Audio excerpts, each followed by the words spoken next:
There we go. We are unmuted. Okay, one more time. Hello, weirdos. Welcome to the Gory Hole. I'm Gory B Movie, and with me today I have two very special guests.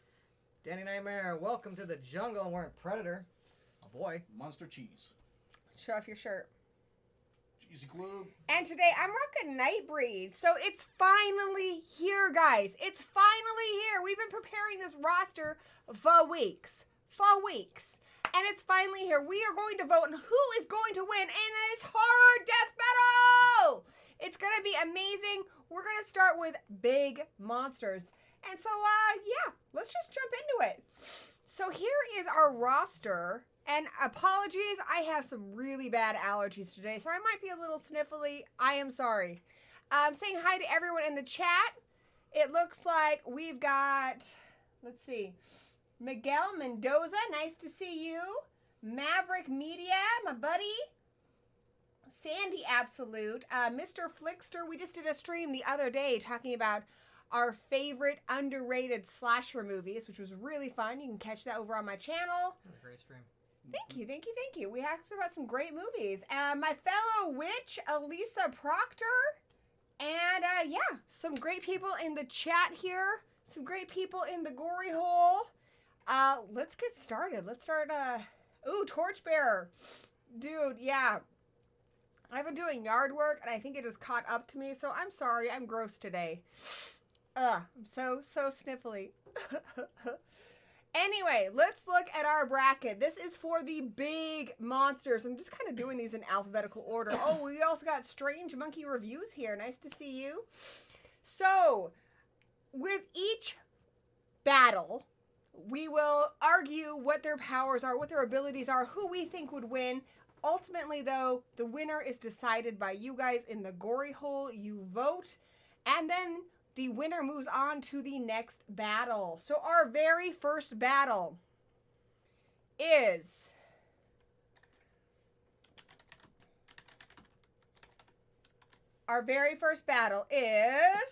getting it ready for you.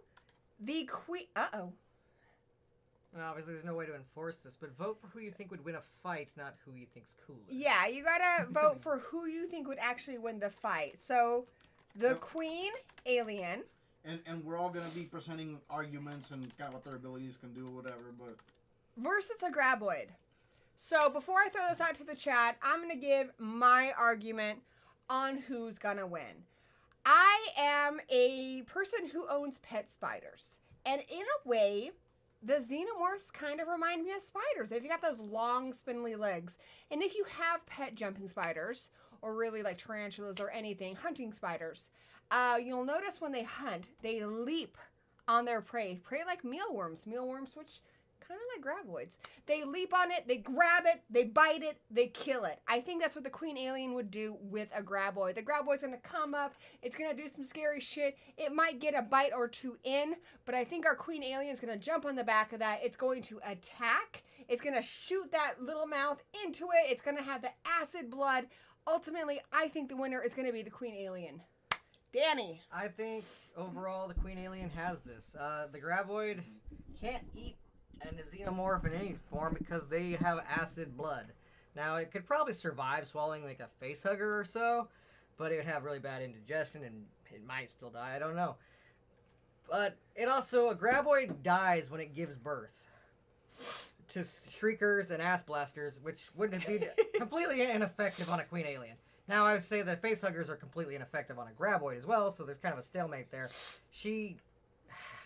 Maybe they could pull her into the ground and kill her, but the moment they latch onto her and bite her, the acid is going to burn their mouths and the little tentacles will fall off the graboid. It's almost a stalemate, I would assume, for most parts, but if they have to die, I'm assuming the graboid will die before the queen alien dies. I'm going to check in with the gory hole really quick. Miguel says... Queen alien. She's an intellect and a queen. Yas, queen. And yeah. Sandy also says the queen. Zigma wants to know what's a graboid. They are the creatures in the movie Tremors. Yeah, so just Tremors. They're the big like sandworms, like kind of like Dune, but like cheesy. Yeah. Yeah. And they have like these 3 tentacles and they like grab things. That's why they call it graboids, because they grab. But for my 2 cents on it, as much as I love the Tremors franchise, I have to give it to the Queen Xenomorph. Yeah. And now, if she was like sitting on the big egg sac, then maybe the graboid might have a chance.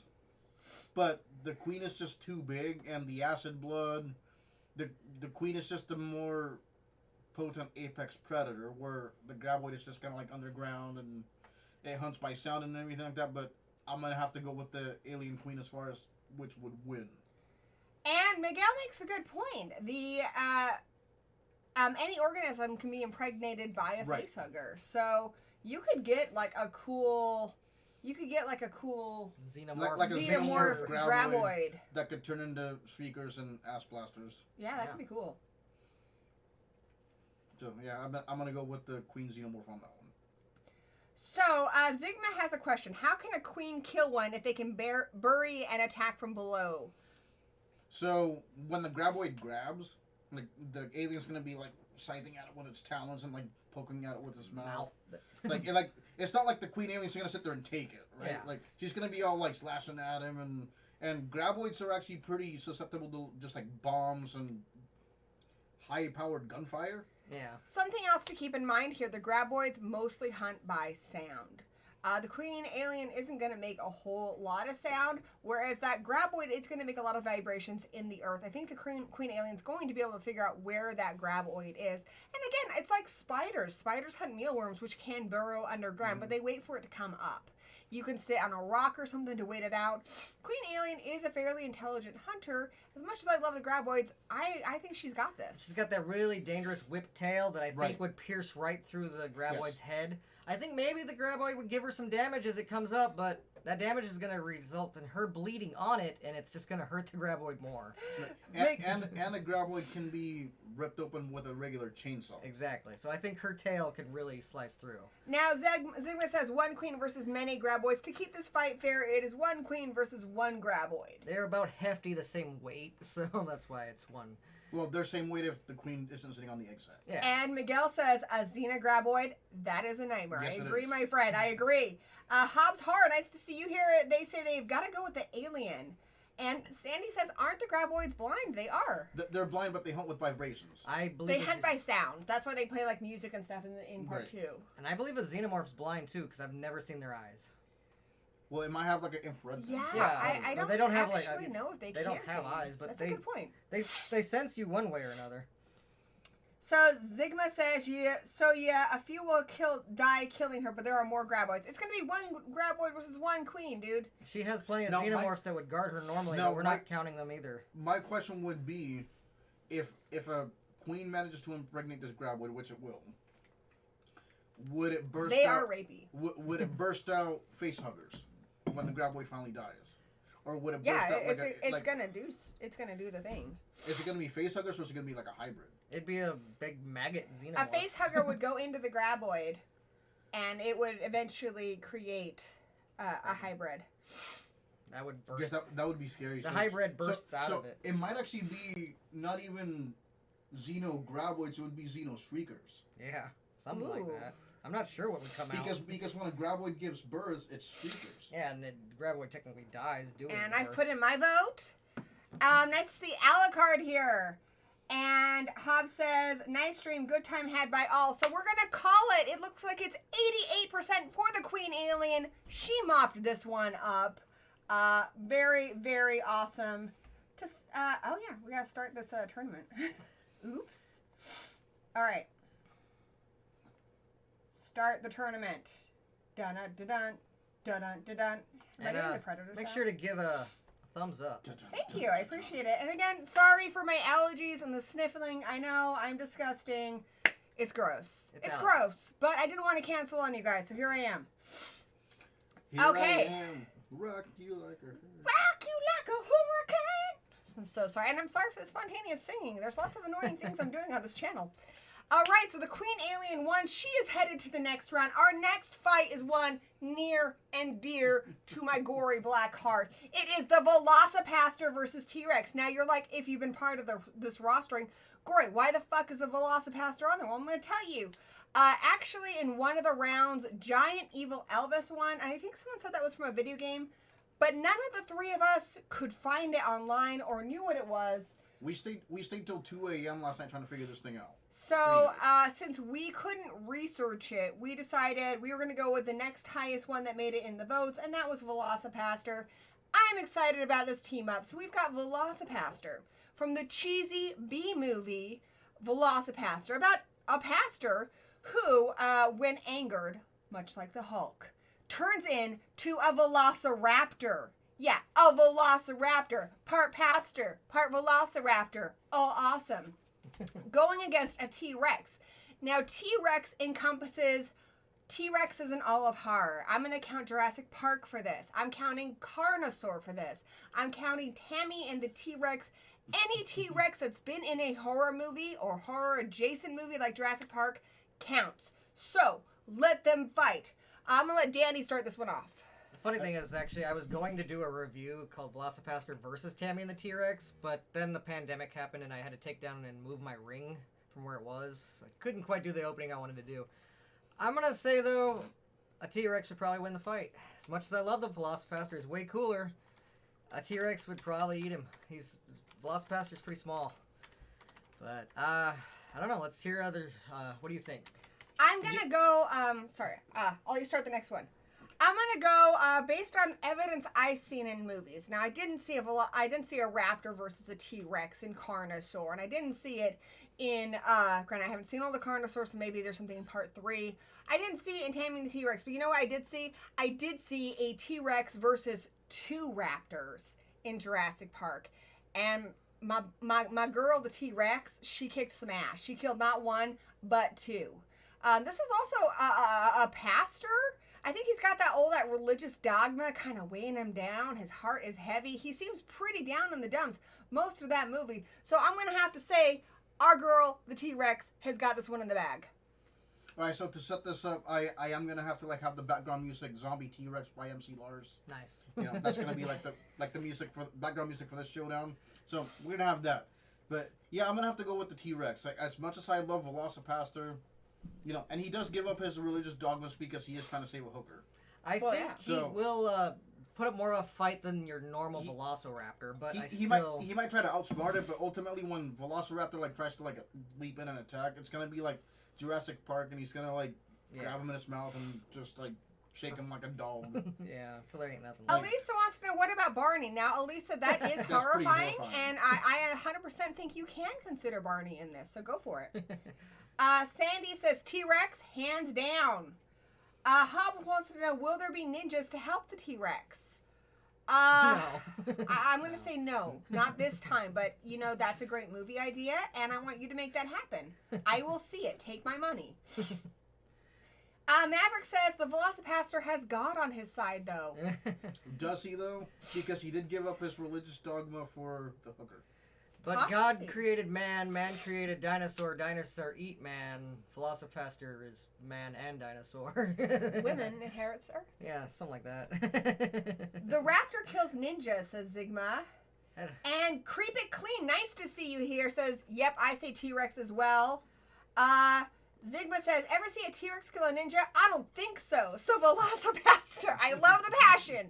I love the passion. I don't even care that we don't all agree. I like the disagreements. I like everyone's opinions. I love the passion. It's great. And that's kind of what we gotta see too, is like the disagreements and the arguments, because that's like as long as it doesn't like devolve into some like No, that's fine. and something like we want to hear your cases for this stuff. Just because we vote a certain way doesn't mean you guys Absolutely. You do not need to agree with us. This is kind of like we've watched Death Battle. We watch a lot of those shows. We've had these arguments before, and we've seen shorter versions of horror death battles, but we wanted to encompass like all the big hitters in horror and have fun with like giving this some serious thought. So And you guys are a part of that, and your arguments are valid. these opening bouts, we tried to match them as best as we could, so we're hoping everybody gets votes. Like, we want it to be as close as possible. We don't want it to be like squash matches right here off the beginning. Yeah. I mean, We the wanted this farther to the be a fair tournament fight. goes, it might get unfair, because that's just how it's going to end up, probably, but we wanted it to start off as fair as possible. So, yeah, we're hoping that the votes are going to be close. Yeah, we want everyone to get a fair fight for their first one. It's going to get harder for them as they ascend into the rankings. Oh boy, I'm going to sneeze. Oh no, do you know a trick to make people not sneeze? Oh no. Scare them. Ah! It didn't work! Curse. Oh, Jesus. Okay, Denisha, nice to see you here. Denisha says, sorry I'm late. You are right on time. And Denisha says hi to Maverick. Let's all say hi to Maverick. Hi, Maverick! Hi, Goose. Nice man. Wait, what? And Mr. Flickster says, no contest. T-Rex doesn't like to be fed. She likes to hunt. I love it. So I'm going to call it. We got 17 votes. It's going to the T-Rex. Rah! Zombie T-Rex. Okay, so yeah, we have our first one done for the next round. Uh-oh. There we go. So yeah, Queen Alien and T-Rex are moving on to the next round. That's pretty exciting. Now we're going to get into a really fun alligator versus crocodile battle. So this one's interesting because we're starting with Gustav from Primal. Now Gustav was a real crocodile that did exist. Gustav has killed more human beings than any other animal or human that has ever lived. At least that's been documented. I can't remember exactly where Gustav lived, but it's a massive crocodile that was the basis for the movie Primal. Gustav's kind of a badass and finally died, I believe, of old age, I think, a few years back. But this thing was killing, men, women, children all the time, and they couldn't get it. This crocodile was badass. Then we've got the alligator from Alligator, which is pretty much just a killer alligator. It's based on the myth of children flushing down pet alligators into the sewers, and what if they grow up to be super big and kill people in New York City? So we've got Gustav from Primal versus the alligator from Alligator. We just saw this recently. What do you think? I'm gonna go with alligator. Tell me why. Because Florida man. Florida man just knows no bounds. I'm gonna give it to the alligator. And I have seen an alligator, or at least like on the news, where I used to live. Alligator ate a dude that was on meth, and it died of a meth overdose, but it still went on a rampage. So. Oh, damn. Damn. So I'm just gonna go with the alligator. Danny, what do you think? Well, honestly, could see this going both ways. I've seen both Primal and Primeval or whatever, and Alligator. And Alligator, I would say, has some street cred. He's in the city. Mm-hmm. Mm-hmm. But welcome to the jungle, bitch. Gustav is in Africa, where everything's trying to kill you, and to be top... That's Australia. It's in Africa It's in somewhere. Africa. It's like South. Yeah, but Australia's where everything's trying to kill you. Well, Africa, I think everything's trying I to kill think me, a too. lot of things trying to kill you in Africa too. When you're in the jungle, everything's trying to kill you, baby. They want to make you bleed. I And ain't got time to bleed. I think being like the alpha, creature there is a little more impressive. I'm gonna go with that, but honestly, I could see that going either way. Gustav has a higher body count, so I'm gonna give him the experience edge. All right, so I'm gonna try and find you a picture of Gustav the Crocodile. And to answer the question, I think gators are smaller than a crocodile, if we're talking about crocodiles. This one is bigger than your average size alligator. Yeah, they're both giant size, so it's hard to say who So would be bigger. here is, here, I'll find you a better picture, or a better display. Hold on a second. Also, he survived his movie. Where an alligator, they killed the alligator. What killed the alligator? Wasn't it an explosion or something? That's a pretty badass way to go. I know. Okay, I don't so really think either here one's is a a wrong picture of Gustav, the real life crocodile that was the basis for the movie, and then here is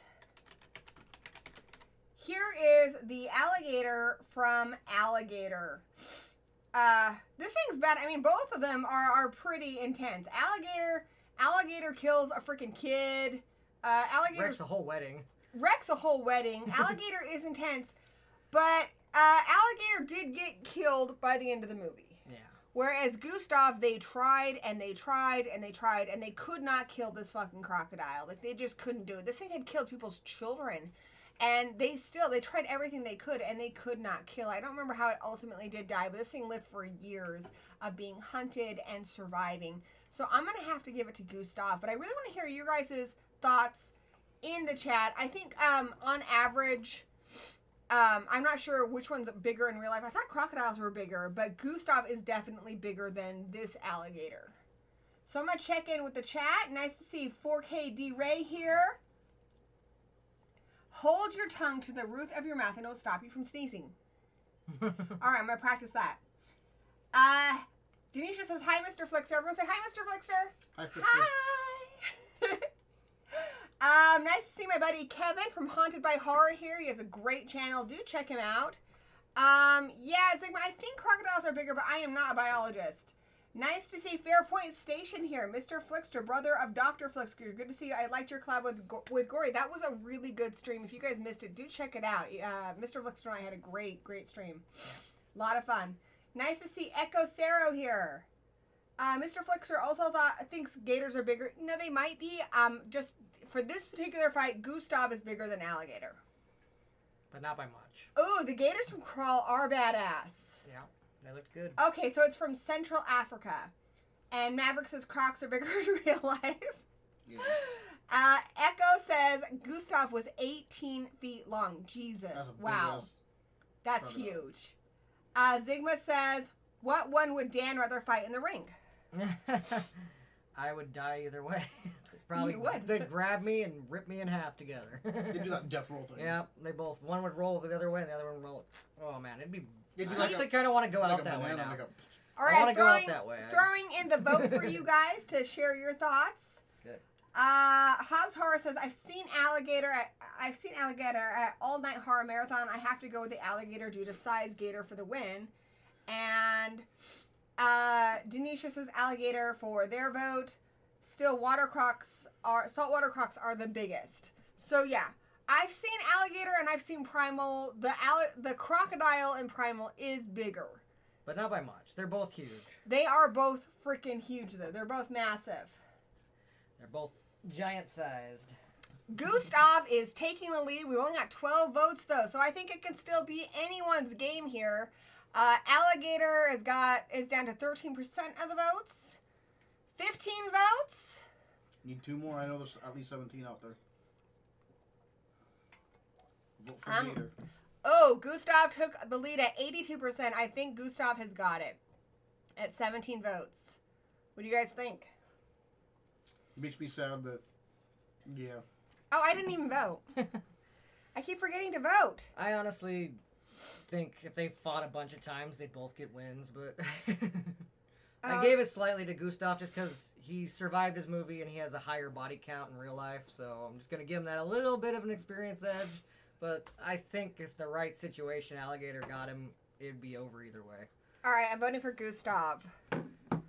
Alligator did take a nice little lead there at 26%, but we have 20 votes. Gustav is in the lead, so I'm going to give it to Gustav, guys. Everybody betray me. I also think it helps that Gustav has a name. Alligator was just called Alligator. Why didn't it get a name? It had 2 movies. Like, for our next death battle, at least the shark has a name. Okay. Gustav is moving on to the next round here. Uh-oh. Oh, that's the wrong one. There we go. Chomp, chomp. What? Okay, there we go. Gustav is moving on to the next round. The next one, this one's really interesting. So we've got another battle of the animals. We have in this corner, Bruce from Jaws. In this corner, Anaconda, as in the anaconda that don't want none unless you got buns, son, from Anaconda. Who would win? So we're going to be talking about just the actual original Jaws, which I think is in Jaws 1. Just original Jaws. Just the first one. Then there's like family members. We're not getting into that shit. So this shark is of abnormal size. This shark is ballsy enough to hunt in shallow waters. This shark really is going to fuck your boat up. You may need a bigger boat. I would also say if you played the Jaws video game, that counts because that shark is the same Jaws. The Anaconda is really, really long and strong and dying to get the friction on. The Anaconda, I believe, went up against J-Lo, and was it Ice Cube? I think so. Yeah, Ice Cube. I think it was Ice Cube. Yeah. And a few others. Both animals were killed at the end. I'm going to say, what are you think are their best kills? I'm going to say for Bruce, it would be taking down Quint. Yeah, and his whole ship. And his whole ship. For the Anaconda, I can't remember which kill it was, but the one where you see the guy inside of its body. And then it pukes up said guy. So, let's see. They're both in the water. They're both vicious. You know, I'm going to let you guys argue this one first, because I'm still on the fence. I see it playing out like this. They're both meeting somehow in where the freshwater anaconda somehow gets close enough to the ocean. Jaws is there. Like a delta. Going for the same prey. Jaws would swim probably a little faster, gets it. Then the anaconda wraps around Jaws. They start to sink to the bottom. He's squeezing. But eventually he's a reptile. He's gonna have to get that air while Jaws does not. He starts to let go of the prone shark. Starts to go up there. But then Jaws gets him by the tail and slurps him up like spaghetti. Boom. That's how I see it. Checking in with the chat really quick here. Hobbs, we're still talking about alligator. Fairpoint says, would Tony rather issue a no trespass to Alligator or Gustav if he ran into them on the job? Have you ever tried to do anything new with Gator? They just kind of do whatever the hell they want. Yeah, they're gators. Gator don't give a fuck. See you later, Gator. Sandy says there's a movie called Rogue. I have seen that one about a pretty badass crocodile. I agree. And crocodiles are more aggressive by nature. They also, I think they have more teeth, don't they? Yeah, because they don't have enough. So crocodiles, they gotta have a triangular. Yeah, they have more teeth. And they don't have a toothbrush to brush on their teeth. That's why they're so ornery. But getting into our current battle, Fairpoint says minus 10 points for the lame name. Bruce is weak sauce. Bruce was actually the name of the mechanical shark used in Jaws. I believe it was named after one of the money people, producer people. I can't remember exactly who, but it was named after somebody who had worked on the movie. Echo says Sweetheart versus Gustav would have been a hell of a fight. Killer concept for the stream. I got jobs. Thank you, 4K D-Ray. We have been working on this for weeks. I'm glad we're finally getting to fight this out. Denisha says the Anaconda movie is crazy and scary. I agree. Anaconda will constrict around Bruce and break his jaws. I like what you did there, Mandy of the Living Dead. Good to see you, my friend. All right, so that's kind of how I see it playing out too. I think the Anaconda. So I just looked it up. The Anaconda's a lot bigger than the shark. So Bruce is 25 feet long. Zigma says Jaws was killed by a small rifle. Actually, it was killed by a bomb, wasn't it? There was a CO2 tank. Yeah, CO2 tank, and he puts it in there and he goes, "Smile, you son of a bitch." And the thing, Dan was talking about how the shark doesn't need to go up for air. However, this anaconda's going to wrap around its gills, so it's going to constrict its breathing because it needs the gills to breathe. And it's just going to crush it, and then the snake is going to unhinge its jaws because that's what snakes do, and it's just going to glomp the shark. Who do you think is going to win? I'm going to go with the anaconda. This is a tough one. I'm going to check in with the chat a little bit more. Sandy says the anaconda was huge. Hobbs 40 says feet it's long. split right down the middle. Elisa said, see an orca? Ever see Orca the Killer Whale? I have seen that. I'm going to talk about it a little bit in my Grizzly 2 review. If you guys want to talk about some creature features or learn more about this really obscure movie that was lost for ages, do check out the Gory Details review on that. Jaws Bruce does was kill an Spielberg's orca. lawyer. Thank you, Mr. Flickster, for helping me with the fun facts there. Bruce is also the name of the shark in Finding Nemo. That's correct, Creep It Clean. In fact, I'm going to say that's canon. You can use that for this fight. Fish are friends, not food. Yes. Now I want a tuna sandwich. Don't we Snakes all? on the other side. Zygma says what was hit with a small bullet was too stupid. He did not know he could eat metal. I'm gonna go with you guys. The Anaconda has more mobility. Just from somebody who's watched a lot of wrestling, I think your big hitty guy is the more intimidating one in the ring, but your faster guy who can get around his opponent and has a little more maneuverability tends to be the one who at least puts on a better show and ultimately is the one who gets that pin. So I'm gonna go with the Anaconda, who don't want none unless you got the buns, son. Or hun. Or hun. Why not? Or I hun. think it is fun. But, you know, They both work. You gleeked on me. I don't care. You don't care. I don't give a fuck. If you guys are married, y'all share body fluids. Ew, gross. Yeah, but there's like whatever's in that. I guess it's fine. It is split right down the middle. Damn. I just gleeked again. Yeah. I'm like in Gleek Club. Gleek. I'm disgusting today. When you're in your I have death battle, allergies. I'm gleeking is your gleeking. ability. Holy crap. That is like literally down the middle. This is insane, guys. Worst lols. It's 22 votes. I do not know what to do here. How many people are watching? Do you guys know? 22. Shit! 23! 23! And it looks like the Anaconda just took it. Wow! Wow! Okay. So I'm Whoever gonna just voted that MVP. I have a cool little story from when I went and saw Anaconda. Like about halfway in the movie, right when the snake was like about to attack, the power outage in the theater. That sucks. And it was dark, and this lady was screaming, and That's amazing. me and my friend Brandon and Vance were like, "Oh my God, it's by my feet!" And we're just like, Oh! nobody believed us, obviously, but they were freaking out because of the darkness.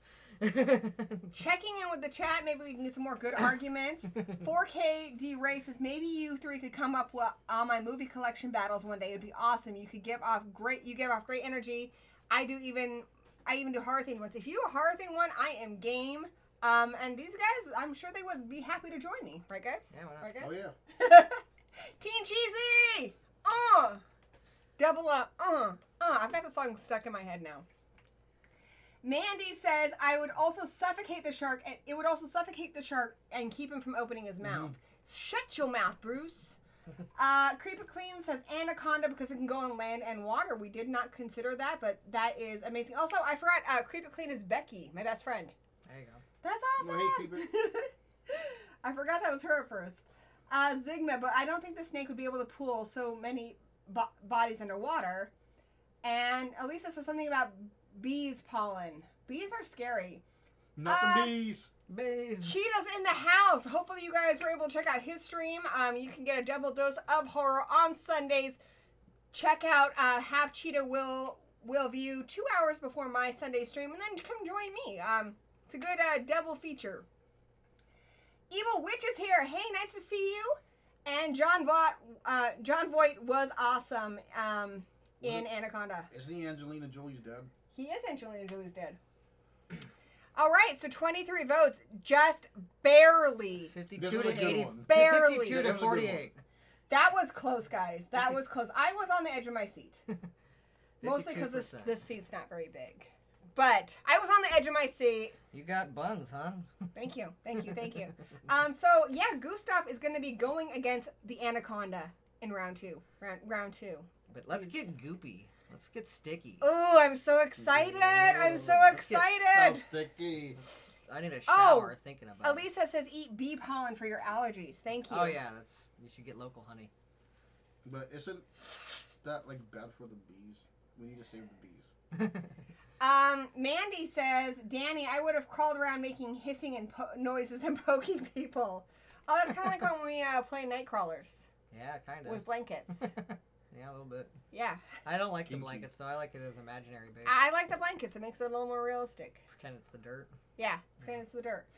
Okay, so we're moving on into the next one. I'm really excited about this, guys. I'm really excited. We've got 2 great B movies. On the one hand, you have The Blob. Yes, this includes the original Blob. The original Blob with Steve McQueen. It includes the 80s remake with that guy who did Aladdin's voice. Yeah? He looks kind of like Kevin Bacon. Faking Bacon. You know what I'm talking. Shawnee Smith is in Bacon it. Yeah. He's a bacon bit. It includes Curse of the Blob. It's a Curse of the Blob. There's Son of the Blob. It includes all Blob The movies. So remake of the what Blob. is the Blob? The Blob is an alien entity. It's reddish or pinkish depending on the movie. It grows in size. The more people it eats, it hates movie theaters. It when it devours you, it basically breaks you down, almost like that stuff they use in like movies when they try to liquefy the bodies. What is that stuff? No, formaldehyde preserves the bodies. You know when they Stomach put the, acid. I don't no, know. when they put them in like the acid to get rid of the bodies. Basically, that's what the Blob does. It breaks down the bodies and turns them into goo, which contributes to the overall mass of the Blob. It's unthinking, unfeeling. It just wants to kill. So a giant amoeba. Basically, on the other hand, we have the stuff. It came from outer space, but it is delicious. Now, why did a guy come across the stuff and decide to put it in his mouth? I don't know, but it's delicious. Better It's than the ice cream. stuff. We need the can. The stuff, like you can't stop eating it. It is More better. marketable. It's better than ice cream. It's better than yogurt. It's the stuff. It's delicious. But the stuff can do more things than the Blob. Yes, it can kill you just by wrapping itself around you, kind of like the Blob. But the stuff can also make stuffies. The stuff also controls everybody that eats it. Yeah, they're stuffies. Exactly, and it has a huge, giant Disney-sized corporation backing it.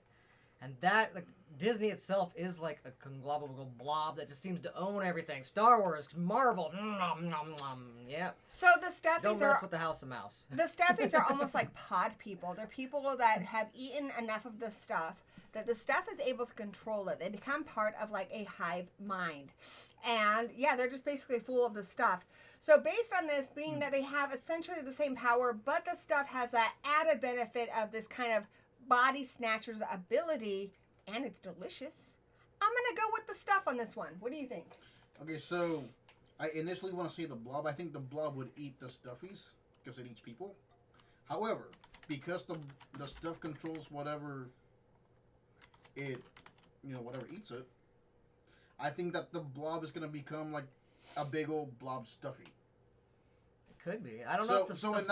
in that way the stuff would win. Like retroactive, like the Blob will physically win it, but it'll become a stuffy. But I think the stuff can still do the physical stuff the Blob can do. It can still wrap itself around something and disintegrate it. So I feel like the stuff can do everything the Blob can do and then some. I'm going to say... I'm not 100% I mean, sure. I'm still saying the Blob would win. It's just going to win retroactively. Based on, like, the stuff being a little more foamy and the blob being more just like a sticky gel, I think if it came into a rap battle, the stuff might get dissolved and actually the blob might win in that sense. However, Right. I'm going to go with the stuff because the blob is defeated by humans.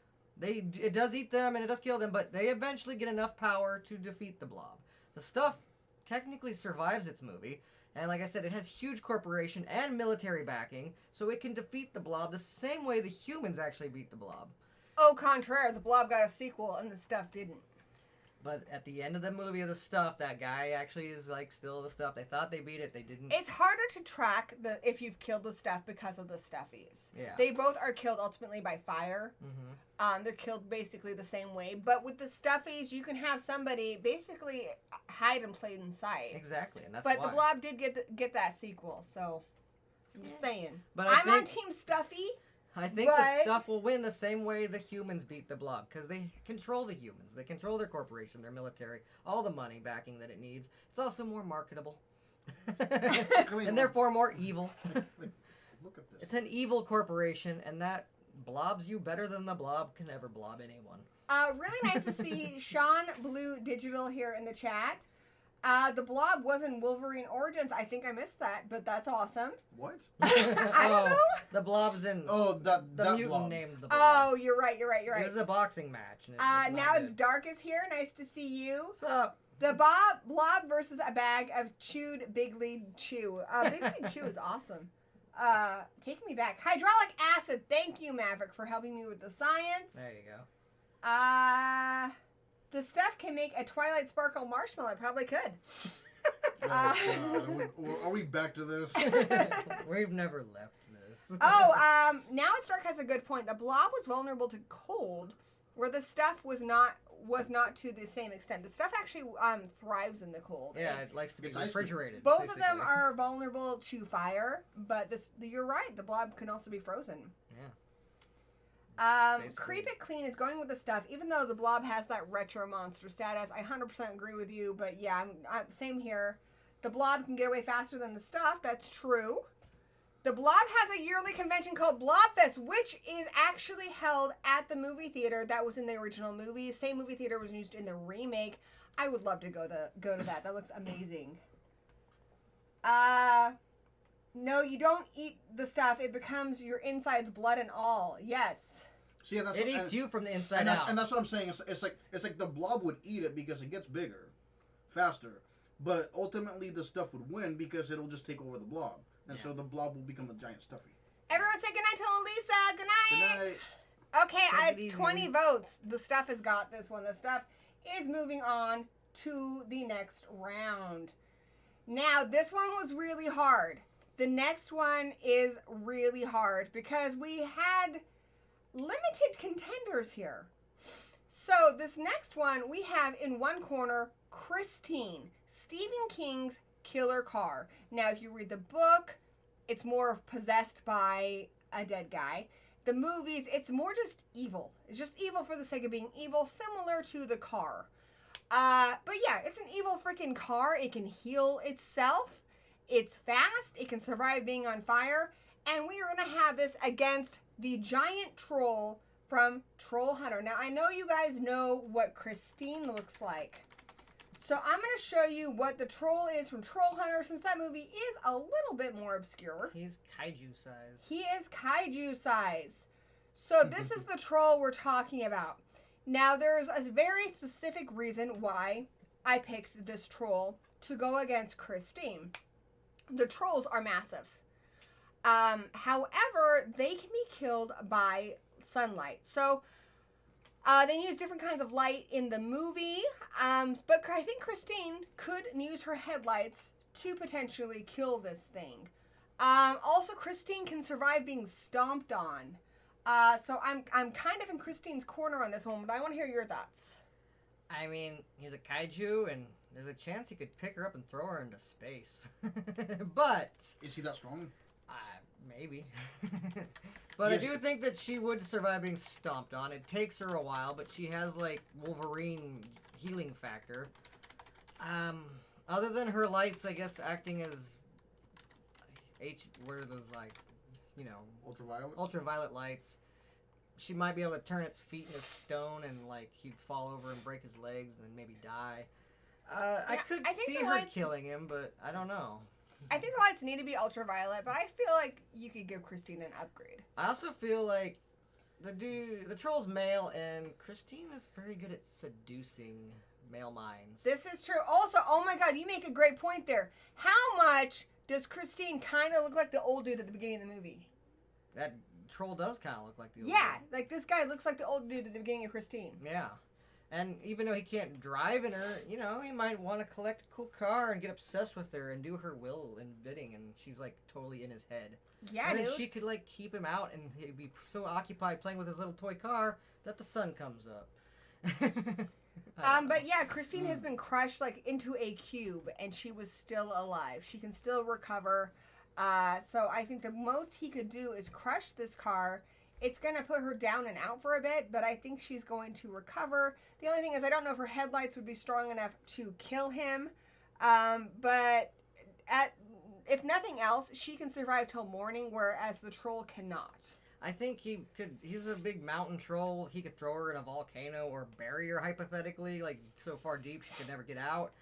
But I don't know. It's a weird fight. Yeah, it's kind of a weird one. I'm gonna go with Christine going till daylight. I think she could maybe occupy his mind enough until he's not thinking about the sun. I'm gonna go with that scenario, but I could see a bunch playing out. I think the troll would want to more play with Christine than actually try to kill it. Yeah. Cheetah says he loves Troll Hunter. What if it fought the Fremont Troll? Isn't it the one in Seattle? Oh, yeah. Well, the Fremont Troll that lives under the bridge in Seattle appears to already be dead. Yeah, he is already in stone. He's already stone. This is the Fremont Troll. This is an actual thing you can see in Seattle that is under one of the bridges there. Yeah, he's already dead, but damn, that thing is cool. If you guys ever come to Seattle, do make this part of your sightseeing adventure. Though I would say most trolls, they will turn back to flesh once the moonlight's on them again. That's true. They don't unless stay they dead. get shattered. Yes, exactly. This is a tough one. Zigma says it will be a super long fight. Yeah. Troll will crush her. She will spend time fixing herself. Then we'll get crushed again. After many, many years, the troll will die of old age. Well, there you go. She outlives it. I don't Brandon know. Wayne Lewis is here. Nice to see you. Didn't the Fremont Troll beat a VW already? Possibly. I don't know. VW. Cheetah thinks the troll... it was a VW, but it wasn't Christine. Exactly. Cheetah thinks the troll would hold her off. She would recover if Dr. Manhattan cubed her. If she could pull a Duke Boys and fly off a ramp into his head with the brights on Mandy, I love this. I love this whole cinematic ending to the fight here that you've got. And yeah, that's awesome. And Echo has seen the Fremont Troll in person. That's so cool. So let's check in with the chat. We've got 20 votes, and it was pretty close. That big-ass troll put in a good fight. But I'm going to have to say that it looks like Christine. Christine won this one. Christine is going to move on into the next bracket. So Christine will be fighting this stuff. That should be an interesting fight. That's another weird one. That's going to be a weird fight. Weird fight. Okay, so now we're moving into the next fight here. This one's tricky. We decided to pair these two up because they both live in the forest. Is it the best way to line up your card? Probably not. But I challenge you to do a better job because this was hard and we worked on this all night. One's got long arms, the other one's got big feet. They are both tall and live in the woods. In one corner, we have Slenderman. Dan, tell us who the Slenderman is. Someone who is incapable of having a good movie. I actually thought the Marble Hornets one was Marble Hornets is okay, but it's still not great. The Slender Man is creepy. He's a creepypasta. Kids fear him because they're up on the internet when they should be in bed. Sasquatch. Someone took a blurry picture a long time ago, and we've all been looking around. He's half man, half machine. But I he would has like diamonds to protect. Yes. I want Sausage to explain who Bigfoot, aka Sasquatch, and yes, this includes all Yetis that have been in horror movies. So that Canadian Yeti movie, that counts. Willow Creek, that counts. Any Bigfoot, Sasquatch horror movie exists, that counts. Even if it's a beef jerky commercial. So let's So we're gonna go with, well, explain who Sasquatch So is. Sasquatch is like half man, half machine. He's It's a big the furry missing thing. Yeah, the missing link. He was found in a forest. Just kind of walking around like doing this like thing. Kind of looks like Chewbacca, but he lives out in the forest and he likes to float the Strawberry River. Yeah. Yeah, the forest scene is kind of juicy. He's Jack Black's dad. He's Jack Black's dad, and he can fly. Yeah, he can fly. And he has diamonds to protect, and Sasquatch is a pretty fierce protector. Yeah. Okay, well, this is a tough one. And, I live in Bigfoot country. I live in the Pacific Northwest. You can actually go visit Harry from Harry and the Hendersons up where that was filmed here in the state. So I'm a little partial to Bigfoot. That's like my hometown boy. That's the home team for me. Slenderman. Now, Slenderman is a little more mysterious. I don't entirely know all the rules. I don't know how it's defeated. Is it like Freddy Krueger where you just don't believe in it? I don't know. Both of them are myths that people argue could or could not be real. I'm more inclined to believe that Bigfoot is real over Slenderman. So what would happen if they fought? Creepypasta versus cryptid. Slenderman primarily goes after children. So I guess Bigfoot's got the advantage there if Bigfoot wants it out of the forest. I don't know how to kill a Slenderman. So how do you kill Slenderman? Do you guys know? I think Bigfoot rips his skinny little arms off and beats him to death with him. But Slenderman also has tentacles.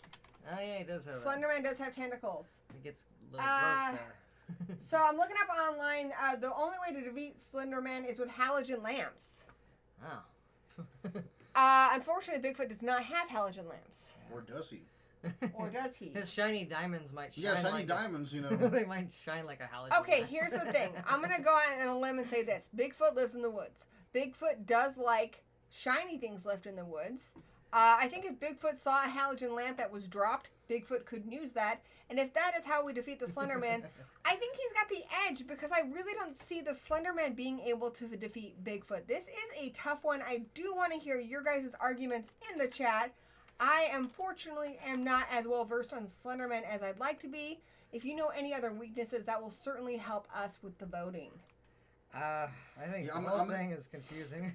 I'm going to go with Sasquatch. I mean, he created a musical genius. I'm going with Sasquatch in this one too, mostly And he just can because fly. of that epic Canadian Yeti movie. Also Exists. How cool was Exists? That was a really good one. And also, I think halogen lights is just how kids have managed to defeat Slenderman. I Right. think if you put them underneath the hot lights in a stadium in a ring with a cage and they can't get out, Bigfoot's gonna rip Slenderman apart. Yeah, and also, like, So, like, I'm going to go into my Star Wars route here on this one. Like an actual Sasquatch is kind of like... Like a Wookiee? Like a Wookiee, yeah. Yeah. Like, And they don't like and tentacles. fun fact, like, when they were filming Star Wars, when they had, like, for the Battle of Endor and everything like that, Peter Mayhew had to have escorts with him so that people would not shoot him. Escorts? Yeah, like, he'd have, like, a security detail. Yeah. I mean, he might have different kind of escort, too, but, you know. But yeah, he had to have... like security detail wherever he went when they filmed the Endor sequences because people would literally try to shoot him because they thought he was a Sasquatch. All right, I'm going to turn this over to the chat. Nice to see Brandon Wayne Lewis. Zigma says Slenderman has no nose, so he would easily sneak up on it and kill Bigfoot. Very nice thing. Possible. However, I'm inclined to side with Mandy here, who says Bigfoot ripped off a dude's dick. There's a reason why Slenderman has no dick. And Mandy just told y'all what it is. Bigfoot is just a hairy, blurry dude, says Alucard. Bigfoot. Cheetah says Bigfoot uses Slenderman as a Q-tip. Bigfoot will break him to protect his son, Jack Yes. He'll break his back and make him humble. Black. And then And he they can will. fly. They'll all Yes. go in the Strawberry River together. Strawberry River's the Slenderman's blood. Creepy Clean says Bigfoot. Slenderman is way overrated. Yeti was a good movie. Thank you, Denisha. It's a Canadian classic. I agree. And we need a bat versus bat battle. I agree. There should be at some point a bat versus bat battle. I think we threw bats in at one point, but they did not make the roster. Bats. The bats from bats.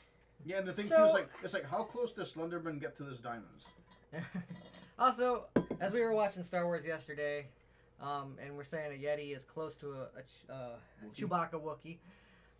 They don't like tentacles. Remember they were in the trash compactor and the weird tentacle wrapped around Luke?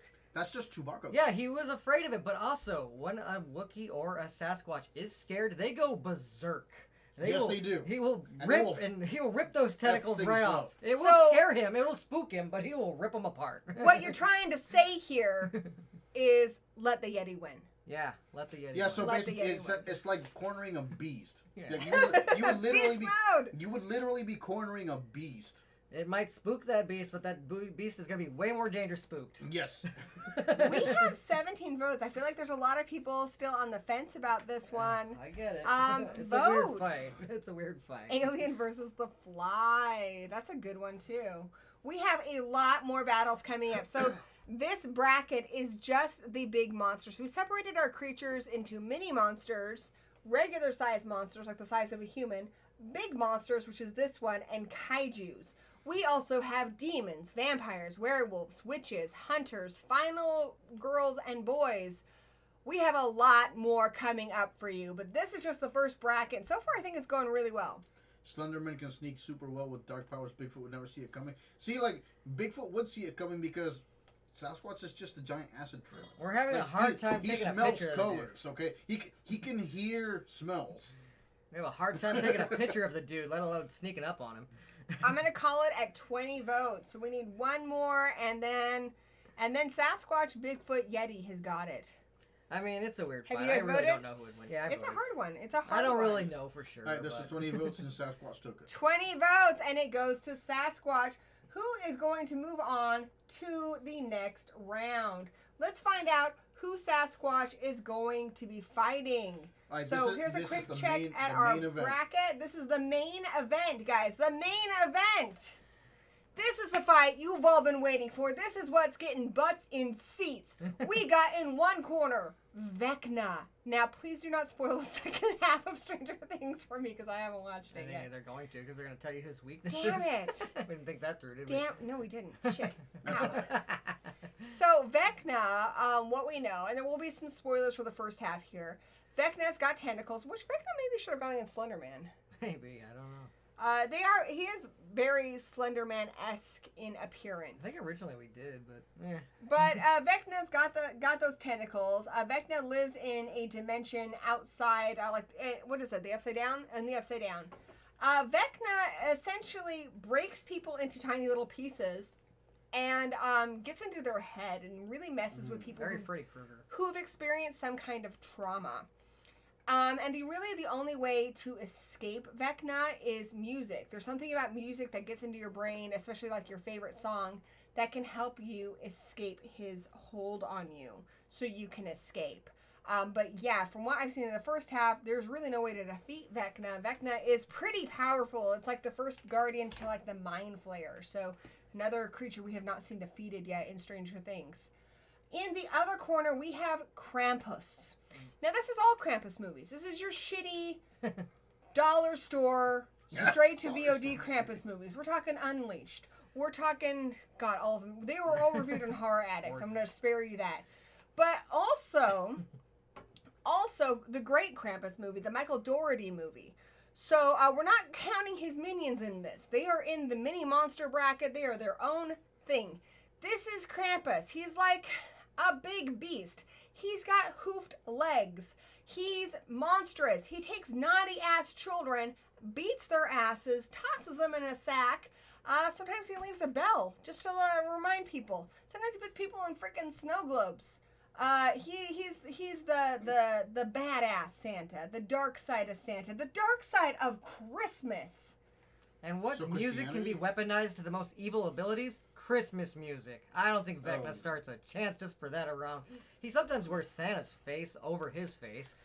Giant. He can jump from house to house.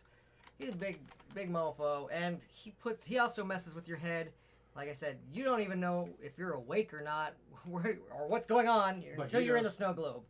I like what you said there about the Christmas music, because Christmas music, anybody who's ever worked retail knows, that is Christmas music gets stuck in your flipping head. And that is a weakness of Vecna. What do you think? So you're saying that Krampus comes out with Christmas music, right? like if this were like a ring, like the Krampus would come out to Christmas music? Yeah. Probably, yeah. I'm going to go with Krampus. Because it's going to be like Mannheim Steamroller and... Mannheim Steamroller and Trans-Siberian Orchestra are actually pretty awesome. I like them, so... This one's tough. I'm going to check in with the chat here. I'm going to go with Krampus. And Shark Week starts July 24th. That's true. Crappy CG Krampus for the win, says Alucard. Krampus. Krampus is the goat, says Mandy. And Cheetah's already got them jingle bells going. Guys, this is a tough one. Honestly, neither one I have seen defeated. In all the Krampus movies I've seen, people survive Krampus. They don't defeat Krampus. I have not seen the second half of Stranger Things, though, and you survive Vecna. You don't defeat Vecna. Now, based on what I've seen, it's a lot harder to survive Krampus, who just gonna eat you, put you in a snow globe, ruin your Christmas. It's a lot harder to defeat Krampus than it is Vecna, because as long as you got them sweet tunes on you, you got those AirPods, you got that Walkman, you're gonna be okay. So I'm gonna vote for Krampus. I don't know how Vecna's defeated so far, but most of the Krampus movies, I think with the exception of Origin, where she just has some jewel thing, and it's barely an inconvenience for her. Super Most of them, easy. and that's when he's dressed like some medieval knight too. That's the weirdest Krampus. But usually Krampus is a big furry beast who, I love that one low budget one where he's just ripping people's arms off like it's a Guar movie. Unleashed. Yeah, that one was actually kind of good It because had it was good effects. so bad that it was good. He's just ripping people like away like they're just pinatas. Don't forget Christmas Horror Story. Yeah, That's another where good he fights Krampus. Santa. I like what Bane, I mean Sigma says. Vecna merely adopted the dark. Krampus was born and molded by didn't see the light until it was already a man, and by then it was blinding. I love it. I love it. I love it. Hell on a Shelf. Nice. That is what this run is called. You've heard of Hell on a Cell. This is Hell on a Shelf.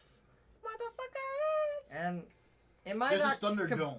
It might not completely Two count, answers. but close enough. Goldberg was almost Krampus, basically. Well, he was kind of in Santa's sleigh. Exactly. He's an evil Santa. There you go. Creepy Clean says holiday horrors are my favorite, so Krampus for the win. Vecna, more like a wheat than oh. Bombs are dropped, you know. Grim Shots defeated fired. Krampus. I haven't seen Grim. I really need to check that out. But that's pretty cool. It's pretty bad. You know, Grim is coming up in the Hunters battle, so do stay tuned for that one. Yeah. Hell on the Shelf, the Polonia movie. Eagerly awaiting your review on the motion picture feature Alucard. Yes, I think we all are. Mandy says when Krampus shows up, he's like a winter themed version of the Predator. He hunts when it's coldest out. I'm feeling the Krampus win here. I think this is going to be a kick-ass battle. I think it's going to be a musical battle. I think it's going to be a metal as fuck battle. I think it's going to be a festive battle. I think there's going to be a lot of naughty boys and girls who are caught in the crossfire. I think Vecna's going to take a lead at one point, give him the heat, but ultimately Krampus is taking that pin. And the Upside Down is a little easier, it seems, to escape than Krampus's snow globe. Or when he just turns your city into a massive ice storm. Like, I don't think there's a way to really get out of that. So he turns your city into a giant snow globe? Yeah, basically. And there's, like, no way to get out. So, I don't know. I'm going to say Krampus, but I could be wrong. Vecna, I'm sure he's got some tricks up his sleeve, but I'm going to I think Vecna's just one of those, like, it's the new hotness because of Stranger Things. The hot new kid on the... So basically, But- Vecna is kind of like your Hook or your Danhausen. It's like the hot new thing. But you put that in the ring with a grate, like the Undertaker. We all know how this is going to end, right? Mm-hmm. I'm marking out for this battle hardcore, but yes, I'm going with Krampus. We have 19 votes. One more vote will seal the deal for Krampus, and then that's round one. Ding, ding. Dong. And it looks like Alucard's going to be working on a Krampus review, so stay tuned for that. By the way, we have some great creators in the chat here. I highly recommend Kevin from Haunted by Horror, Mr. Flickster, Have Cheetah Will View, Mandy of the Living Dead, Hobbs Horror, and Alucard. Some really great creators here. So if you haven't already subscribed, do that. And just like that, boom, Krampus won. wins! Vecna, I'm sorry, but it's for who the sleigh bell tolls. I'm going to make this colder. You want it colder? Like that. There you go. Okay, so let's get back to our bracket. And I'm sad that Sheriff Bracket didn't make it to the bracket from Halloween. Guys, it's funny for me. Yeah. All right, so Krampus will be going up against Bigfoot. I am excited. So who is in round two? First fight, Queen Alien versus T-Rex. Second fight, Gustav from Primal versus Anaconda. Third fight, The Stuff versus Christine. Fourth fight, Bigfoot versus Krampus. All right, we're going to take a very, very, very, very, very short break here so I can refill my drink. Intermission. And then we're going to come right back. All right. But I'm going to talk to you guys the whole time here because I'm just going to give this to Danny. Thank you, honey. Slimy Green Creep Machine. I have not seen you in the gory hole before, but welcome. It's nice here. It's warm. It's cozy. There are lots of weirdos in the gory hole for you to cuddle up with. Enjoy. We've got round two coming up. After round two, there's only going to be 2 fights in round 3. And then we have your winner for the Big Monsters round. Maybe we'll even do another one. Depends how late this goes. So, what is your recap? Your thoughts on the first round? I think there was like all good. I mean, my only complaint is the alligator didn't win. But I'm partial to alligators because of the whole Florida man thing. You are Florida man. I am Florida man. Like, I am Florida man. Florida man is me. I'm pretty happy with how that first round went. We had some close fights. We do have some good fights coming up, though. We have some really good fights coming up. Really, what of the other brackets are you most looking forward to? I'm looking forward to the next category. Actually. I'm really looking forward to our hunters. I don't think that's going to happen tonight, but the one after this is going to be demons. Is it demons? I thought it was creatures. Well, this was a creatures one. It's big monsters, big creatures. I'm excited for demons. My boy Boone is in that one. I'm excited for whatever the one that Terminator's on. Because the Terminator is in the regular size creatures. Because I could go on and on about Terminator. And I know about Terminator. Alrighty. So you'll get to hear a Tony Russell rant about Terminator. I'm kind of sad. I guess there's a new team up in wrestling. It was what was it? Oh, Daniel will come back and tell you. But they had a team up. Guy. It could have been Tony Rosa, but now it's Thunder Rosa instead. That's okay. Don't take my name. I wouldn't have given that guy permission to take my name. Isn't it also a pizza place or an Italian restaurant? Tony Roma. Tony Roma's. Honey, what was that team up in wrestling? The Tony Rosa would have been. Oh, okay. So Thunder Rosa and Tony Storm became Thunderstorm, but if you changed the other names, they could have been Tony Rosa. Honey, what is in this? It is Monk's Uncle and 7-Up. Okay. Monkey Shoulder. All right, are you guys ready for round two? Let's get ready to rumble. Do you have any non-copyright music that we can use to introduce this bracket? No. You should do the John Cena music.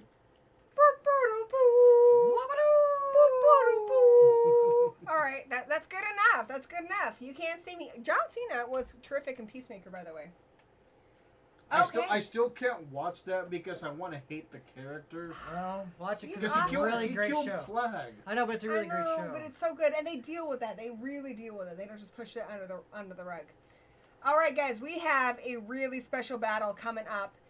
Right now, we have the Queen Alien versus T-Rex. Now, we've already introduced these fighters. We've already told you what they can do. Let's jump into the fight. This is a tough one. Now, I mentioned the Queen Alien. She's a big lady. She's a big girl. But the T-Rex is also a big girl. We got a couple big girls in the ring here. This is a tough one. The alien's got that acid blood. That's gonna be a huge factor. The little mouth that pops up. Not such a huge factor. The T-Rex doesn't have a lot of things that is going to protect it. Here's the biggest thing that it is for me, though. The Queen Alien, again, we got mobility, and I tend to side with the fighter that has mobility. The Queen Alien's got these arms, these legs. She can move around pretty quickly. She's pretty nimble for a big girl. Whereas T-Rex has got these tiny little baby T-Rex arms, right? The T-Rex gets stuff with its head. The Xenomorph, she's got the head stuffed, plus a baby head inside, plus acid blood. I think the benefits are in her favor. I'm going with Queen Alien for the win. I will kind of agree with you on most of that, because I do believe she has the defense especially. Her acid blood is a huge factor. The T-Rex is mostly going to kill with its teeth, and it's going to bite into the Queen Alien. It could fatally kill the Queen Alien as well, but it's just going to get a huge mouthful of acid and die. Like, basically, its best chance would be to whip her around with its own tail, but she has a much more deadly tail. Now, it has a big tail that could smack her around with, but hers is like a scorpion's basically whip, get over here type thing. It pierce, while the other one just smacks. T-Rex, I'd say, has a little bit of size and strength over the Queen Alien, but not much. She is a lot more dangerous, I believe, and her little mouth may not help too much, but his little arms aren't going to help him too much either. He could kick her with his foot, I guess, but then he'll just get acid on his foot. Some really good points here in the chat. Mandy just says the Queen. I do. Sean Blu-ray Digital says Queen's got multiple arms, though. Right. T-Rex, according to Zigma, has not been killed in the movie. Actually, the T-Rex has in the Carnosaur movies. Yeah. T-Rex was killed in Tammy and the T-Rex. T-Rex has gone down. It's done. Well, if we're it even died in Jurassic Park 3 if we're picturing easily. like just giant chicken T-Rex, Because we all know that chickens evolved from a T-Rex, right? Right. So I'm picturing like this giant chicken thing. I think they devolved from a Slimy T-Rex. Green Creep says T-Rex has stronger skin though. Does it I don't think though? it's strong enough for no, that acid not, though. No, not. Xenomorph, face. Okay, so a T-Rex, like, so I'm kind of thinking like reptilian, maybe like avian, like that type of skin, like something from Earth, right? Yeah. This is a T-Rex. It's from planet Earth. The Xenomorph Queen has got armor plates. She does have arm plated. She has And an I don't- exoskeleton, like a beetle. Like a bug. Right, so it's like armor plates. Yeah. It has the acid blood, and it's got at least near human intellect, whereas the T-Rex does not. When As far as T-Rex we has know. a baby brain. When they Baby arms. Right. So I'm thinking like T-Rex. That's like it's like the same mindset of a chicken, or like a bird, like a predatory chicken. Whereas the alien xenomorph is an apex predator. Like, now, granted, a T-Rex was an apex predator, but we're talking like near human intellect. Apex very predator. primitive brain for the So- T-Rex. I'm gonna go with the Xenomorph Queen on this one. I will say that I don't think intellect is going to help that much because the raptors are vastly smarter than the T-Rex. T-Rex took out 2 of them in Jurassic Park. Also, something to keep in mind is when Ripley takes down the Queen Alien, she's in, I can't remember the name of the device that they use for moving boxes and stuff, but The loader. in a way, it's got kind of tiny arms too. I mean, you can use that as a basis for this fight. I don't think the T-Rex is going to go down like a bitch. I don't think it's going to go down like a bitch at all. But I do think the Queen Alien, ultimately, she's toxic. How does the T-Rex kill other beings? Bites them. By biting them. So even if it does get in that victory bite, it's got the acid. And she can survive being bit at least once. So I'm still sticking with that Queen Alien. Not to mention another factor, the Queen can impregnate the T-Rex and have a T-Rex Xenomorph. Ah! That'd be cool. Yeah, so when they dissected a facehugger with a scalpel, that blood squirted out and went down 5 different levels of the spaceship, It through did its metal indeed. halls. All right, that's how little a bit of a blood it takes from any of the xenomorphs, let alone the Queen. I do think the T-Rex has a stronger bite force, and if it bit her neck right away, it might kill her, but it would probably die from it as well. Yes. I can only see a scenario where the T-Rex gets a draw. I can At see best. plenty of scenarios where the Queen wins. So I'm going to have to give her the edge. The Queen Alien, that acid blood is just so hard to work around. Unless you have, projectiles, it is hard to defeat her. I agree. And Sigma says the T-Rex would taste better on a barbecue, though. I bet it tastes like chicken. Yeah, it tastes like chicken because it's a giant chicken.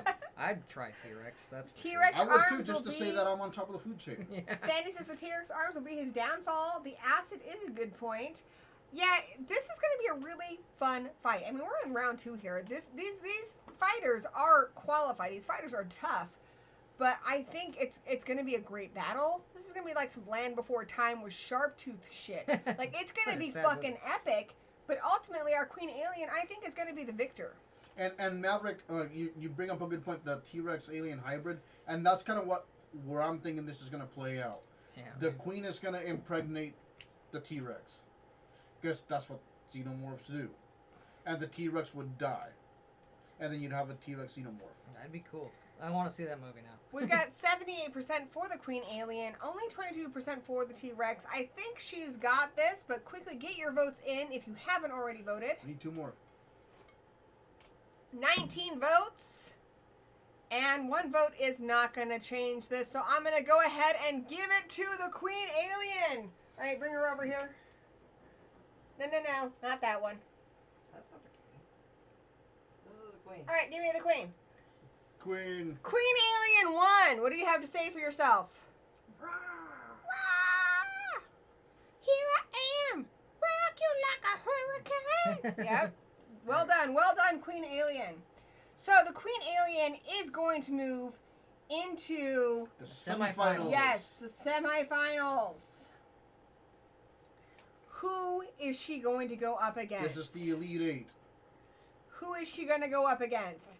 In one corner, and we've already talked about their abilities and stuff, so we're just going to get down to the fight. We have Gustav, the massive crocodile with the amazing body count, more than any serial killer, more than any other animal on this earth. Gustav from Primal, the real-life crocodile that was made into the killer of the movie Primal. and Anaconda from Anaconda. That movie was epic. The Anaconda was huge. The Anaconda's got mobility. What do you guys think? I am going with the Anaconda. Tell us why. So much like her fight with Bruce, she's gonna wrap around the crocodile, just crush him, unhinge the jaws, and bam. Not to mention, this Anaconda is far bigger than Gustav. Gustav is 18 feet long. The Anaconda is 40 feet long. And it's got the mobility. It can, do its snake thing. Guess it's a snake.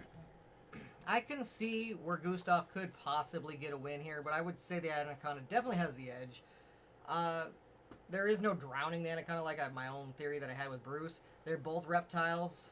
They can both be in the water for a while, but anacondas usually do kill crocodiles and gators in real life. And they're both big, but it's just going to play out the same because they're just both big. Anacondas usually kill crocodiles and alligators. So I'm going to have to agree with you guys that the Anaconda's got this. Again, I tend to go for the fighters who have the best mobility. That Anaconda has mobility. It can wrap around Gustav and choke it out. It can swallow Gustav. It's big enough that it could swallow Gustav whole if it's lucky enough. Now that's not to say that alligators and crocodiles move like bitches. They don't. They are very fast. Like, especially you ever in the seen an water. alligator run? They're horrifyingly fast. And crocodiles are the same way. Like, they get up, they run. They can run at a full sprint, like sometimes even like up to 30 miles an hour. Like, they can run fast. They're fast. I think the Anaconda's faster. But the Anaconda's more maneuverable. Yes. The Anaconda's got a few really good moves here. It's got the twisting around and choking out move. It has the bite strike. It has a few pretty good things on its side here. Gustav ain't nobody's bitch. Gustav can get you those massively strong jaws. Gustav can do like a death roll on something. But I think ultimately they're pretty closely matched, but I think the Anaconda is going to get the edge. I think if Gustav got lucky and got the Anaconda by its head and did a death roll, he would win. Well, that's getting lucky. Well, how would it do a death roll, though? Because the way that alligators do a death roll is they take a limb, typically. Yeah. Or crocodiles, and they tear the limb.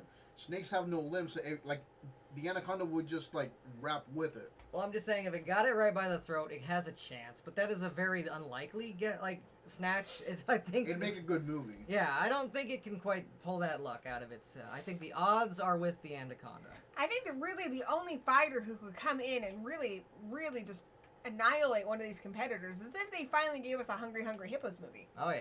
Mm-hmm. They've been talking about it. That hasn't happened yet. It hasn't happened yet. They made some posters for, board games for scary movies. Yeah. I actually... And I would want to see I haven't done a full script for it, but I have written down a whole lot of ideas for a script for one that I would actually like to turn into it. Checking in with the chat, Sandy says the Queen might have everybody with that acid, and I think it's definitely one of the bigger things that she has in her arsenal. Gustav has killed hippos for lunch. Ooh, it can make her hungry. Yeah, but a hippo's very different from a snake. It's got limbs. Yeah, I mean, we're focusing on this fight here, though. There was actually a show called, it's basically Deadliest Warrior, but for animals. It only had about 3 or 4 episodes. They actually did have the world, a big crocodile versus a hippo, and a hippo actually won. It had a stronger bite. You know, everybody thinks that hippos are this cuddly creature. They're really scary. No, they're violent, scary things. Yeah, they are not cows. Their bite force is insanely strong. Mandy says, and the Nile crocodile is more lethal than the Anaconda. Plus, he is fast and angry. I'm not saying that he couldn't win. Yeah, we're not saying this crocodile's gonna go down like a bitch. I think he could win. Gustav is gonna put in. I mean, these are some great fights we're watching here, guys. These are some great fights. These are on the edge of your seat. It could be anyone's game. Gustav is definitely bringing the heat tonight. He made it this far for a reason. But I think the Anaconda is gonna get us that final blow. I think the odds, just if they fought 100 times, the Anaconda would win probably 75 of them.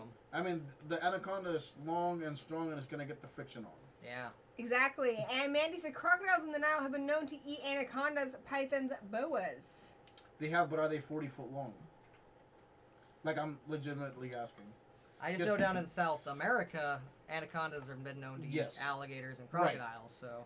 It's kind of even, like in nature, it's kind of even in that regard. They eat each other, so this is going to be an epic battle to watch. We have 17 votes. Let's get a couple more to get to that 20. But so far, it looks like the Anaconda is in the lead. It would take a miracle at this point for Gustav to win this fight. I think everybody would have to vote Gustav at this point. I'm going to give it to the Anaconda. I'm giving it to the Anaconda, and let's take a look at our bracket.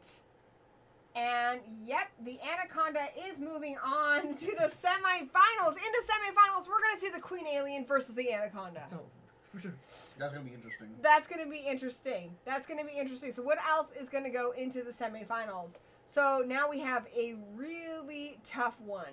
A tough one. We have the Stuff versus Christine. This is a tough one because I have seen the Stuff destroy, a lot of property. But Christine is not easily destroyed. She's not, but she was taken out by a porta potty truck, and I think to the point where the Stuff has its stuffies. They stripped Christine down. I know she heals, but if they would have to melt down her pieces, and they could do that. They could find a way to melt her down. If the Stuffies figure that out. Now, granted, like if we're talking just like the Stuff absorbs Christine, then no, we're talking like a death battle. Yes, like it implies that you're gonna kill something. Yeah. However, I don't think that the Stuff is gonna necessarily kill Christine, but it's gonna stop it from being able to do anything. Also, like I said, the Stuff is a huge corporation, and everybody's got a price. Even Christine, she's gonna be working for them. She's gonna have a new paint job. It's gonna look just like it doesn't have the Stuff logo on the doors. Boom. Yeah, I think just ultimately Christine becomes part of the Stuff. Exactly. I'm going to give it to the Stuff. It was a weird fight. I think she had her hands full enough with a giant troll, but now she's got a whole corporation of weird, and a blob that's made out of, basically yogurt that could possibly dissolve her. I don't know.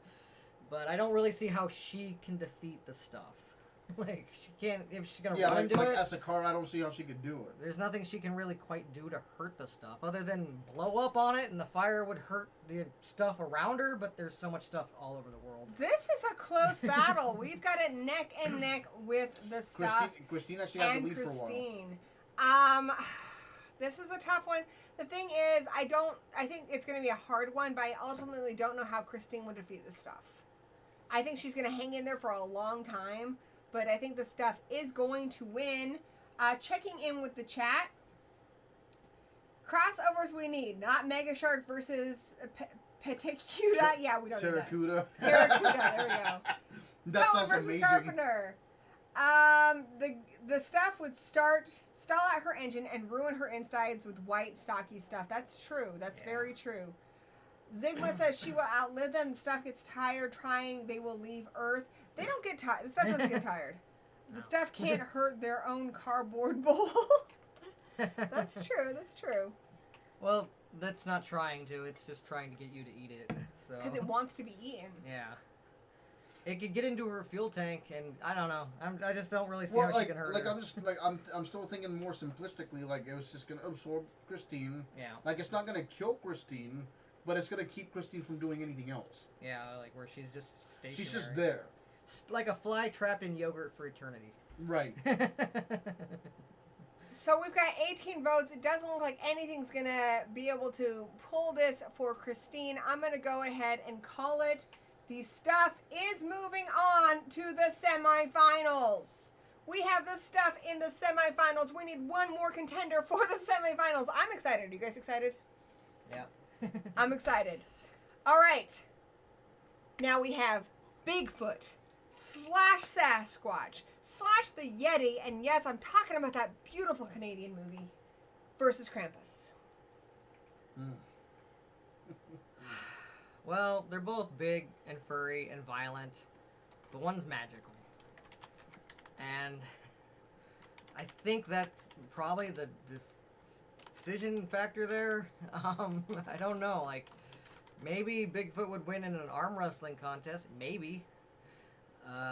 But this is a death battle. This is a death battle, and Krampus is a lot more clever, and like I said, he's got magic on his side. If anything, we're going to get ourselves a cool little Yeti snow globe. Here's the thing. I think there are maybe Bigfoot's taller depending on the movie, especially if you look at that Yeti movie. Yeah. Bigfoot can be quite tall. However, Krampus does have a lot of bulk, usually, depending on the movie again. But like Danny said, if it comes down to mass versus mass, we've got a pretty even pairing.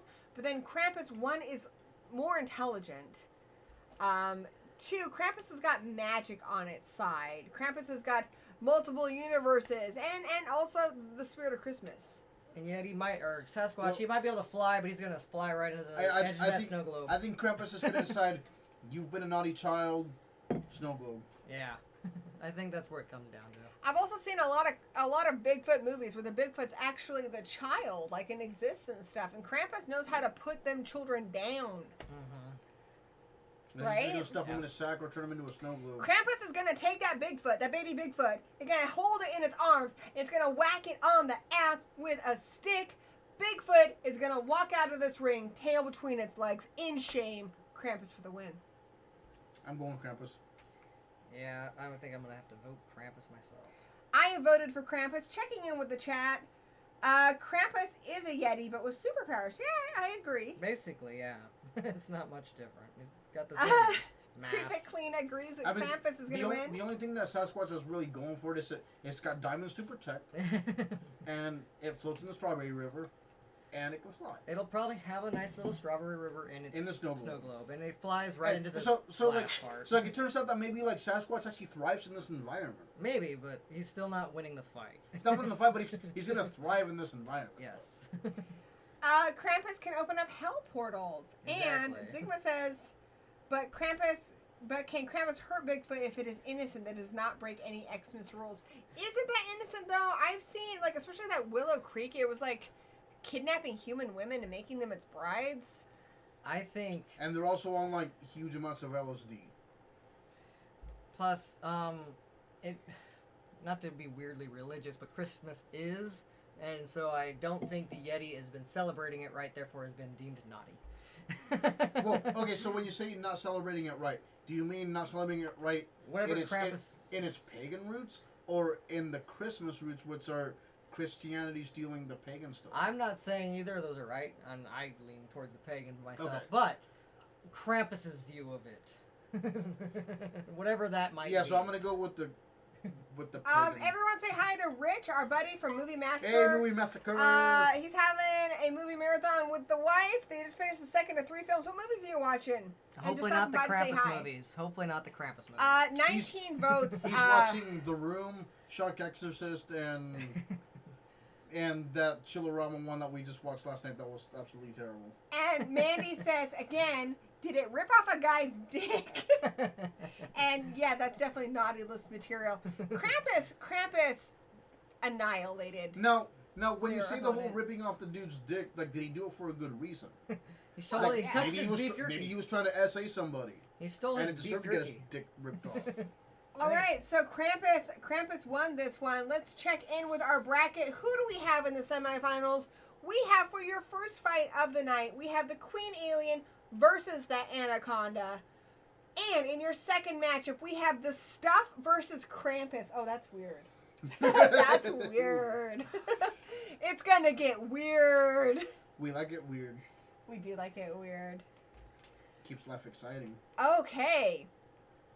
Well, our first fight is the Queen Alien versus Anaconda. Now, the Anaconda has been an amazing fighter tonight. The Anaconda has really pulled ahead, defeated some pretty notable opponents. However, I think this is where the Anaconda has finally met her match. Yeah. The Queen Alien is more intelligent.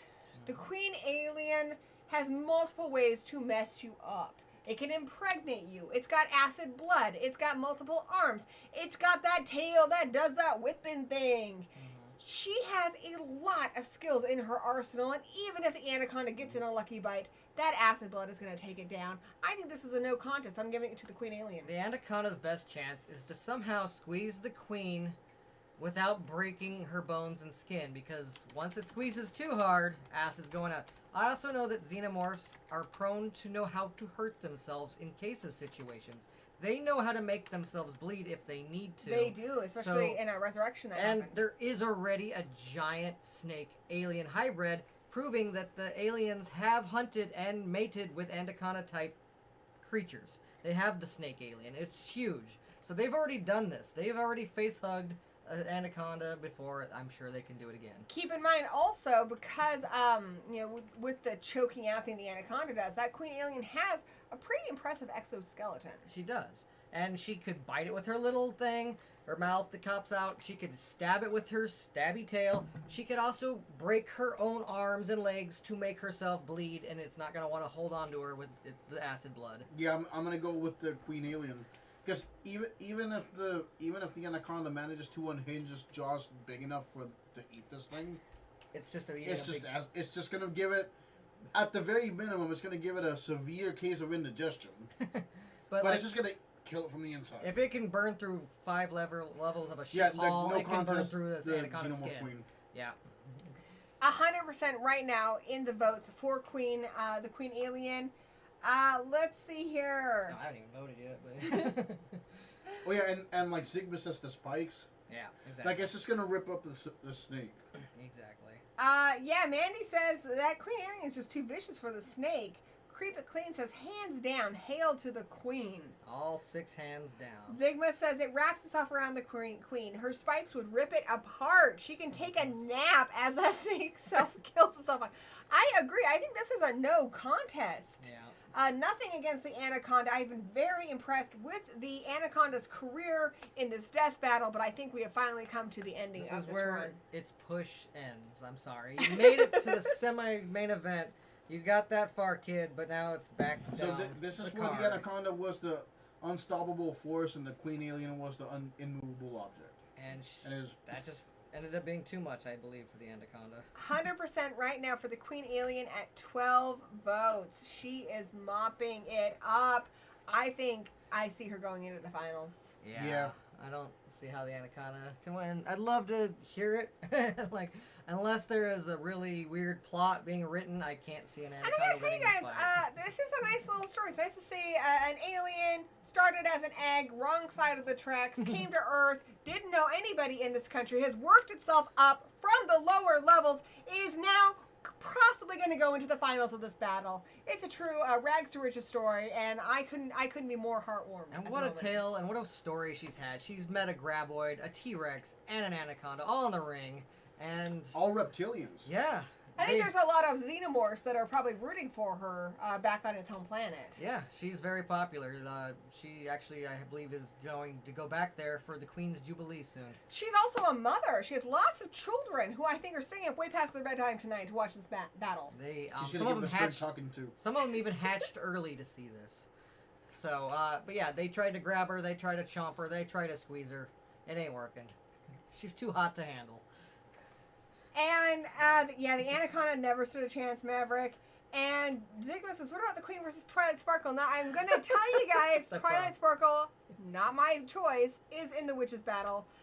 Once we have the final winner of each of these battles, we're going to have the winners across different brackets fight. That's kind of more for fun because, I mean, I think that goes to the kaiju, whoever wins that, but Well, whatever. It's that's still. I think it's yeah. But we'll still do it.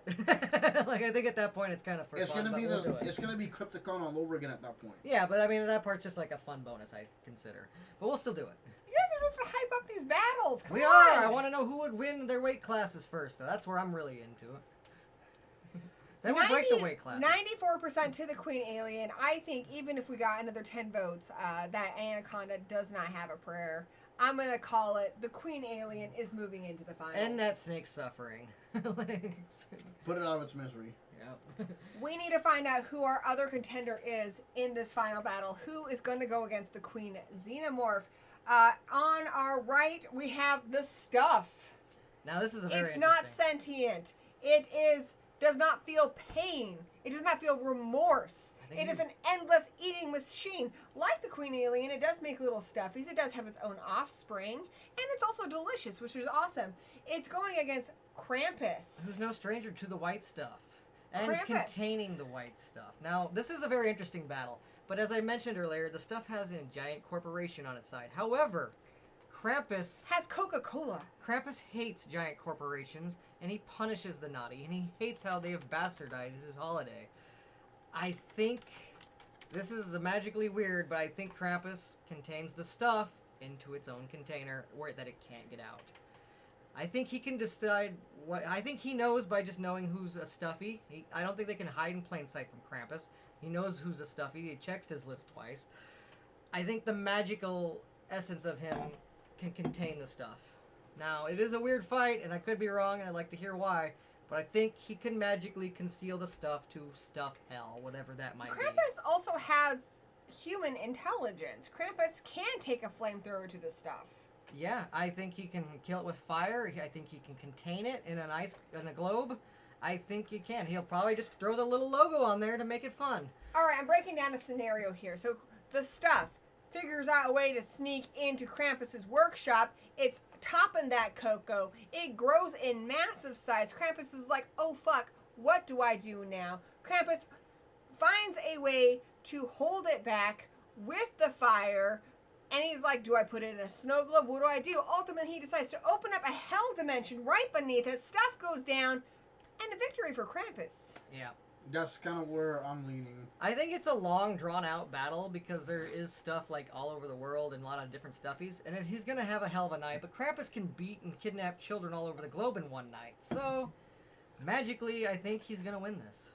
Yeah, like I'm inclined to say the stuff like as far as like absorbing it. However, Hell Portal. Exactly, that right there, Hell Portal. Also can contain it. Also can't trick him. Also you can't buy him out. We've only got 8 votes, but so far Krampus is in the lead. Checking in with the chat, Zigma says Krampus would put that stuff in a little snow globe and knock its ass into the darkest hole, never to be seen again. Exactly. Or give it to somebody who's naughty in a different galaxy far away. Or Krampus turns the stuff into a snow globe itself. Yeah. Creep It Clean says Krampus is immortal and magic. Sandy says you had a great argument for the Krampus, Danny. Thank you. I thought about that 9 one. votes. Let's get a few more votes, but I think Krampus has got this one, guys. 10 votes. Did you vote? Yeah, I voted. I voted for Krampus. I voted for Krampus. It's a weird, interesting fight, but I'm going towards Krampus. Mandy says it does love the cold, but Krampus, again, can drop it in a cartoon oversized cauldron with boiling oil. Yeah. Ooh, Absolutely. that's oddly specific. Yeah. Very specific. I feel like Mandy has thought about this. Yeah. A little bit. Anybody can punish the stuff for being so naughty. I believe it's Krampus. I agree. And the stuff is actually pulling in more votes than I thought it would, but Krampus is in the lead with 73%, 17 votes. I think there's 76%. Crappy versions of Krampus out there that it might be able to take on, but this is all the Krampus's best versions included, and I think those ones would have it won. Maverick says that they're proud of how well the stuff fared in this tournament, but it has been outmatched by Krampus, and I have to agree. I'm going to call it. We're at 18 votes now. The stuff cannot win this. It Krampus finally is moving to the finals. And the stuff finally met its expiration date. All right. So what do we have for the final? The final countdown.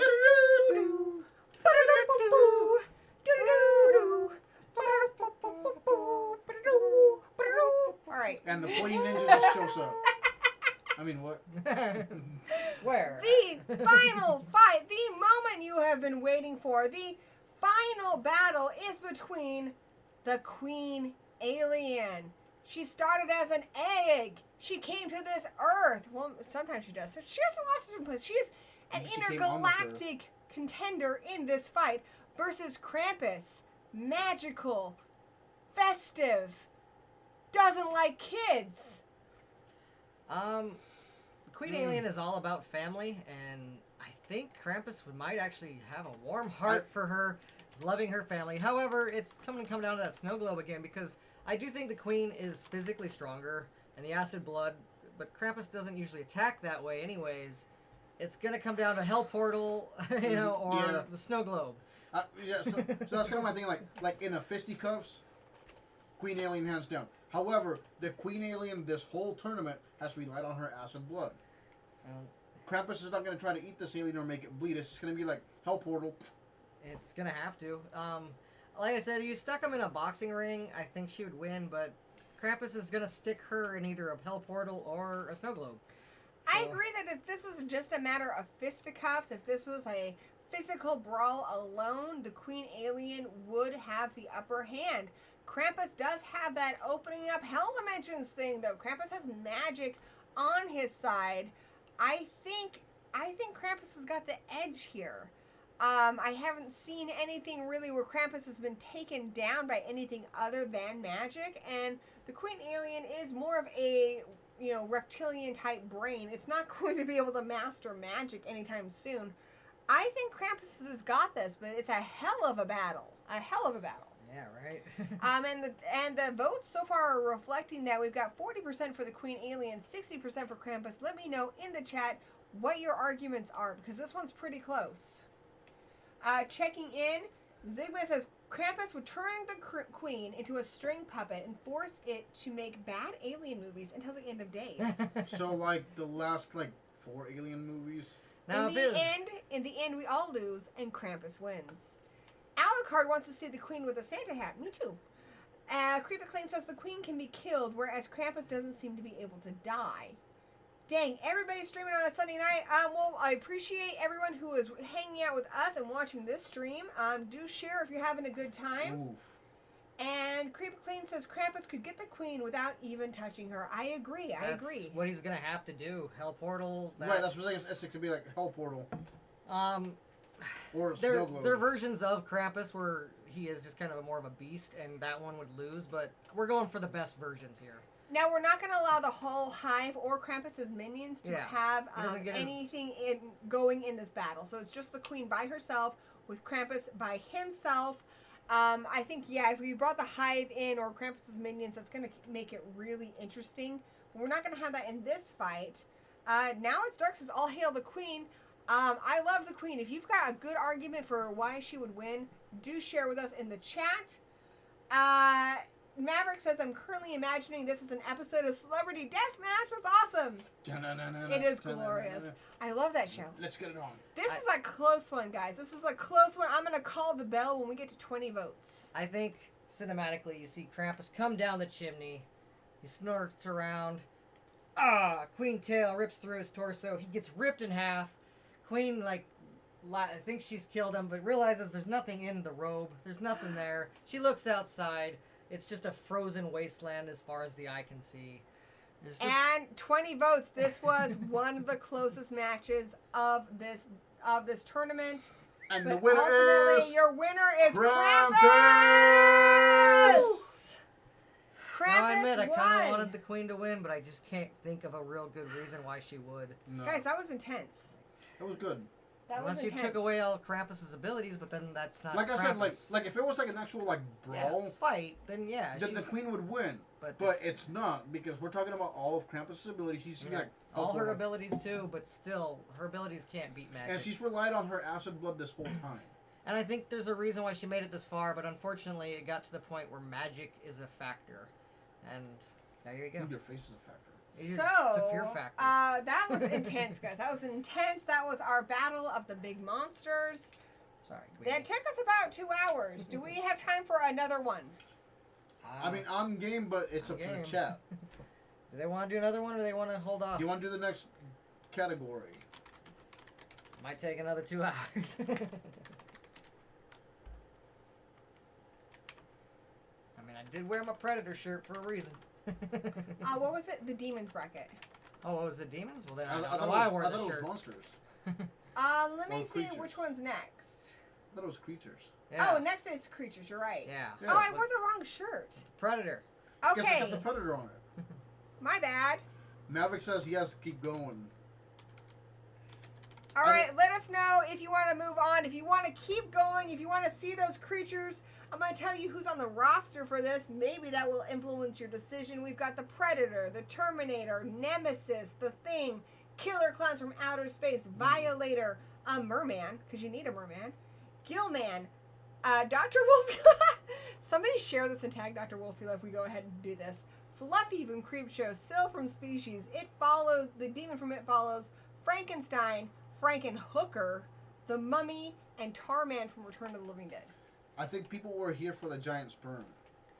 That's not until we get to Kaiju. That's in the Kaijus. All right. 14% say no. 86% say yes, but we only have 7 votes. I mean, I'm down to keep going. It's not even 9 o'clock yet. Yeah, the sun's not even down. Sun's not even Yeah, down. I mean, we do live in the northern hemisphere. I farted, then I get Tara why it's ran out of probably the room. late, yeah, for some of them that are on the East Coast, but... Whoa, whoa, dog, bark, bark. Uh-oh, dogs. I'm barking. In the meantime, I'm gonna play with Elvira. No, What? Refills. Same thing? Pineapple. Yeah, we don't have I'm out of pineapple. Oh. So I drank it all. That's why I didn't get... Let's see. What do you think? Should we keep going? I mean, I'm down to keep going. This is awesome.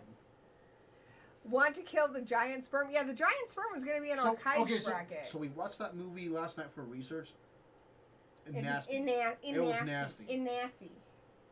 I literally had nightmares about it. Me too, dude. Like I was like, what the hell is this? It's disturbing. And like my big thing is like I don't like even insinuated grape. And there was a lot of that in this movie. It's pretty, yeah. Well, I think we have enough votes that we should continue on, yes? I'm good with it. If you guys have Pennywise to is leave, good with if it. it's getting late for you, I understand. You can always catch the next one on the replay. But it's time for a hard death battle! Dun, dun, dun, dun, dun. Or should we do the next one so we can save this one for Dr. Wolfila? I mean, can Dr. Wolfila actually join us next week? I don't know. He doesn't stream a lot. I mean, like with other people. I mean, I feel like we'd be waiting for a long time for. But he might watch. He has watched a lot might. of streams. But I really haven't seen him in a lot of chats though. He's been in the chat on the show a few times. Has he? Yeah. We could skip on to demons. The demons is Pinhead, Kane, Evil Ash, the Collector from Demonite, Jennifer from Jennifer's Body, Angela from Night of the Living Demons, Kayako, Sadako, Sam, Pumpkinhead, Damien, Lols, Spawn, Beetlejuice, Satan, and Pazuzu. I think Giant Sperm's getting a lot of mention though. Giant Sperm? So Greasy Strangler was your jam, but the line is at Giant Sperm. Yeah, but Greasy Strangler was like, they didn't actually grape anybody. They were gross, but they didn't actually grape anybody. I love Greasy Strangler. I don't mind Wadzilla that much. It's a little gross, but I don't mind. Creeper Queen's down for demons. Should I ask them if they want to see demons or...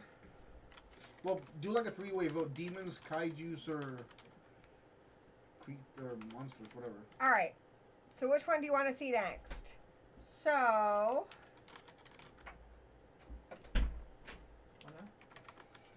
You might get your sperm count on this one.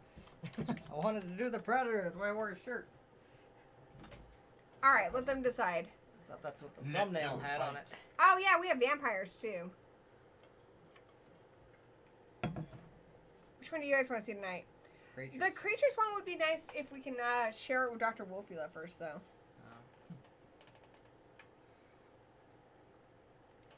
Did you guys see the Glory Hole horror Jay reviewed on Bloodbath? Mucho gross. Yeah, I've seen. I actually was telling Jay about some Glory Hole horror movies that he could check out, like Deep Dark, which has a sentient glory hole that grants his wishes as long as you give it lovin'. And then there was what was it?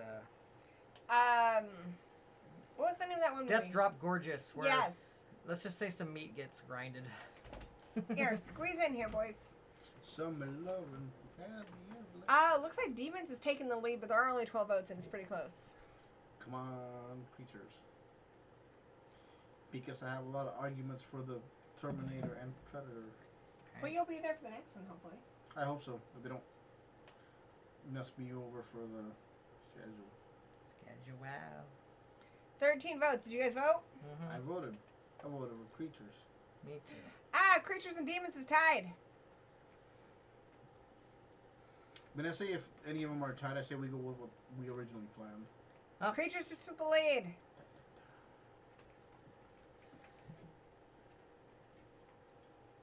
Now it starts says they have to go to sleep. Well, it is dark. Creatures Now. and Demons is tied up. This is close, guys. This is really close. Science fiction double feature. Dr. X will build a creature. The creature was stirring. Okay, 17 votes. I'm gonna let whatever is the 17th vote decide. You guys already vote? They're Yeah, I gonna already vote for kaijus. Guys, if you love these streams, absolutely please support the show. Hack that thumbs up button. It definitely helps us with the whole YouTube algorithm. Share the stream if you can. If we can get more butts in here, it definitely helps and tells us that you want to see more of these death battle videos. And this is like, coming from a big sports ball guy, this is more exciting than the Super Bowl. Oh, wow. Sports ball guy. Yeah, I We like need football. one more Go vote. Bucks. And it can't be for kaijus. It's gonna be for kaijus. tie it up. We're gonna get it tied up. For kaiju I think too. if we get creatures and demons tied up, it should be what we originally planned, which was creatures. I agree. Should we just go with creatures? Yeah. Alright, let me pull it up. Share with Dr. Wolfie Lilla. On Alright. Twitter. Yeah, tell I'll him. tag Hey, him in it. tell him get your furry butt in here. Just tell him that he's going to be in a death battle.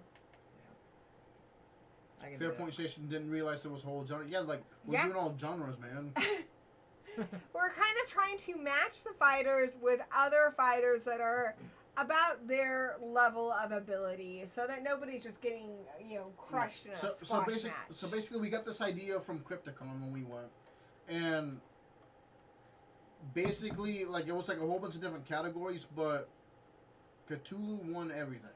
Yeah, and we thought that wasn't fair. So, okay, let's do it. You guys ready? Let's get ready to rumble! Are you ready for a horror death battle? Okay, for our very first fight, we've got 1, 2, 3, 4, 5, 6, 7, 8 fights for this bracket. Elite 8. And the first one's a pretty intense fight, guys. The first one is Welcome to the Jungle. It's the Predator versus the Terminator. Dun, dun, dun, Ooh. dun. Now, I think you guys are pretty familiar with these fighters. The Terminator, and we're going with the original Arnold one from the original movie. So It's a cybernetic being that was sent back in time to kill John Connor.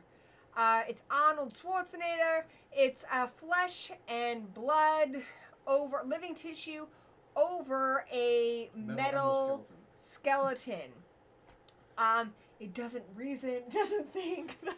Okay, so Then you have the Predator. Now, the Predators are a highly advanced race of aliens that travel throughout the galaxy, and they look for the strongest and the toughest fighters. They want a challenge. This is mostly a sport for them. So they definitely know what they're doing. In fact, the one we saw in the original Predator movie, I think that was a young one. okay, so I do have a bunch of questions regarding this bout. Because now, I don't know a lot of horror stuff, but these two are my jam. Like I grew up with Terminator, I grew up with Predator. Now, when we're talking about Predator, are we talking about a coming of age Predator, like a Yautia, where like he's doing like his rite of passage hunt? And also for the Terminator, are we talking just the original T-800, or which Terminator are we talking We're about? going with the very first movie of both of them. So the Okay, Predator, so we're going to talk about a coming of age. the Predator that was featured in the original Predator movie, so the coming of age- Terminator that was featured in the original Got it. Terminator movie. Those are actual horror movies. I think it's best to just go Okay, with those ones. so we're going to go with a T-800. So T-800, it can't learn because Skynet did not give it the ability to learn. And the Predator from the first one was a coming of age story. Yes, he was a It young. was one of those like He was a young sending you out Yalta. into the wilderness to Right. become a man. It's type like thing. here you go survive basically. Road trip movie. No, Right. I'm just kidding, but yeah. here's my stance on this. So I have an opinion on this. Okay. The original Terminator was pretty easily fucked up by a waitress. Easily? Wow. I think so. Barely She got anything. it. She got it squashed in that press. She handled most of that fight by herself. Michael Biehn, the soldier, didn't help out as much as you would have thought he could have. The flesh and stuff is pretty useless. It gets burned off, and then you just have the skinny ass robot dude. Is it cool? Absolutely. Can it be destroyed by fire? No. But can it be crushed? Yes. Now the Predators are highly, highly intelligent. They have something that the Terminator doesn't have, which is mass technology. They have cloaking. They have heat vision. They know how to do traps. If the Terminator is going to be destroyed by a fucking hydraulic press, I'm pretty sure the Predator can come up with a trap that's going to take it out of commission. Okay, but I'm giving this to the Predator. so I'm going to argue for the Terminator. In that scenario, so the Terminator was already damaged by the time it got to the press. And it fucked a lot of things up along the way. Now, granted, it was going up against a waitress and a soldier that was injured. However, this soldier did know how to, like, take him down. Because he knows how to do, like, machines and stuff. He just, like, blew himself with a grenade, basically. However, Predator. Predator has infrared vision, so it can catch him. It can see where the Terminator's at, like even if the Terminator's hiding, because the Terminator's got all these tactics programmed into it. Like it knows traps, it knows like Lots of siege hand-to-hand tactics. combat. It knows anything about warfare. A Terminator knows. The only thing is that it cannot learn because Skynet did not program it to learn. It only knows what it already knows, which is Right. like tons of information on hand-to-hand combat, Right. weapon combat, tons of combat. Now, Okay, I'm throwing in an argument really Okay. quick. The Terminator is not smart enough to know which one's the right Sarah Connor. The Terminator wastes a lot of time at the beginning of this movie going Sarah Connor and going door to door. Right. Because it can't even find a fucking picture. This thing doesn't even have the fucking internet. Yep. This is pretty old school. Which is where the whole Skynet did not program it to learn exactly. thing comes That's into not play. helping your argument. I think it's making a better case But for the Predator. but like as far as like abilities, like I'm talking like in a fisticuffs, right? Like they're just in a ring, like they're beating each other up. Terminator also does infrared vision. It can see into like a bunch of things. It is high tech. However, it is high tech for Earth. Yeah. Honestly, what does it like- have? It has a gun with a sight on it. That's not going to take out a Predator. It's not strong enough to take out a Predator. The Predator's much stronger. I don't think that the original Terminator has the arsenal to really do damage to the Predator. I think it could, but It could like, potentially. in a fist fight, I think it actually might be stronger. However, not by much. And the Predator messed around with Arnold in the Predator because he knew he outstrengthed him. He was playing around with him. He did. Whoa, wait take a off, second. This is like. This is revenge for Arnold. Basically, Arnold yes. got a robot upgrade, but this Right. Predator will know that. He will know from his vision that it's not a human like that. He will not think that. He will not play around with this one. He will shoot it with its laser cannon right into its chest or head, and it'll probably explode. However, Here's something else I want to point out is armor. Terminator's armor is bullshit. It's just flesh. It's burned off. It's easily destroyed. Let me finish. It doesn't help. Its exoskeleton's stronger than the fleshy stuff on the outside. Predator actually does have very effective armor protecting it. like my only argument against the Predator. Now keep in mind, I like both of them, and I'll tell you who I think would win in a second. The Predator's biological, whereas the Terminator is not. Now the Terminator, they both got bombs. Like Predator's got a bomb on his wrist. He's got a freaking nuke. Terminator also has a nuke in his chest. Yeah. And if they take it out, it's actually a hydrogen bomb, but they can also blow themselves up. It overheats sometimes. Now, however, who do I think would have the edge in all of this? Predator. He has better long-range weapons. He would be harder of a target to hit, I think.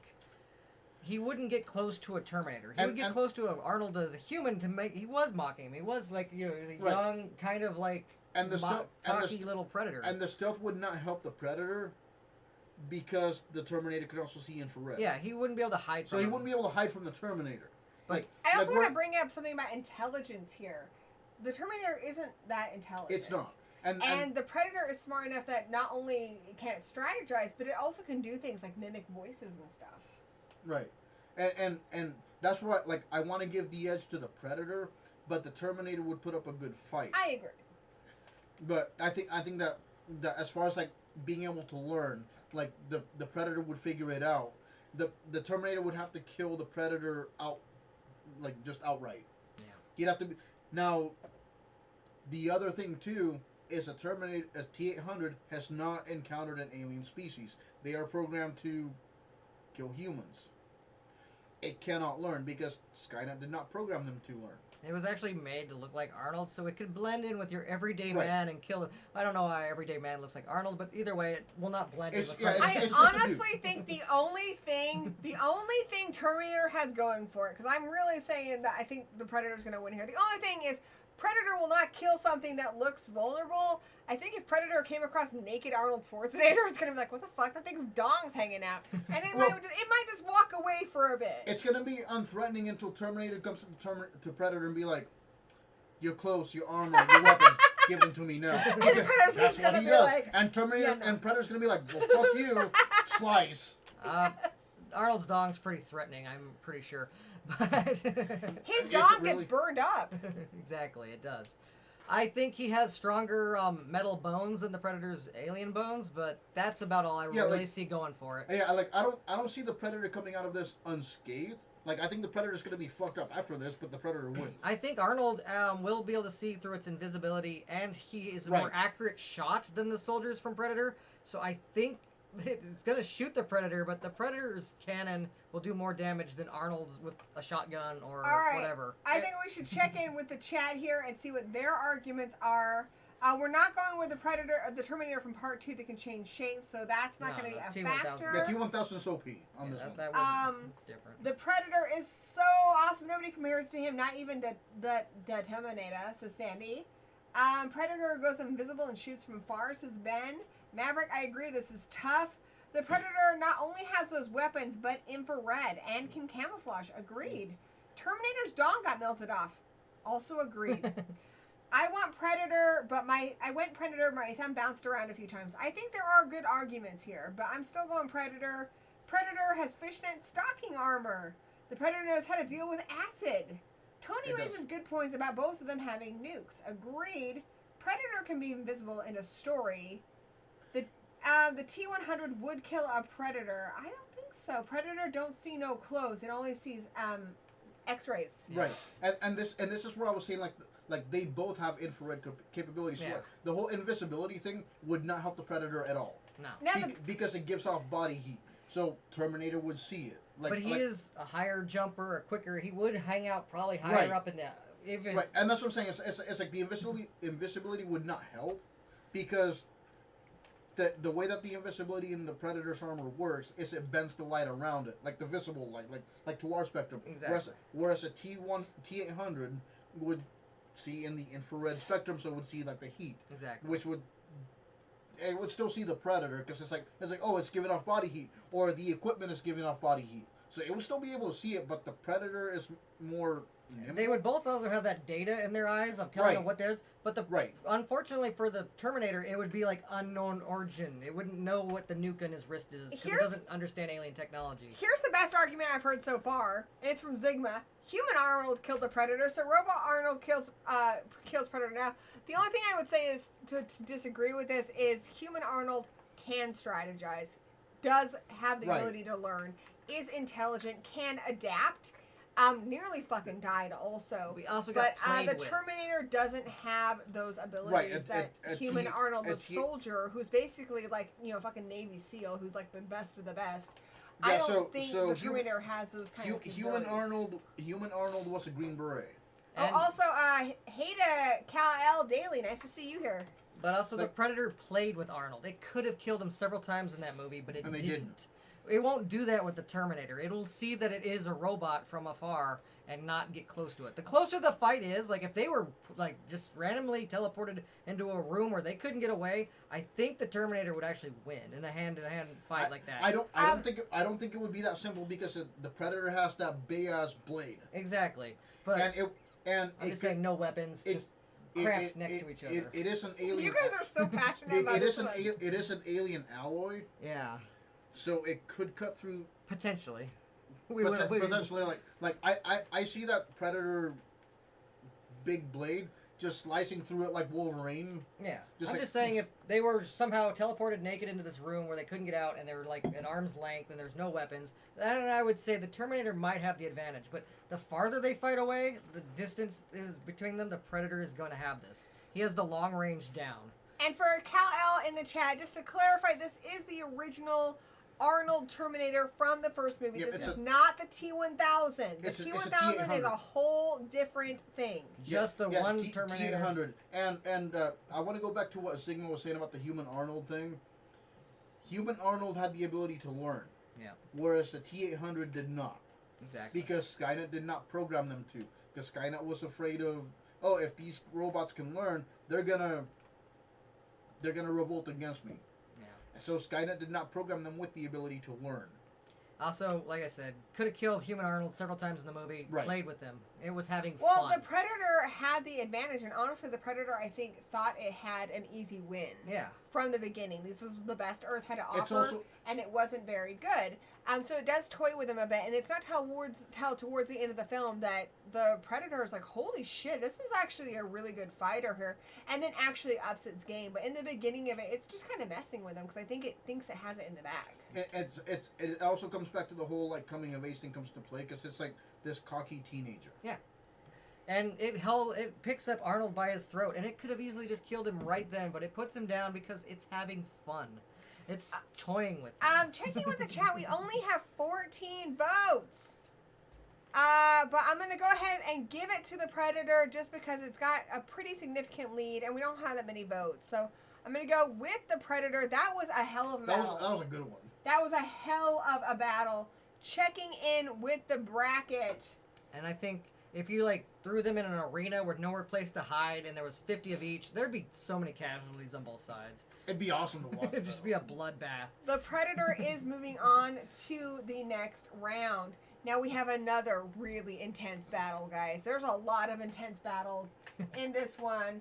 The next one is Nemesis from Resident Evil versus The Thing.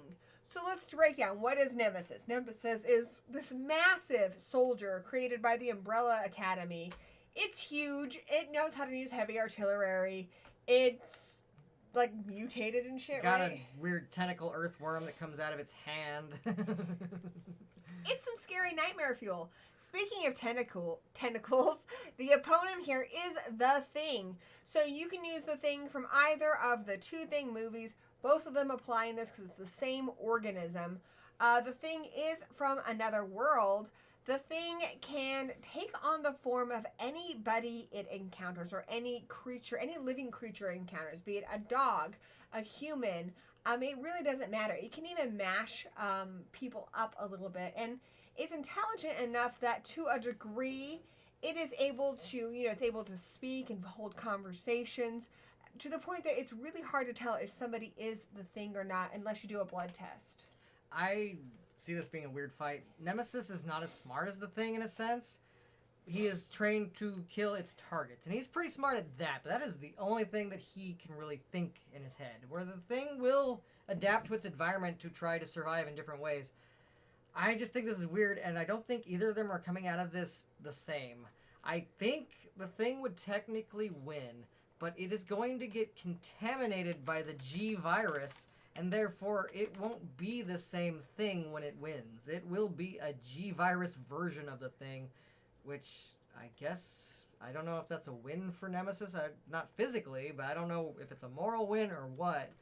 I don't know what the G virus would already do to The Thing, since they have the same effects on living flesh to begin with. So I'm going to pull up some pictures here, because I know not everybody in the chat is familiar with both of these fighters. So here is a picture of the Thing. It's taken on a guy's head, but yeah, it can do a lot of things with its body. It can have spider legs come out. It can have tentacles. It can do a lot of crazy stuff, and it can use these things to, get away, hide, whatever it needs to. The Nemesis we have here is this big hulking thing. It has a gun for an arm. Vulcan. It has like a tentacle. I thought I saw an image of it shooting a little while ago, but yeah, Nemesis is pretty badass. He is. So here's my thought on who I think would win, and it comes down to this: the Thing can duplicate any living thing it touches. I don't think it just needs to be like around it. The Thing could duplicate Nemesis. It can't duplicate like metal parts, but a lot of Nemesis is biological matter. The Thing can duplicate that. So I think already there you can have the Thing in a position where at least it's pretty close. Nemesis has the advantage there with like the gun, the technology, but the Thing is intelligent enough that it can go grab a gun or technology. Also, the Thing, if it wants to, it can change its shape. It can turn into like a little spider thing and run away. Nemesis is not that intelligent. But he does change shape. In fact, G-Virus is highly unstable. He would become like almost an Akira mass himself if done the right way. But that's also what the Thing naturally does. So I'm not 100% sure. It is a weird body horror fight for one reason. What do you think? So I think that the big factor of the Nemesis needing a target to win, and unless the target programmed into it is the Thing, which I don't know how it could do that, then I'm going to have to give it to the Thing. I think it would kill a version of the Thing, but that Thing, like, it would think it won. It would think that it already beat the Thing, and then the Thing would be duplicating other versions, and it would be weird. Its lack of intelligence would really be a hindrance in this battle. I think the it would Thing kill... is highly skilled. The Thing is also from another world, whereas Nemesis has got the intelligence of like Frankenstein's monster in the first movie. It's like a child, whereas the Thing, it's been alive for fucking eons. Yeah. It knows a lot of strategy. It knows a lot of ways to get away. It knows how to evade potential danger. It knows how to attack. I think the Thing's intelligence is going to be what ultimately helps it win this fight. I think overall it wins the fight. I just think the weird instability of the G-Virus contaminating the Thing will have a weird effect on the Thing. Then again, maybe it'll just give it indigestion. I don't know. But I think the Thing wins the fight physically regardless. I just think it might become less stable itself because of the G-Virus. But other than that, we only have 6 votes. How many people are watching? I didn't vote yet, but I'm going with the Thing, but the Thing is altered. But that doesn't mean, just because it's altered doesn't mean it didn't win. It didn't die. It didn't, yeah, it's altered, but it still wins as far as I'm concerned. Okay, so we have 15 people watching, only 7 votes. So get your votes in and let us know who you would pick.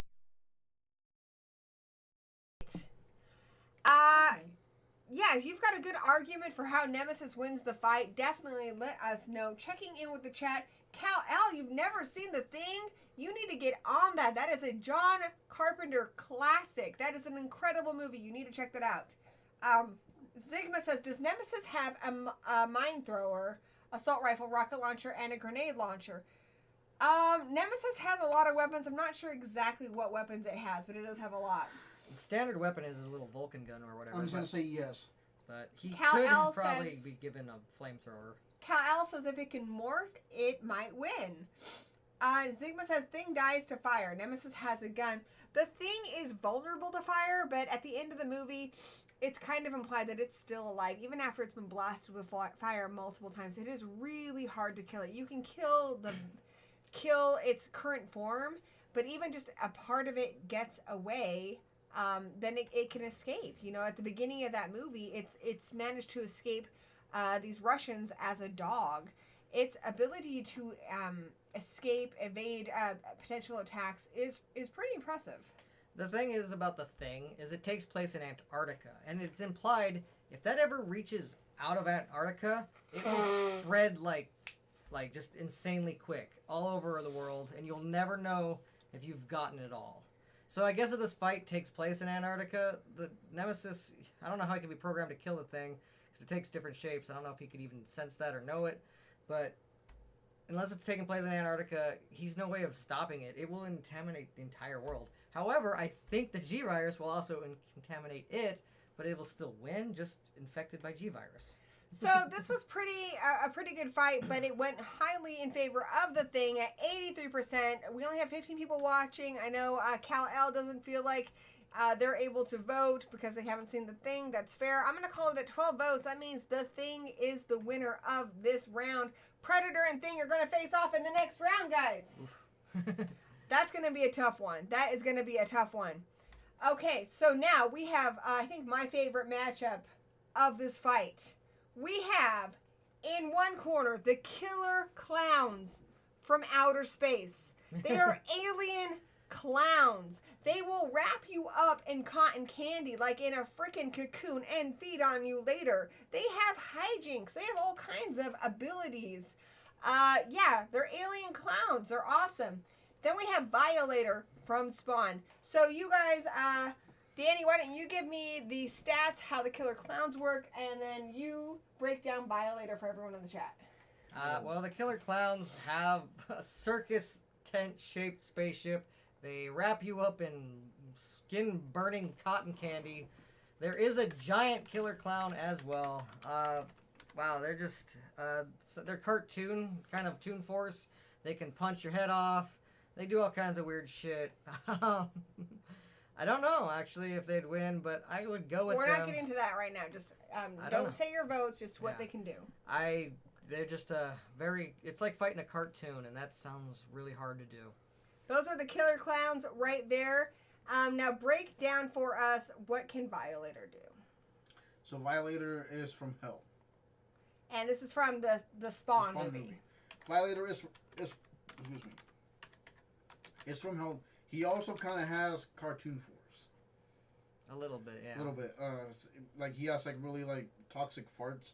Yeah. And it's John knows that well. Yeah, but go with his comic version or whatever. So he's basically he's a demon from hell, basically, and he takes the shape of a clown. Yeah, and he's got your typical demon powers from hell. So kind of like Pennywise. Kind of. Without Here's a without the dead picture legs. of Violator in its clown form. And here is a really big picture of Violator in its demon form. So what can Violator do? The whole hellfire can transport people to hell. He can cartoonishly pull out all kinds of like guns, almost like the Mask. Like Deadpool. Yeah. Like he's got the magic satchel. Yeah, he can magically have weapons that he's got like prepared for him in hell, and they're like rocket launchers, or so he's got a pretty endless supply of those. But I don't know if those type of bullets would hurt killer clowns from outer space. I've never really seen anything like that hurt them.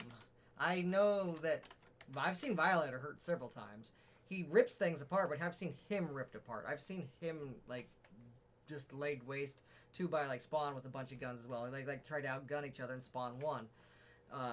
Doesn't mean he died to the point where he never came back, but let me check in with the chat here and see what they have to say. Violator, says Sigma, can get help from hell. Violator can also change shape into other people, says Echo. I think those are some really good points in favor of Violator. Now, I'm not very familiar with the comics of Spawn, but Violator definitely has some really impressive things in its arsenal.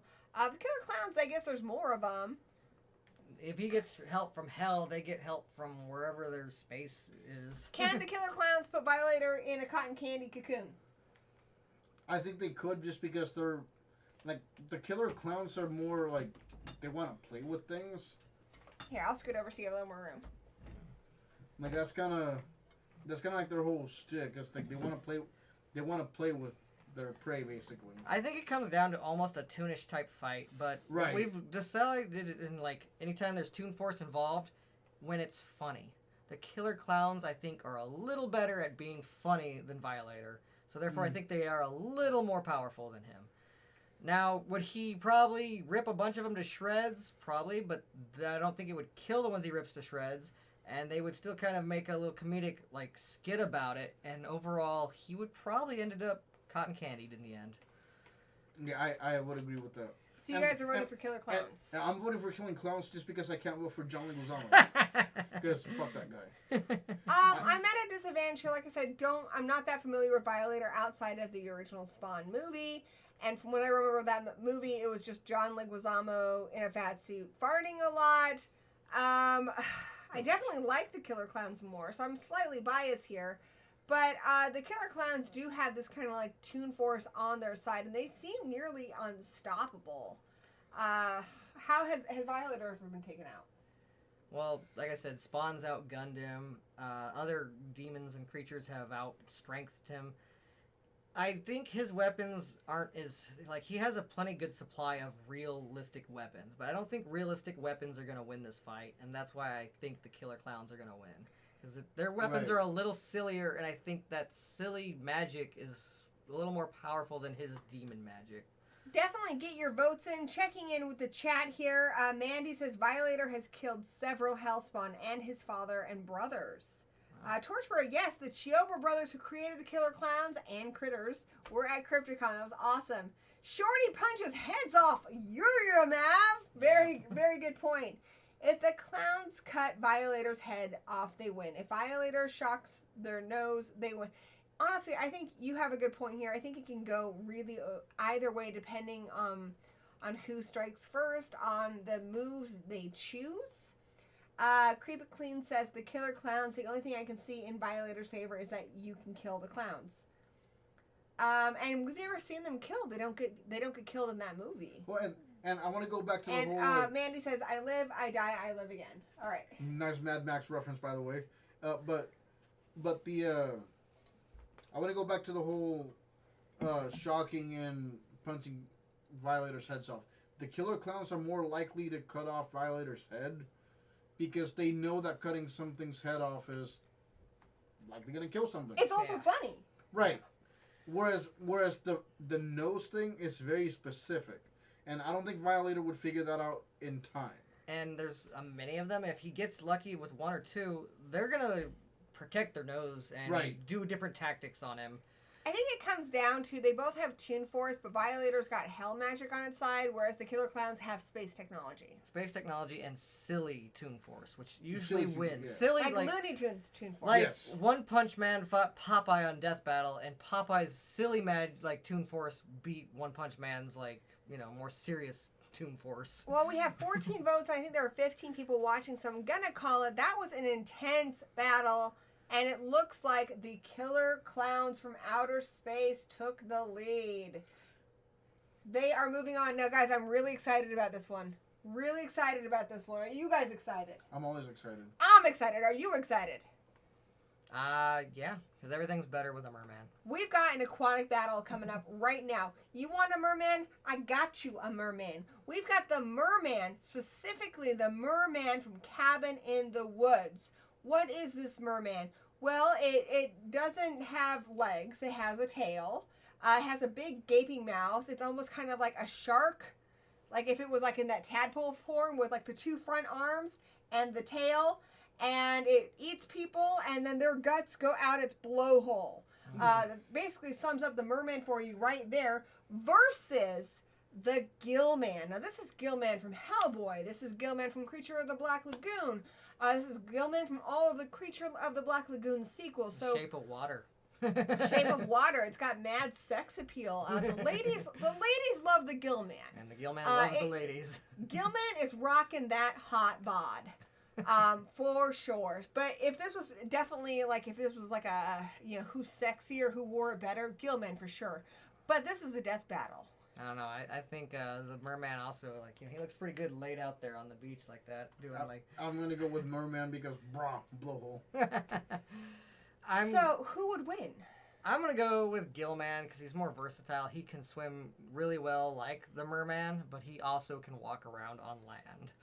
He also has just more cooler claws, where the merman, and yes, I think the merman's bite is a slightly bit more deadly with the blowhole, but I think the Gillman could drag him onto the beach and just rip him apart. The one time the merman killed somebody, that guy was not in a position to put up a fight. Cheers for Fears is here. Nice to have somebody else join us for this epic death battle. Gilman, I'm putting on here Creature of the Black Lagoon, but it's all creature movies. It's all versions of the Gilman. So that includes Hellboy. That includes Shape of Water. Yeah. But I'm putting this in here for the vote. This is a tough one. This is definitely a tough one. I do think the Gilman has sophistication on its side. It is intelligent, especially if you go with Hellboy. It definitely has more maneuverability. I think the biggest thing that's hurting the merman here is the merman can't even stand up. Now, if this was an aquatic battle, the Gilman still is great underwater. But the merman is pretty fucking useless on land, whereas the Gilman can walk around. The only reason the merman is able to get a single kill in Cabin in the Woods is because that person's already down. So for the merman to be able to go up against Gilman and have a shot, the merman would already have to be injured and on the ground. The merman can easily run away from it. It can easily swim away from it in the water. Now, I don't know how fast their speeds are, but both of them are adept swimmers. So I think ultimately the Gilman's intelligence, the Gilman's maneuverability gives it the edge here. I'm going to vote for the Gilman. Yeah, I'm going to give it to Gilman. Yeah, as much as I love a merman. I'm going to have to go with Gilman as much as I would have to give the edge to merman in the water because it's been in the water this whole time. I think it would have maybe a slight edge in the water, but not a big one. Where on land, it's a massive difference. We definitely have, Sandy says the Gilman would lose. Sandy, give us your argument. I'm not saying... Maverick says, I'm so biased in this vote. Creature from the Black Lagoon for life. Yeah. It's my buddy. Nice to see you here. And I have a little treat for you guys. Do you guys want to see a treat? Yeah, why not? I have drawn the Creature from the Black Lagoon. As a dong. I only know how to draw dongs. I know. You drew... But Gory has a dong. Gory, yeah, like I got a dong. Here's my art. I drew the Creature from the Black Lagoon as a dong. You're welcome. So there you have it. Look how sexy that is. That's sexy, right? Yeah. It's too sexy. That's actually one of my favorite ones you've done. It's probably too sexy for YouTube, but there you have it. Like, the lips, the abs for days, the fins. Damn. Like, seriously, if this was a who's sexier battle, it's not even a contest. But yeah, I'm going to have to say, even in this death battle, even in this fight to the death, the Gilman just has the edge. It's a pretty close fight, though, and good, it should be. I think it's not like 100% clear. I just think he just has a little more versatile, and like I said, when it gets on land, he's way more versatile. In the water, I don't know who is. I would maybe say merman, but then again, maybe not. Pest dispenser. Thought my dong was a pest dispenser. It's really long in the shaft. Not all my dongs are super long in the shaft. My Chucky's a little more of a stout dong. It just depends on the character. But nice to see Ryan Ho in the chat here. Zigma says Gilman can't act. I disagree. I think especially but what does that have to do with what's his butt? Doug Jones in Hellboy did a great job. Mandy of the Living Dead says, I would assume the merman would have to be better at swimming because of the loss of legs. Thinking about the T-Rex, it has large, powerful head, great vision, and strong, steady legs. Possibly. So you might have the edge if this was a water fight. That's what I was saying, but I don't think it would be a big edge because the merman. I've seen Gilman swim perfectly well. Like it would be one of those like the Gilman would not come out unscathed out of this. Yeah. Yeah, I think they would fight in the water and it would be pretty even, but then Gilman would drag him out, grab that tail, and drag him to the shore where he would finish him off after suffering some damage from the fight in the water. I think it's gonna be a good battle. I think Gilman is gonna get roughed up a bit. Yeah. But I do think, I mean, Gilman, I've seen the Gilman in the water. Have you seen those old, like, 60s movies where they have the ladies with the shower caps on and they're doing that synchronized swimming? Oh, yeah. Like, that's Gilman. It's beautiful. It's a fucking ballet in the water. Yeah. Merman is going to look like a giant fucking sperm in the water. Yeah, and he might slap the Gilman around a little bit with that tail, but he's not going to do anything, I think, that's a killing blow. But Gilman's going to grab that tail, drag him onto the water. I like that comment, by the way. can't differentiate between a dong and a pest dispenser.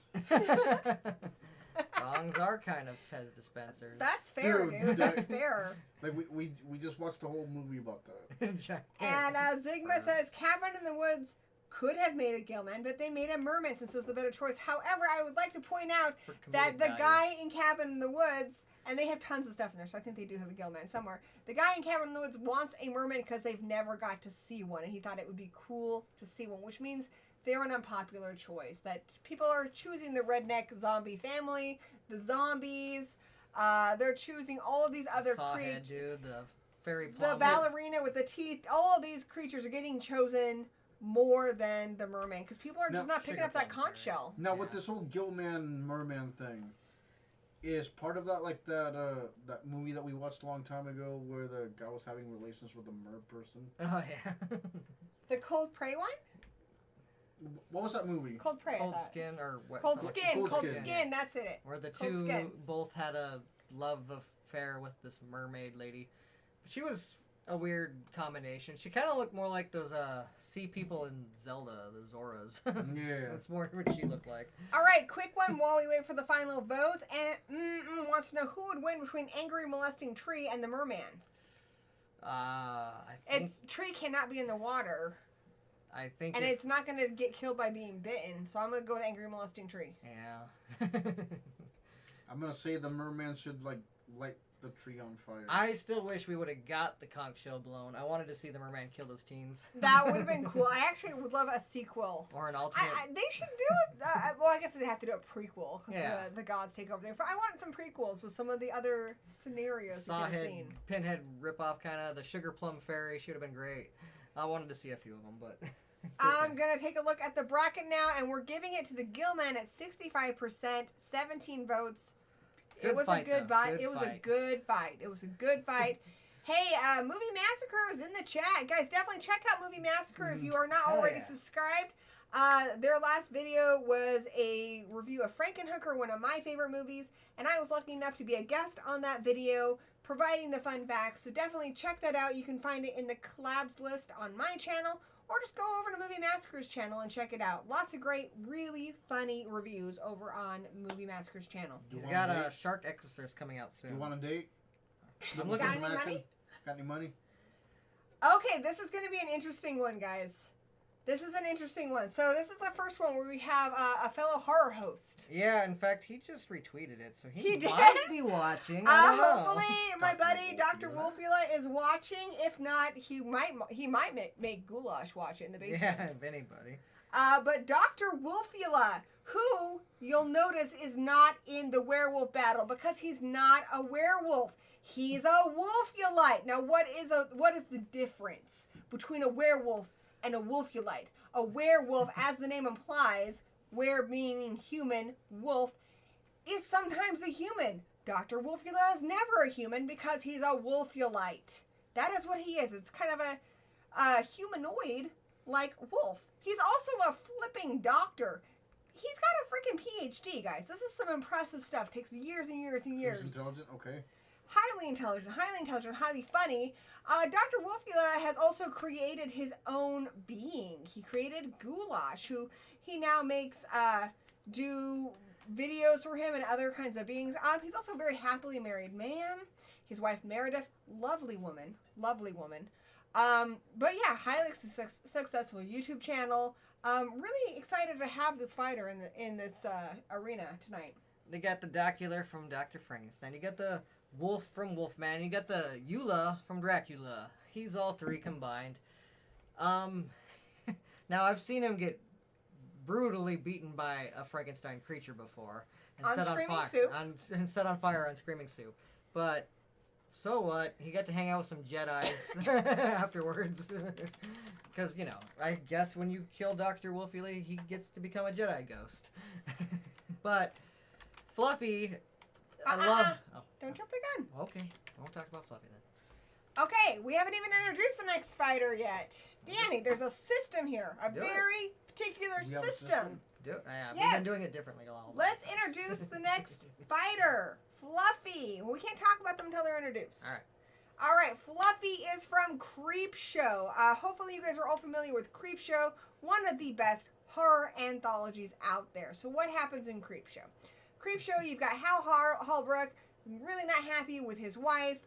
He gets this crate. Inside the crate is this monster that has been dubbed Fluffy. Fun fact, it's actually Tom Savini, the great makeup artist, favorite thing he's ever created. It resembles like a uber baboon. I'm going to get them a picture of Fluffy right now for those who haven't seen it. So this is Fluffy. Now, Fluffy does not have Dr. Wolfila's intelligence, like not even close. That we know of. But they're both very good looking. And unarguably, they're both very good looking. Damn, they're smooth. Damn. You like a hairy chest on a man? You cannot go wrong. But this is not who's sexier. This is who would win in a death battle. Fluffy does have those nice teeth. Now, I don't want to get in trouble with copyright, obviously. So I cannot show you just a random picture of Dr. Wolfia from the internet. But thanks to you, I have drawn Dr. Wolfia as a dong. And I'm going to show that to you here for science. Greetings. So this is Dr. Wolfula. As a dong. As a dong. Definitely better fashion sense since Fluffy is naked. I'd say Dr. Wolfia's got more charm, but Fluffy's got that smolder. I think they both... but I have more pillow power. Right. But in a death battle, I think Dr. Wolfula is more intelligent. Dr. Wolfula has science on his side. Now, is Dr. Wolfula street smart or book smart? I think both. He watches movies and reviews them. Plays video games. He often goes back to the old country where his Wolfulite family is. So Dr. Wolfula's been around for many, many moons. I'm gonna go with Wolfula. He tried to use fire on Frankenstein, and that might not have worked as well for Frankenstein, but I think it would work pretty well on Fluffy, because Fluffy would go up in flames. Also, I've seen Dr. Wolfula crush a bunch of...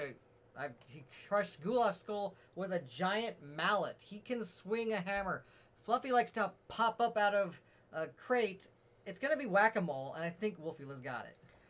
So, Well, I want to point out that Fluffy, as Zygma says, does not care for hunky boys. He probably does. Or does he? And I'm also gonna have to go with the whole adaptability thing. I think Wolfula can I think he's adapt smart to enough to either situations. just light the crate on fire, killing Fluffy inside, or waiting for him to pop up and smash him with his hammer. And something to keep in mind here is Fluffy was contained by a wooden crate. Like, that's it, a wooden crate. So Fluffy is not strong enough to break apart a wooden crate. Now, I don't know if Dr. Wolfula is strong enough. However, Dr. Wolfula is intelligent enough to maybe use a tool to get out of the crate. plus, like I said, he can wield a giant And hammer. I believe that Haunted by Horror here has made a request. It's difficult to compare since I haven't seen Fluffy crate monsters' balls. So I think we have another dong picture in the works. That's... Kevin, I'm so sorry. I started off strong as a young artist drawing all these dongs. I took a bit of a hiatus. I was working on a Xenodong. You're right. I should do Fluffy as a dong. You're absolutely right. And I'm really sorry that I failed you. Checking in with the chat really quickly. Zygma, yes, is the one that got Dr. Wolfula on the list. That was Zygma's recommendation. Oh, well, there you go. Very good one. And... Maverick says, love Fluffy, but the good doctor has my vote. A link to Movie Massacre's channel in the chat. Definitely check it out and subscribing. Hey, you might see a little me over there. And there's an upcoming collab with Danny from Horror Addicts over on Movie Massacre 2. So subscribe for that. Movie Massacre says, draw me as a dong. Don't do JJ though. He doesn't need to have his ego grow. I could draw you and JJ. Yes, we need a movie Massacre as a dong. I will definitely do that. Extron Gaming, my good buddy in the chat. I think in real life, Adrian Barbeau character Billy will crush them both. You make a good point there. And Sandy says, Fluffy's a killer though. He's actually taken lives. Dr. Wolfula fella, I don't know. I'm good friends with Dr. Wolfie. Not going to brag, but kind of bragging. And, I'm going to say there's a few bodies under his belt as well. He's killed Goulash by crushing his head with a hammer. Multiple He times. also destroys lives with those sick-ass burns when he rips apart movies that deserve it. I see Dr. Wolfula as the kind of person to, kill a bunch of people, but not brag about it, because that's how you get caught. I think Wolfula is smart enough to not brag about it, because he will get caught.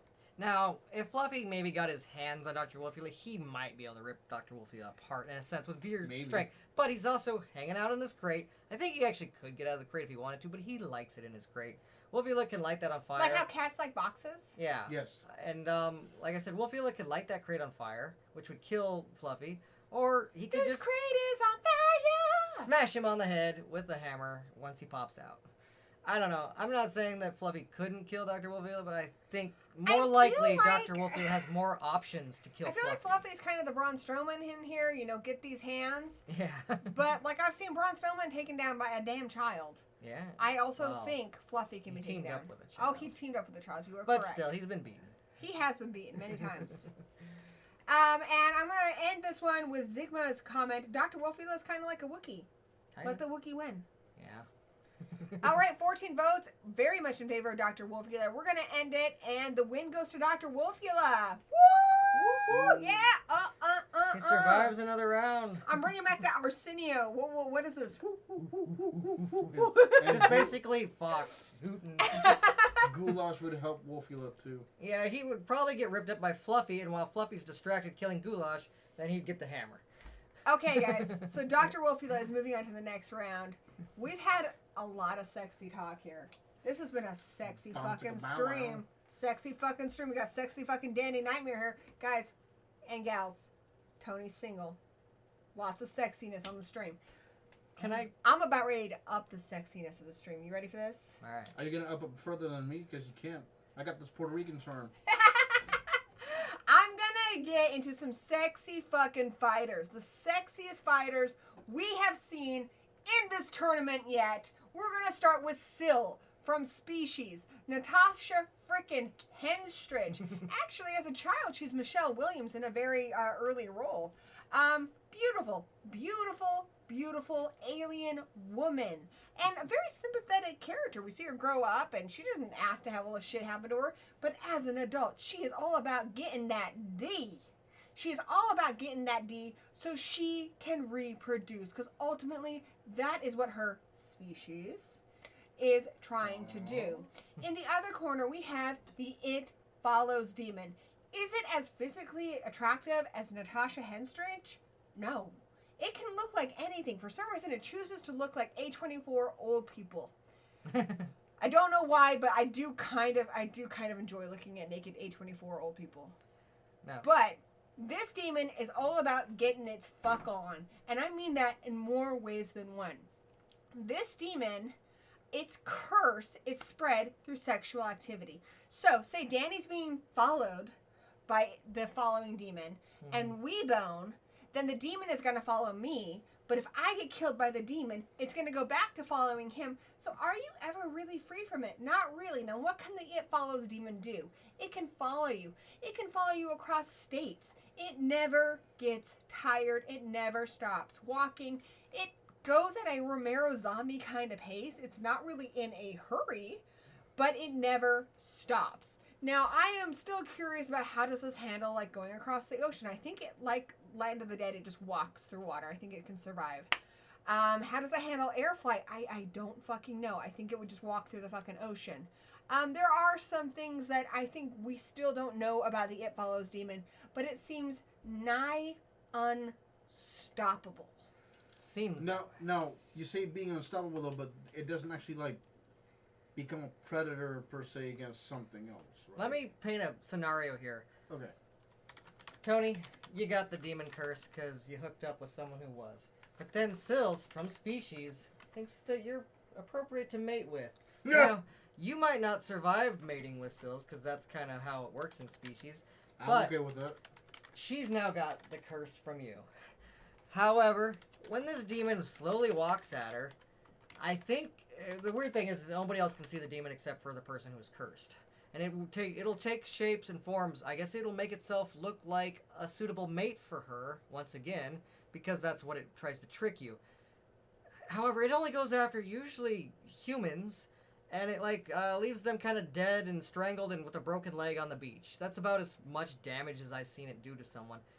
Syl's in her alien form has ripped people to shreds. And that's kind of where I'm going with it. It sounds like because I haven't seen It Follows. I have seen Species. Like, I have seen Species, like, rip apart things. Like, I've seen it kill things. And she is And- super fast, super Right. high jumping. I want to show some pictures here for the chat. Something else to keep in mind, the It Follows demon can be invisible. It is invisible at a couple different points in time. Sometimes it appears as a child, sometimes it's an old person, a lot of times it's naked. But this is the It Follows demon. It's just creepy. If you see somebody who's blindly just following you, and you've recently gotten your fuck on, you know, that could be the It Follows demon. Let's look at Syl here. Syl is also designed by the same guy who designed the Xenomorphs, and actually he said this was his favorite thing that he ever designed was Syl. H.R. Geiger designed the Species doll and or alien, and yeah, look at that ass. You know.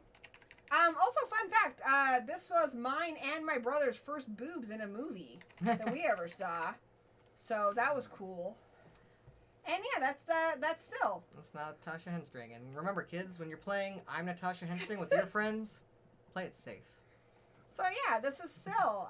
Pretty badass. Yeah, and she smacks and Like, destroys. I just think that Syl has more killer capabilities, whereas It Follows, it's just more about, like, stalking things, but not actually, like, killing anything, you know what I mean? Now, I would say, like, Syl's in space, would it be able to even go after to get her? However, she can't leave Earth. That's the whole point of those movies. She wants to at some points, probably, but she has no ability to get to space, so I can't give her that. But I don't know if the demon would really be able to hurt her. Here's the other Like thing. what? How would the demon even get on her trail? Somebody would have to... Okay, here's a scenario. I'm going to give you a scenario for this battle. Mhm. Syl would have to have sex with somebody, trying to impregnate them to, you know, further her species, which is her whole game. That person happened to already be cursed by the It Follows demon. Now the It Follows demon is following Syl. Yeah. Good luck getting to space, Well, it's a... for Right, starters. so But it's- let me finish. Okay. Good luck getting to space to follow Syl if she decides to go that route. But even then, it seems like it's really, really hard to kill it. We don't know definitively in that movie if it is dead. But I think, I mean, if it just comes into a battle of fisticuffs, Syl has natural armor. She has a lot more artillery, like natural artillery, teeth and claws and a tail, than the It Follows demon does. Actually, she doesn't have a tail. Does she? No. Anyway, she Just doesn't have a back tail, spikes, but she though. does have claws. She has Back head spikes. spikes, back spikes. She's pretty badass. She's got a nice exoskeleton type thing going on. She's strong. She's really, really strong. And honestly, like she's the It Follows demon is all about getting some. Syl could destroy this thing in multiple ways. Right, and that's kind of where I'm going with this. It's like It Follows is about, like, the whole sexual thing. Whereas Syl, yes, she wants to reproduce, but she also has other things in her arsenal. She, like, in the fisticuffs, like, she's gonna, like, tear things apart. I don't think too many people have survived their encounters with Syl, but people have survived their encounters with the It Follows demon. Well, at least they've postponed their death to it. But we have seen people fight it and attack it, and even though we were not sure if they killed it, it did bleed, and I say if it bleeds, you can kill it. And, I agree. And the thing about It Follows, like, it seems like I haven't seen it, but it seems like, based on what you guys are saying, is that it kills everything around the target. It So goes... it's not actually going after this particular person. It's killing everything around it so it procreates with this person. No, it goes When it straight after actually its target. It doesn't gets actually... to you, it does get weird. Like one of them, it takes the form. It can take any form it wants. Somebody you know. One of them, it takes the form of this guy's mom. Shows off her boobs, like kind of like he's like all bewildered. And then yeah, it will like turn your body into a fucking pretzel. But I don't think it would have the ability to do that to Syl. That's what I'm saying. She's stronger. Right. She's bigger. I think...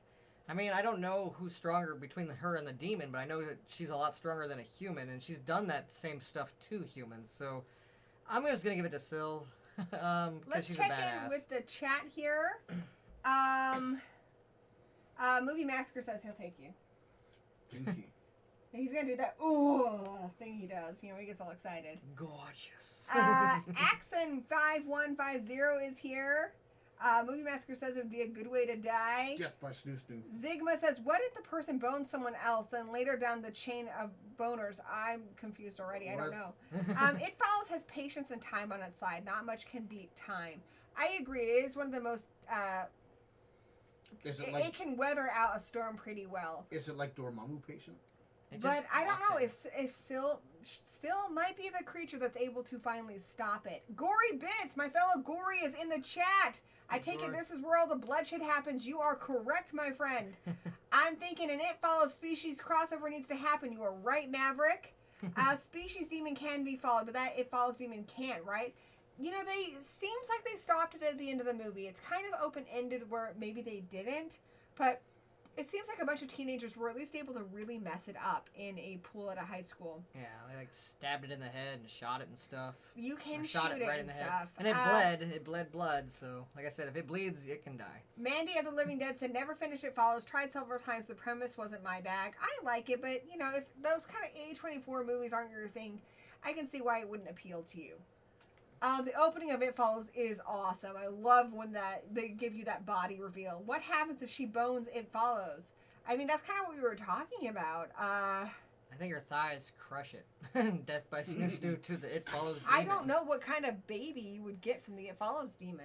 Because when it killed the one guy as his mom, it was very sexual as it was killing him, but it twisted him.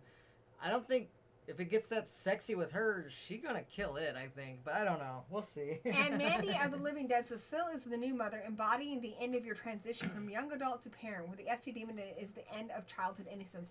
I agree. A lot of people get really hung up on It Follows as a metaphor for STDs. I think it's a little more than that. I always took It Follows as a kind of a metaphor for, you know, the ending of childhood innocence and how that, you know, that having to become an adult, it, you know, follows you, and you can, you know, be nostalgic and stuff, but can't outrun it. You can't outrun age. Yeah. If she rapes it, it will have to kill itself. Yeah, maybe. I don't know.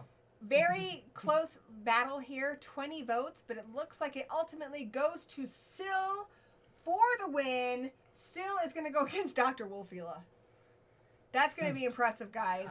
That's going to be impressive. I think Dr. Wolfula is going to die with a smile on his face.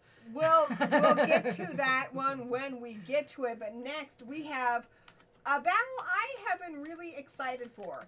We have Frankenstein's monster, and quite frankly, I don't give a crap if you call him Frankenstein, because the way I see it, Frankenstein was his dad. Yeah. Dr. Frankenstein was his dad, so why wouldn't he have the name Frankenstein? I think in the book his name was even Adam, but it would be Adam Frankenstein. So exactly, you can call him Frankenstein. It really doesn't matter.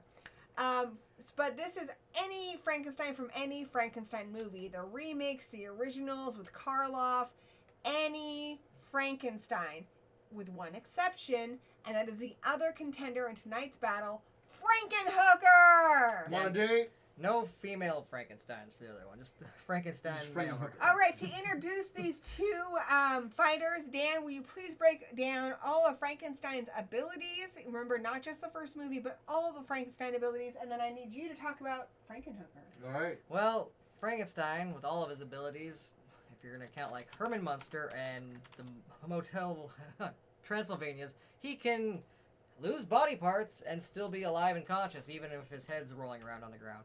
He does hate fire, of course. That does mess his shit up. Fire bad. But he is very prone to throwing little girls into the river.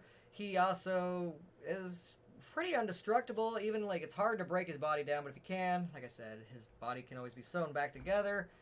And he's strong, he's big, he's a brute, powered by electricity, brought to life. Has more than one heart, depending on the version, but he's a big beast. He's kind of like a tyrant from Resident Evil in a sense, with strength-wise. Fire just is basically his weakness. What do you think? Right, so Frankenhooker. Tell us about Frankenhooker. So Frankenhooker, first off, has the prettiest green eyes ever. Gotta get that out of the way. So she was created by a boyfriend after she got mauled by a lawnmower. And it's like Freak lawnmower accident. He took a bunch of body parts from hookers and created basically like the perfect girl. And like perfect girl, like physical wise. And his idea. she goes around trying to get dates. And when she does get dates, they have a very shocking experience because she got come alive electricity. And at the end of the time, she ends up killing her creator and making him into a Franken. She doesn't kill him. Zorro kills him, but she brings him back. Well, she brings him back. Yeah. And unfortunately unfortunately for him, the experiment only works with female parts, so it's like a guy's head with a female body parts. But she can like shock things. She's like nigh indestructible as far as I can tell. Well, so she's also I'm gonna and she likes super crack. yeah, which I'm kills gonna most people. break down essentially what I consider to be their strengths and weaknesses. They are both created by electricity. What Frankenhooker has that Frankenstein doesn't is she can actually electrocute and explode people. She's at one time with somebody who, because she's made from the bodies of hookers, so for the most of her appearance in the movie, she's actually just recounting lines that the people that she's made up of said earlier in the film. She doesn't actually get her full memory of who she is being Elizabeth back until the end of the movie. But yeah, she takes what she thinks is a client back to a room and she explodes him. She blows his damn head off. That's something Frankenstein cannot do. Now, I do think Frankenstein is stronger. You know, he's always picking up things and throwing them. Incredibly strong. We're not counting any kaiju Frankenstein here, just regular sized Frankensteins. He is absolutely stronger than Elizabeth. He's also created purely from electricity, whereas Frankenhooker, there's a serum that essentially brings her back to life when it is hit with electricity. But she is very strong. She is way stronger than her body mass would indicate. I think ultimately, though, being that she can explode people, she has a huge advantage there, particularly since explosions lead to fire, and Frankenstein is terrified of fire, whereas Frankenhooker does not seem to be bothered by it. Granted, we haven't seen her do like a big open flame, but that means we don't know if it's a weakness or not and can't count it. I don't know if her electrical shock kiss or other things she does with her mouth would actually work on Frankenstein, but it could. He's definitely. It might power him more. It might actually give him more strength. I don't know. I don't know how that would work because he is powered by electricity. Unless it turned into a fire, in which case he'd run away. Yeah. And I think that as far as like strength goes, because they were both created the same way, basically. I need to go to the bathroom really quick, but you guys take over. I think they would both be pretty similar in strength. like similar in strength because they both were created the same way. I'd give him slight edge just because he's got a bigger body mass in most versions of him, but that's about it. They're both powered, pretty superly powered by electricity. So, I mean, it's not much of a strength difference. Like, not a whole lot. Like, and I don't think that Frankenstein would fall for the wanting a date thing. I don't think he has any interest. I think he's just like he's kind of like a Lou Ferrigno Hulk to me. I think he picks her up and he tosses her in the river like he did that little girl, and maybe she sparks out in the water and dies. Possibly. I like Frankenhooker, and I kind of want her to win this one, but I do think Frankenstein would probably win. I'm just saying this, that if I had the opportunity to be exploded by Frankenhooker, I would take it in a heartbeat. It's a good way to go, I guess. But I think Frankenstein actually does have this. There are lots of versions of him where there's sadly only the one version of Frankenhooker, and some of those Frankensteins are pretty OP, and some of them are a lot more intelligent than the other ones too. And Herman Munster is pretty intelligent for a Frankenstein monster. Herman Munster actually has survived explosions. He's actually had a giant comical Batman bomb explode on him. Have you seen his dad? Yeah. So. Or his father-in-law, I should say. He's had his head removed and still been alive. He's blown up, and it's usually just kind of the cartoonish black makeup all over him, where he's like poof. What'd I miss? So, if you're gonna count that, I think Frankenstein could technically tank an explosion. Yeah. Who are you guys ultimately voting for? Well, I mean, I voted for Frankenhooker, but there's a lot of good arguments for Frankenstein. Let me check in the chat and see what everyone's saying in the chat. Yeah, apparently there is a kaiju Frankenstein. We're not going to use that one, but it does sound interesting. Let me know what movie that's from, because I'd like to see that. Zigma says, Frankenstein does not know how to act or treat women, so Frankenstein would have the upper hand. That's not necessarily true. I mean, the second one, Bride of Frankenstein, Frankenstein wants to find somebody like him to love him. That's true. And when the Bride of Frankenstein reacts in horror, it breaks his heart, and he says, "We belong dead." And he's ultimately the one that destroys them both. So yeah, if he saw somebody else like him, like Elizabeth, he would want to take her as a mate. If she rejected him, he would try to kill them both. But I don't think she would for most of this movie. I don't think she would reject As long him. as he's willing to pay, I don't think she'd care. He doesn't have any money, though. He doesn't have But any money. have we ever seen Frankenhooker take money? Well, I think when someone says they don't have money, it makes her upset. But I think if she were to ask the question, "Do you want a date looking for some action?" he would say yes. Here's what I think. I think he would be happy that she's giving him attention, and she would not be afraid of him like the Bride of Frankenstein. However, ultimately, she does have more abilities than he does. So she can electrocute him. That would either make him stronger for a limited time, or it could override him. It could be too much. But I think if that were to spark out of control, as these things often do in the Frankenstein movies and lead to a fire, he would be terrified. She does not seem to be afraid of pretty much anything. Also, keep in mind that at the end of Frankenhooker, Elizabeth has her own mind back. She is very intelligent. She creates her own reanimated body at the end. So, in the end, Frankenstein's also smarter. He's able to speak. Yeah. In Bride of Frankenstein. He does gain intelligence too, but she, despite the fact that she got mowed down by a fucking lawnmower because she didn't have enough sense to get out of the way, I do think she is smarter, and the Elizabeth at the end of the movie would be able to figure out that all she has to do is get a torch, a flaming torch, to get the upper hand in this fight. But we're going with all the Frankensteins. There's plenty of really intelligent Frankensteins. There's actually even Frankensteins who have made other reanimated bodies as well. That's true, but they're still all vulnerable to fire. They're still deathly afraid of fire, no matter how intelligent they are. She is very intelligent too, and it wouldn't take a lot to figure out that she just needs to have a flaming torch. Herman Munster. I don't know if we're counting Herman Munster because that's not a horror movie. But go ahead if you want to. I don't think it hurts anything. He's like... we have Grandpa Munster on here somewhere as well. Okay, fair enough. So I think you can this count it. Yeah, so like Herman Munster has survived explosions. Yeah, and it's just been And they're comically there's black paint on him, and he's like, "Oof," and he's. We're getting a little behind in the chat, so let me check in really quick. Yeah, and also, as far as vulnerabilities go, the early version of Frankenhooker is vulnerable to crack. Super crack. She's addicted to super crack. That would definitely be something against her because obviously Frankenstein doesn't care. Yeah. Movie Massacre says Frankenhooker would give him a good time and then kill him. She'd lure him in with those purple nipples. Frankenstein wants companionship. Frankenhooker is a perfect trap for the big dumb fool. Zigma says she has boobs and he won't be able to look away in his daze as she takes him down. This is true. I think the fact that he's so lonely and so desperate for company is going to really hurt him in this fight. Because she's not afraid of him. He's really going to want that companionship. But this is a fight here. And I think she has the ability to take him down if she wants to. Honestly, I just kind of ship them.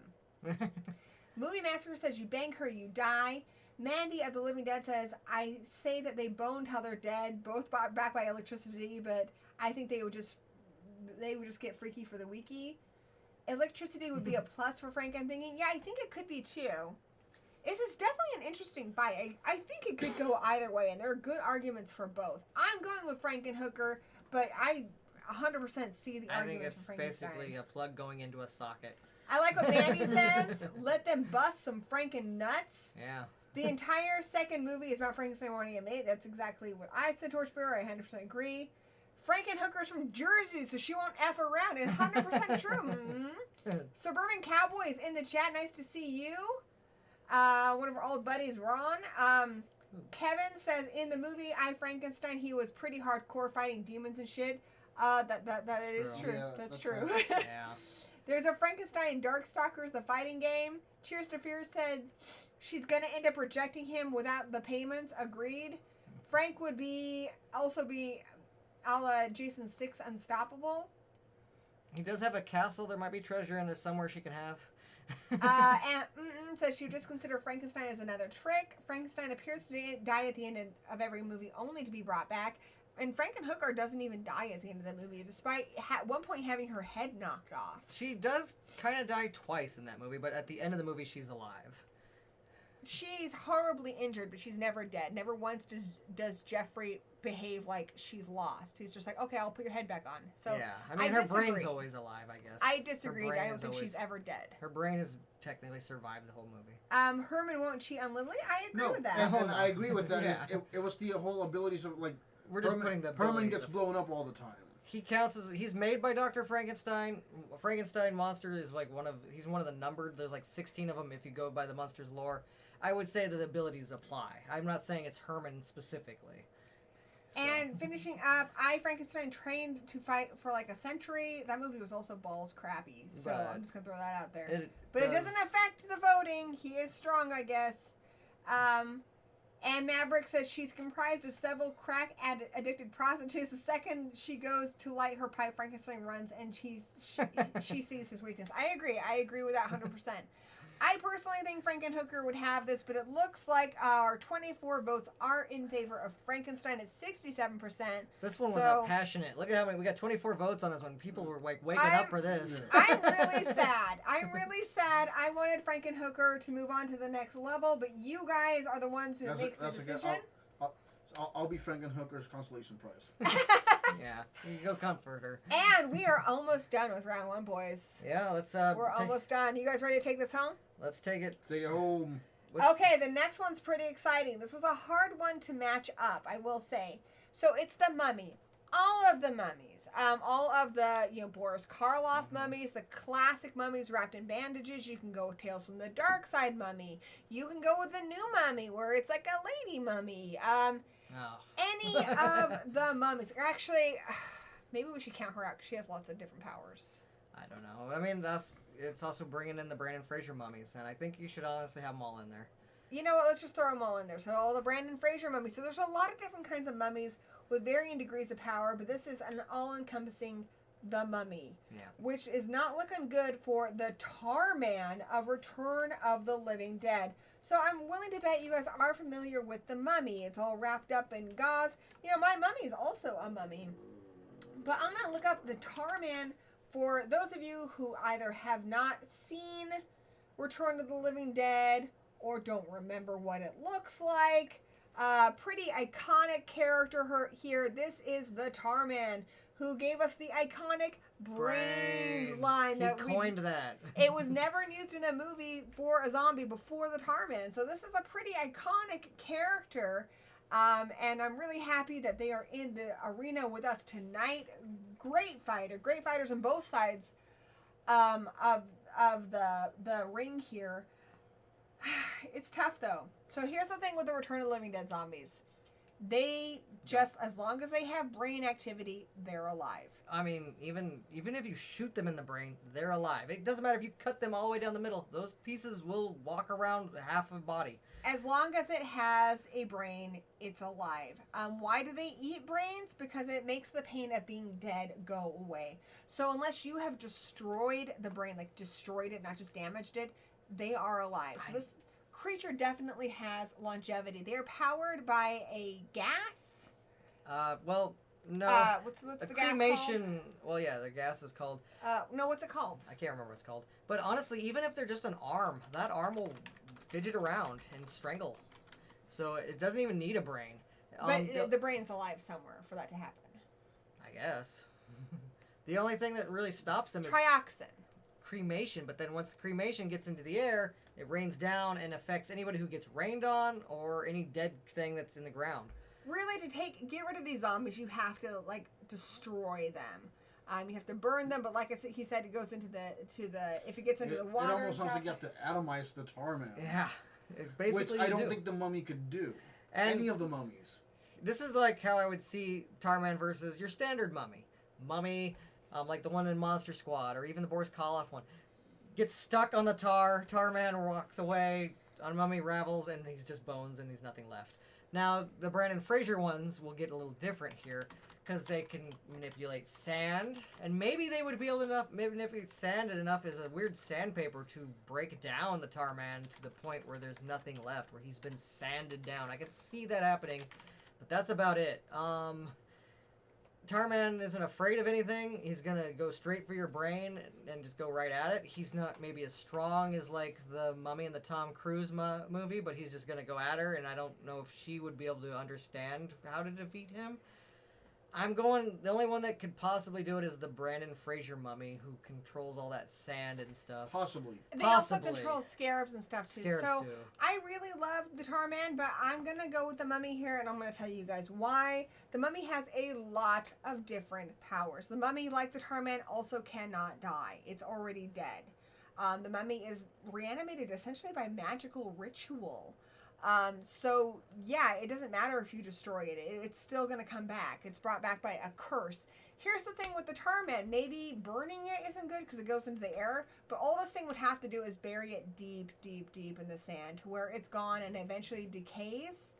And then the mummy wins. The mummy can control sand. The mummy can control scarabs. The scarabs could eat the decaying body of the Tarman. But then they'd be infected scarabs that I don't think the mummy can no longer control. But then it can bury the scarabs and they can die in the dirt. So Scarabs can burrow, though. Yeah. I think, though, containing it in the sand or breaking it down with sand to where it doesn't really have an essence anymore is the way the mummy would win this. I think she could bury the Tarman down there.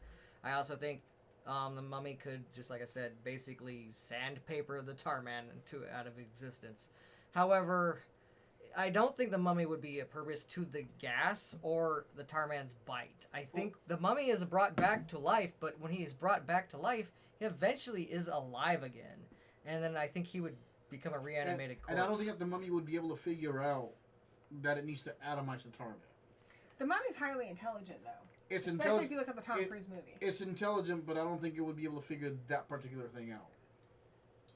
Yeah, I don't know.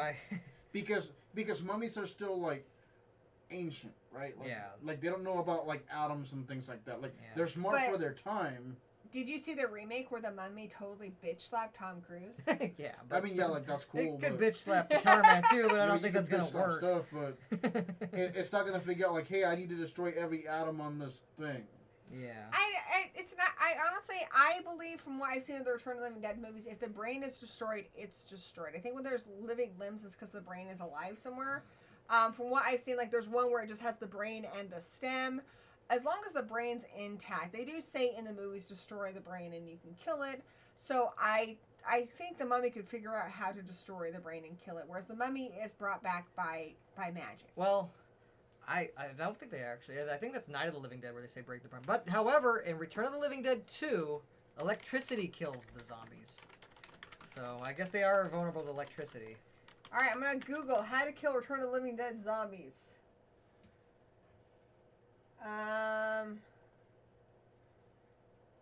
Nuclear bomb, fire, and a special chemical bullet.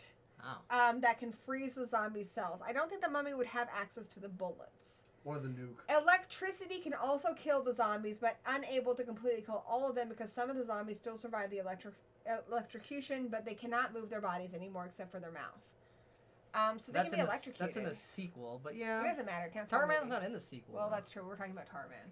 He's not in the sequel. But he's the same kind of zombie. Yeah, that's why I would probably say it counts. But the fire problem is we've already explained the fire problem, and that would probably contaminate the mummy. But yeah, the mummy probably can control weather enough to make electricity or something. I don't know. I honestly think a nuclear bomb would kill the mummy too, though. This is a Yeah. tough one. This is a real tough one. I think the mummy is way more destructive and powerful, but I think the Tarman's a little more harder to kill, to be honest. What do you think, Tony? I mean, I'm still gonna go with the whole Tarman takes it because like, even though it's more susceptible to things, the mummy would not be able to figure out what's susceptible to because it's ancient. It doesn't know anything about atomization. I don't nuclear think it would know bombs. about bullets and stuff. Right. Yeah, it wouldn't. And that's kind of where I'm going with it. It's like yes, mummies are intelligent for their time that they were alive in, because they were pharaohs, nobles, whatever. But it's not like they would be like, oh, I need to atomize this thing because they don't know what atoms were. I think ultimately it's a close fight. I'm gonna go with the mummy though, just because I feel like the magic aspect of it creates more of a gray area for me than the more scientific explanation of the Tarman. I'm gonna slightly lean to the Mummy for that reason too, but I do think the Tarman could take out a lot of You okay? versions of the Mummy, You want some soda? especially like the Monster Squad version of the Mummy. As much as I love Monster Squad, the Mummy in that would honestly get wasted by the Tarman, but because I mean they just tied a bandage to a tree and then like it pulled it and it got unraveled and he was dead. But I do think the Brendan Fraser version of the Mummy would have the advantage here. I don't know exactly how he would figure it out, but if anything, he could banish it to the bottom of the sand desert and just it wouldn't be able to ever get out. All right, let's check in with the chat, and then we're going to call the vote. Sandy thinks the Mummy's too slow. The Mummy's been a favorite of Mav since they were a kid. Movie Massacre says Brandon Fraser's Mummy would have to put hands on the Tarman to beat him. He'd annihilate Tarman. The zombies are overdone nowadays, but classics are definitely worth watching. I will say, however, The Sadness released this year on Shudder was a pretty good watch. I haven't seen that yet, but I want to. I hear it's really good. Says Tarman is so much more nimble and fluid, pun intended. The Mummy couldn't use magic. Tarman would destroy him. That's a good point. Another Tarman is in the sequel. Torchbird says there's a Tarman in all the Return of the Living Dead movies. I can't remember there being a Tarman in part 3, but I'm pretty sure I do remember the one in part 2. It's been a while, though. Return of the Living Dead 3 is my favorite as well. I love Julie. She's great. The Movie Massacre says the Mummy in Brendan Fraser's is basically human, intelligent too, and powered. He doesn't need to kill the Tarman to beat him. Just chop him into pieces and bury it. I agree. I think the Mummy ultimately doesn't have to kill it to win the fight. It just needs to bury it. And it has that control of the sand. And sand decays matter pretty quickly. It wears it down. Yeah. You know, like sandpaper. Like I said, it would kind of rub it to exist. I don't know how he would come to that conclusion, but I guess after he sees this corpse just won't die, maybe he would. Mav, I love the Tarman too, but it looks like this one, with 21 votes, went to the Mummy. So now we're going into round 2. Are you guys ready? Ready to rumble. Let's do it. Squish in here, boys. Right. If you want. I don't know. I'm not going to bite you. Dan looks sad. All right. Does he look sad? When you said that you're not going to bite him. I might bite him later. That's going to be like on the OnlyFans stream. I want to have an OnlyFans, but it's just going to be... It's going to be me punching people in the face, and it might call it Only Hands. Okay, so now we have a pretty interesting matchup. For the second ones, we don't really get into the powers and stuff so much because we've already covered it. This one, the things, that's a totally different battle, things. Yeah. I love things. This one we're going to talk about essentially who we would think would win. Now this is interesting. We have Alien versus Alien. We have the Predator from the very first movie, just that movie, versus the Thing from both movies. This is a tough one, guys. Tony, let's hear what you have to say. All right, so I think the Predator would be a more proficient hunter. As far, I guess the Thing takes the thing of whatever it touches, right? Or is it whatever it kills? Anything it comes in contact Anything with. it comes in contact with. Right, so even if it comes into contact with the Predator, I still think the Predator would win it because I don't think the Thing would be, like, used to, like, the Predator's body abilities. And it would only be, like, the biological parts of the Predator. Whereas the Predator has, like, all the cannons and the claws and, like, things to kill it with. And it would eventually figure out, like, hey, I can burn this thing or freeze it or whatever. I think the Predator takes it.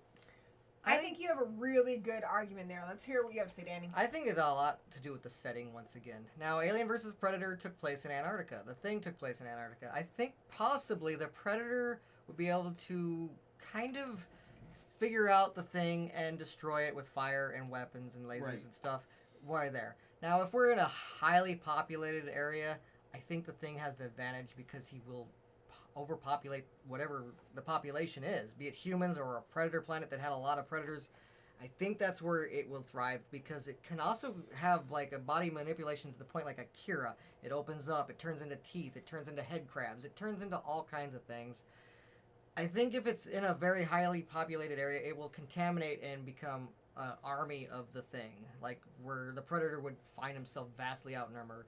But if it takes place, since both movies, there is a Predator movie in Antarctica, and the Thing takes place in Antarctica, that location, I give it to the Predator.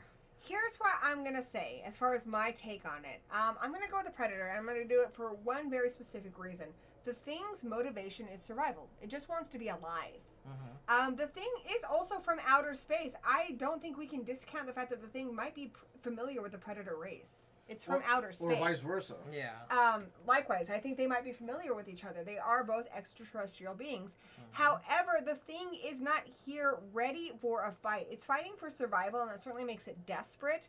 But there are times when the thing is vulnerable, particularly when it's changing shapes. There are times when it's got like multiple limbs and stuff, and it seems like at those times, like, you know, when you see the dog with all the tentacles, it seems at those times it's particularly vulnerable. The predator, its whole existence is based on hunting. Its whole existence is based on fighting. Not only is it a very strong being in its own right, but it has a lot of technology geared to hunt other creatures down from any world. It's designed to be the ultimate predator. I think it would quickly know what the weakness of this being is. And it would know when to attack.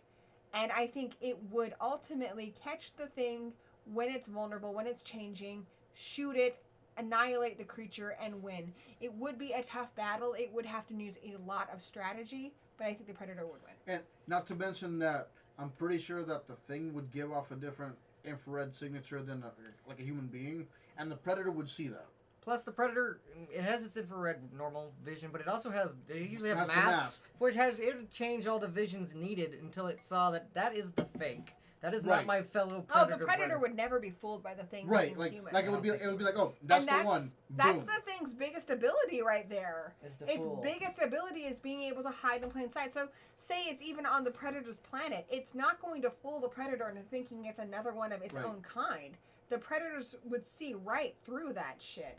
Is it a strong creature? Absolutely. Will it get some good hits in? Yes. However, the predator, even without all the technology, is still a stronger creature. And best case scenario, it's a draw because it wounds the predator to the point where he sets off his nuke and it kills it because it's not going to get fast. It's not. The thing is not that fast where it can outrun a nuke. So, best case scenario is they both die. I see plenty of scenarios where the predator wins. The other thing to keep in mind is the thing is contained by cold. Yeah. It is contained in that ship for a while before it's discovered and taken out and thawed. Mm-hmm. We're also having to consider the thing from another world in here. It's also vulnerable to fire. Yeah. Neither one of those things are a big issue for the predator. The predator has armor and such. I think the predator would get pretty keen on what this creature is vulnerable to very, very quickly. And actually, Movie Massacre brings up another point that the predator has an invisibility. Now, what spectrum does the thing see in? Because I think it can change, honestly, depending on the creature. It uses the warm infrared for us because we're warm-blooded. So like if the thing can see an infrared, then invisibility is not going to do much for it. But the predator would not be fooled by the thing's heat signature. But see, the predator doesn't see in heat vision. It's choosing that from its technology. Right. Its technology has the ability to look for us based on our heat signature. I'm sure it can use technology in a similar fashion to be able to tell where the thing is. It flipped through its channels of sight until it knows what it's looking at. Just you'd have to get the thing to the last drop It's of not DNA. a biological action. It's a technological I action. think for the thing to win, it has to have a head start where it's already like infected a huge population. But that's giving it a head start, and that's not what we're doing in this death battle. You'd have to It's just catch the one-on-one. predator on vacation. Well, like if the predator Even if the crashed, predator- landed on Earth, and Earth was already Even if the completely predator was infected on by the vacation, thing. they're always ready for a fight. Exactly. I agree. I'm saying the thing would need a head start to even win, so I don't think it's. I think we give it to the predator by saying that alone. Last chance to get your votes in. I'm going to check in with the chat here real quick. Zigma says it really depends on how much prep time and knowledge you can learn about the thing before the fight. I mean, they Prep kind of learn on the fly because that's their whole existence. Axon says pure terror suicide, the thing wins. Cheers to Fear says that's the thing. It's hard to completely get rid of the thing. But we're not talking about like completely obliterating it. We're just talking about like basically like stopping it, killing it. And Movie Massacre mentioned the predator had its invisibility. I think the predator would destroy it, wouldn't even be close. You'd have to get the thing in the last drop of DNA, though. Annihilating it completely would be more of the challenge. Winning the fight, though, I really don't think the predator's going to have that much of an issue. And Zigma said one thing versus one predator. Yeah, that's all it is. Exactly. Is one thing versus one predator. Like I said, the way for the thing to have the advantage is to have a head start on overly taking a population, but we're not going there. We're going with just them. Like they both have movies in Antarctica. Let's just put it in Antarctica. This is the predators coming of age. Here's your hunt. Yeah. All right, the predator has got the lead with 75% of the votes. I'm gonna call it, and now the predator is moving into the semifinals. Mortal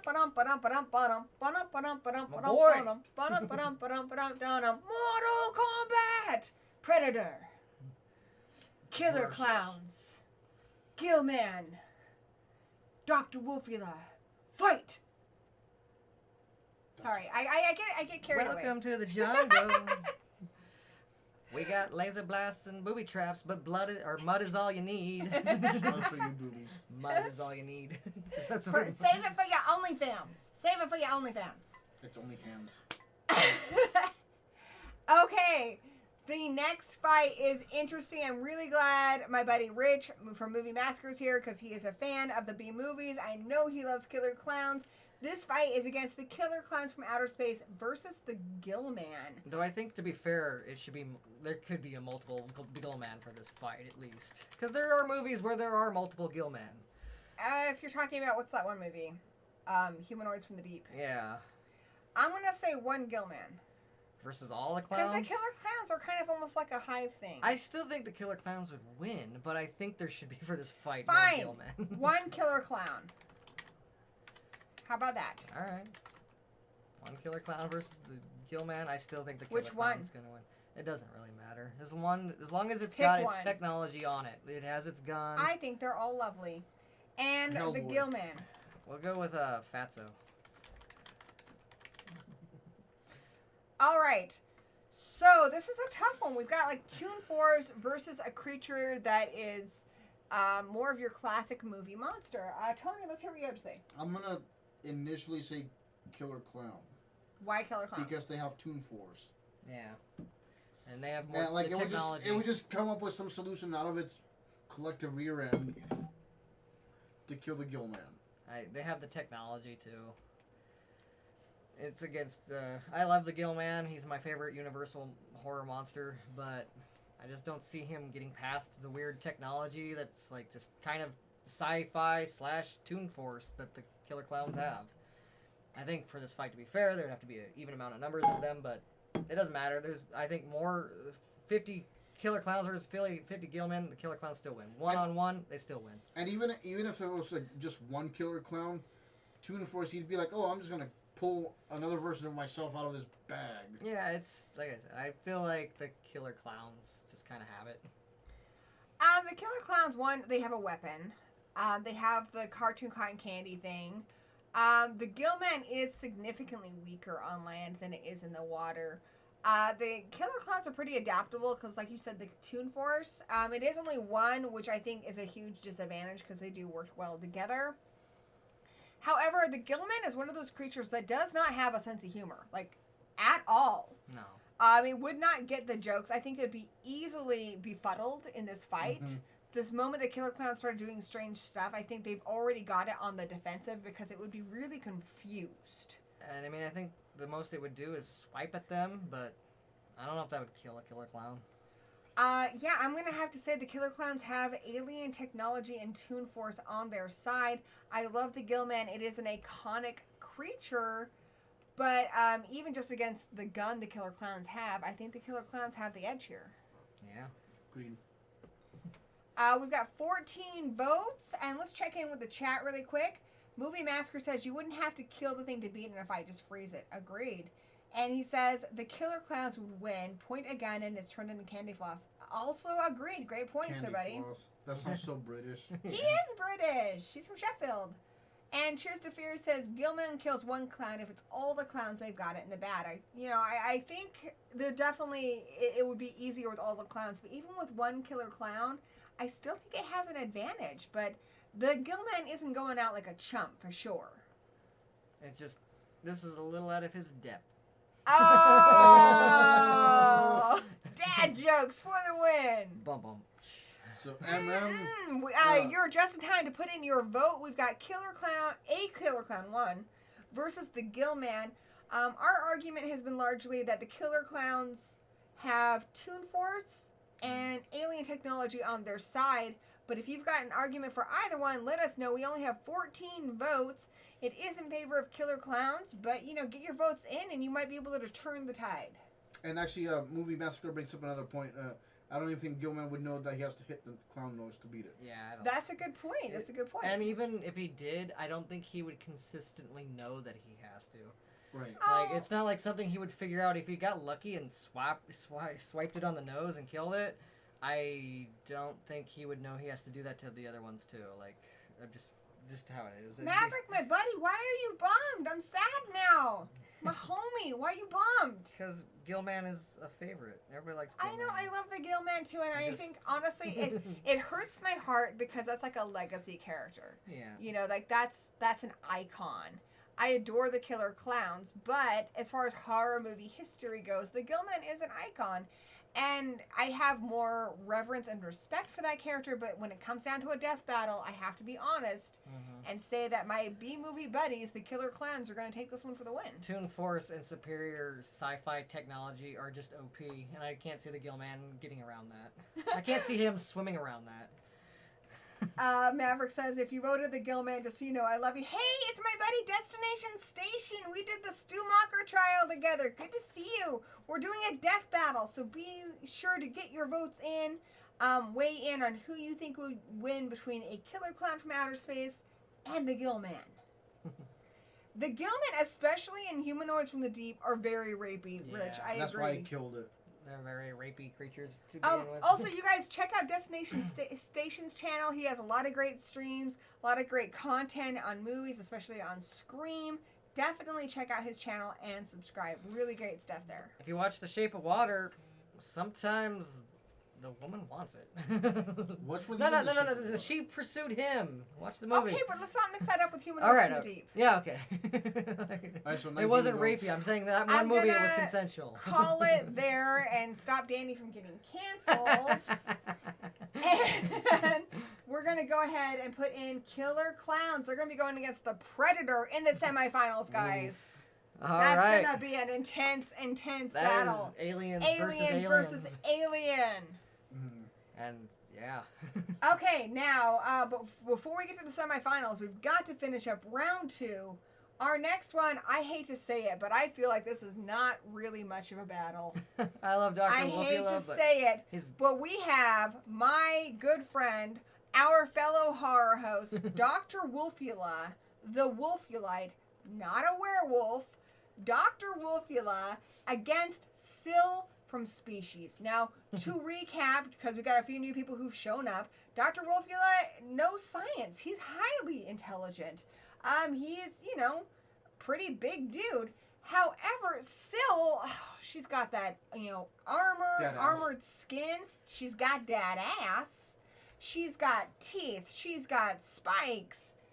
I think she's going to kill our boy here. I don't think, even if he doesn't want it, he's going to get killed by... Hey, Dr. Wolfula's a married man. I know, but I think he's still going to die. I don't think he's going to be seduced. I think she's still going to squeeze him with her thighs. Okay, so...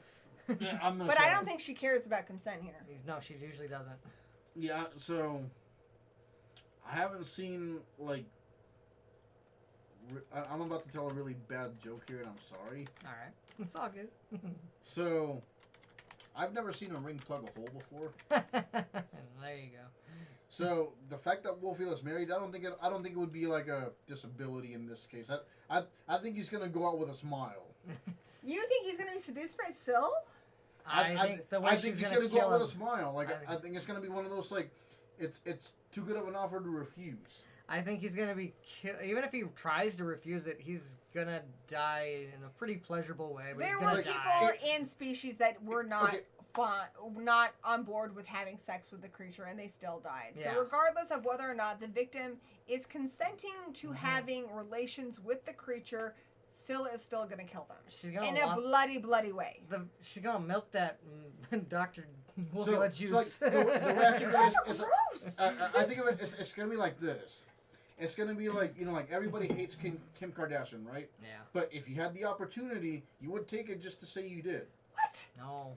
But regardless, if Kim Kardashian was like a 8-foot alien who could like bitch slap me across the room, I think she could kill me. Is my point. Regardless. I'm just saying, like you can say, you can deny it all you want to, but if you had the opportunity, you would take it. All right, I'm gonna stop talking to you guys for a second here because y'all are just grossing me out. Let's check in with the chat. I don't know. Destin's happy that we got species in the battle. Zigma says that Dr. Wolfield is going down with a smile on his face. Right? I agree. Sandy says species on this number 1. Rich from Movie Massacre says he'd beat everyone. Definitely in a pooping competition, absolutely. The Movie Massacre show, I think Wolfield would win. He's intelligent and knows his movies. So he does know what he's in for. He'd be prepared for it. Oh, that's a good point. That's a good point. He's seen the movies. But running is his only real But option, and I here's don't think the he can thing. outrun her. I've seen the movies too, and I know Sil would kick my ass. Exactly. He knows how he's going to die, is all he knows. And, which is why it would make him happy. Axon says we need gang gotta brackets, go. especially in the mini monsters. We do have groups of creatures versus groups of creatures, so stay tuned for that. And yeah, I agree, Becky. I think the boys are being a bit gross. I'm not into I was just stating the obvious. I just think Simmer down. he can't do anything to kill her. But she can do plenty of things to kill him. She's stronger, she's faster, she jumps higher. She gonna kill him regardless. All right, boys. of I feel the like you've made sexual. your arguments. All right. okay, so now the alien form though, like the alien form is like spiky and like Yeah. big and everything. It's still like a predatory creature, right? Yeah. Like, I'm gonna go that's ahead and animal. call this one. We've got 19 votes. It's highly in favor of species. So I think, sadly, my friend Dr. Wolfula, rest in pieces, buddy. I'm sad to see you not go any farther, but I'm glad you made it to round 2. You were definitely an admirable fighter. One of the more exciting opponents we have seen in this tournament. And absolutely nothing to be embarrassed about. Definitely put in some good hits. Unfortunately, you will not be going on to the next round. That will be going to Sil from Species. Let's find out who Sil's going to go against by looking at the next battle. It's going to be Frankenstein versus the Mummy. Classic Yeah, battle. I'm gonna have to go with the Mummy because magic. Once again, it kind of goes down to which version. Some mummies, I think, are weaker than the Frankenstein monster, like some of the older ones especially. But once How we get about into for the this magic... one we do classics? That's your call. I mean, Or that's, do you already that's not just very do 'em? consistent, is all I'm saying. All right, fine. We'll do all of them.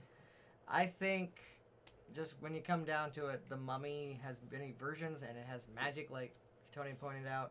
And Frankenstein has many versions too, like the I Frankenstein one. yeah, there are versions, and that's why I want to hear somebody tell me more about that movie. I saw it once. I didn't like it. I didn't With pay much Thomas attention. Jane, who is also the Punisher. Kind of hated the movie, but I do remember he was all very, like, Constantine, a badass. So you're going to have to refresh me how that one might be able to take the Mummy. But I'm just going with the strongest version of the Mummy. I think it wins, but maybe there's a Frankenstein version out there that is stronger. Yeah, like I'm thinking, you know, Frankenstein, yes, it's very hard to stop, as Axon pointed out. Mhm. However, the Mummy is also equally hard to stop. They're both susceptible to fire. Yeah. Here's But- what but- I'm gonna say. Basically, Frankenstein is a child. Yeah. Right. Even in the later movies, he's at best a young adult. This is a creature that has not been alive very long. And we can see in the first movie, like a baby, a toddler, it can't even speak. In the second one, like a horny teenager, it just wants a mate. This is a creature that does not have a lot of life experience. It also does not have a very big arsenal. It's also very much afraid of fire. The Mummy is an ancient being that was already well revered and respected at the time of its death back in Egyptian times. This is a being that has centuries of knowledge on its side. I think that alone has got a huge advantage over Frankenstein. It also has magical powers. You know, certain versions of it can levitate. It can control scarabs. It can control sand. I hate to say it, but as much as I love Frankenstein, I think Frankenstein's pretty outmatched here. And he's not a virus. I do actually think the scarabs would work on him. Like, I don't think they would work so much on the Tar Man because of the virus and stuff, but I do think they would work on Frankenstein. And not to mention, like even like crazy abilities aside, the mummy typically is an Egyptian being.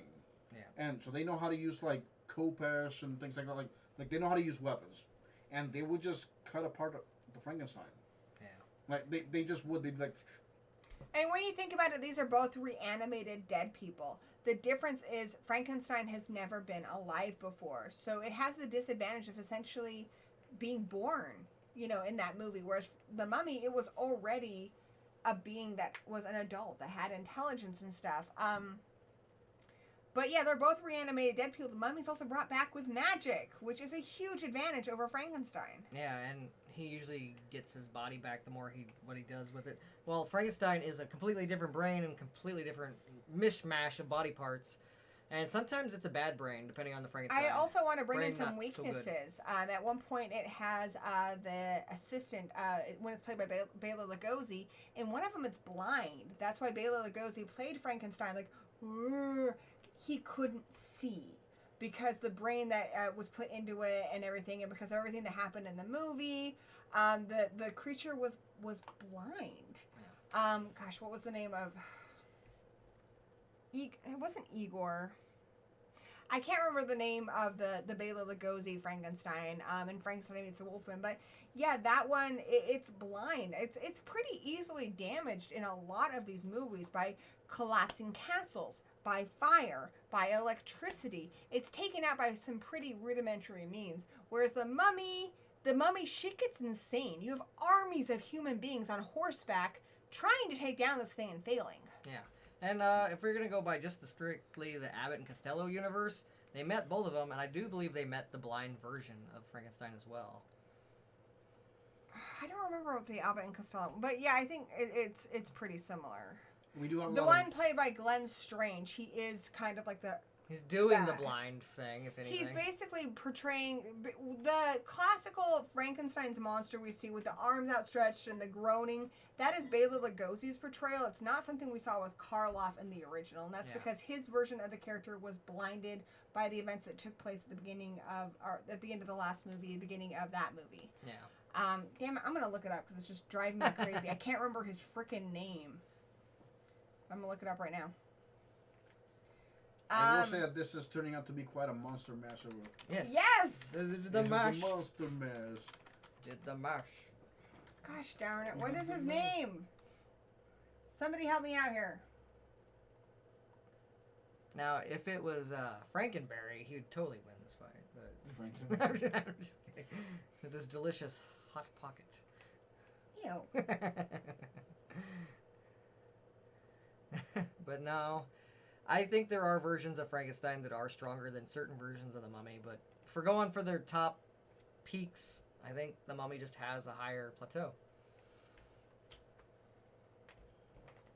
Dang it, what was his dang name? I think it was in Son of Frankenstein that he becomes Frankenstein. Because before he was Frankenstein, he was the assistant. What was his name? Boris Karloff? No, Bela Lugosi. Oh, it is Igor. Okay. Igor. So it is Igor. Yeah, so he's Igor. So it's the assistant who becomes the monster. Yeah. All right, let's check in with the chat, and then we got 20 votes. I'm going to call it. Zigma says if it's a hot mummy, he will try to woo her, and she will eat him like a praying mantis. What a fun night. Brandon's voting for the mummy. Loves Frankenstein from Penny Dreadful. I like that one because it's very true to the books. Like, they even call him, like, Adam and stuff, which I think is cool. Mummies can drain life forces as well. Whose name is she asking about? I'm asking about the mummy that became, or the Frankenstein that was the Frankenstein and Son of Frankenstein, and then in Frankenstein versus the Wolfman, played by Bela Lugosi. Before it was the creature, it was Igor who was the assistant. Yeah. And Frankenstein loses, so the mummy goes on to the semifinals. Dun, dun, dun. All right, the semifinals are here, guys. What do you think about this exciting tournament that we have had so far? What do you guys? Let's recap a bit. We've had some silliness. We've had some iconic sci-fi creatures. We've had some amazingly legendary universal monsters.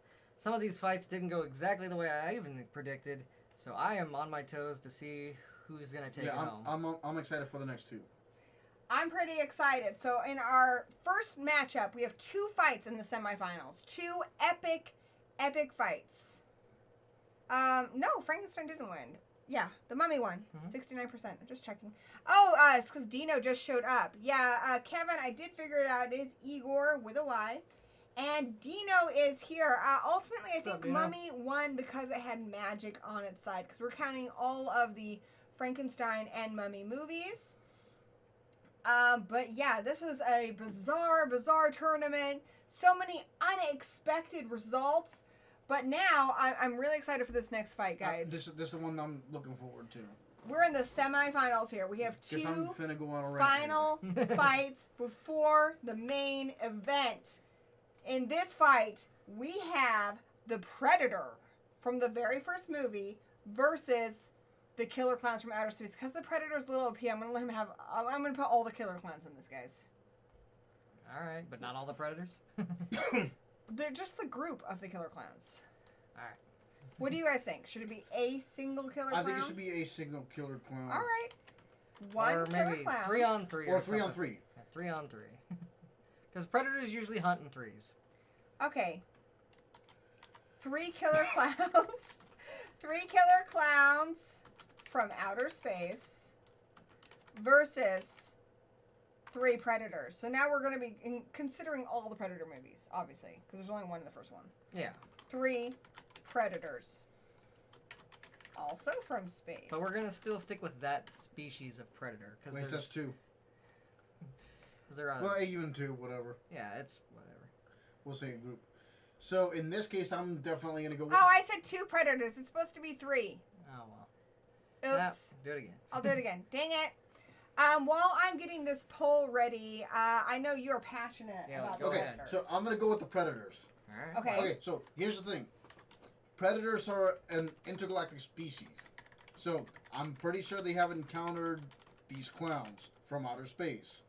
They've encountered xenomorphs. They actively hunt xenomorphs. Yeah. Which is a completely different type of predator, but they would figure out what these clowns are about. And ultimately, these clowns are biological, so the predators would kill them. Like, they're better hunters. They're... Like, They yes, do learn. They have a they database. adapt. They also have a database of knowledge. Right.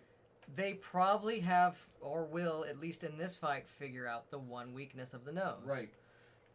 Because like they're predators. They would like yes, they might have a predator die in this thing, but that one predator's gonna get the one hit on the one's nose. Like, and this is the way I see it playing out. Like it's gonna get the one hit on the nose, and the other 2 are gonna be like, okay, cool, we just have to hit the nose, and they're gonna shoot it with its laser cannon. And I think the advantage the Killer Clowns have had up until this point is they have unpredictability and toon force. However, the Predator goes into almost any fight prepared. The Predator is well versed in all other species, not just from Earth, but all worlds. The Right. Predator, I believe, would be familiar with this race of beings. It Right. would Yeah. know about the toon force going in, and they have some pretty big weaknesses. I think it would know going in. I'm very curious to know what they would consider to be the strongest warrior amongst the Killer Clowns. Yeah. I don't think the decapitation thing would work on the Predator. I think the Killer Clowns are going to be really unprepared for this fight because they're very goofy, they're very fun. They're also not used to having a really strong opponent. Especially an invisible opponent. I don't think even though they have sci-fi technology themselves, I don't think they're going to be able to see the Predator. I don't think they would either. And like and that's the thing is the predators are proficient hunters. They prepare.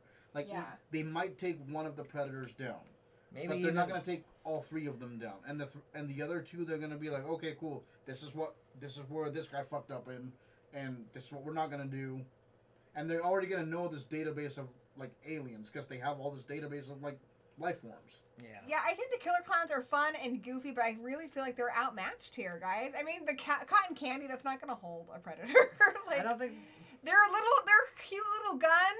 That's nothing against the technology that a once Predator they has. reach for the cute little gun, shoulder cannon's gonna blast. Right, out it's of gonna their be like, hands. and that cannon is almost automatic. Like Yeah. like it's almost like sentient in its own right. Like it'll be like.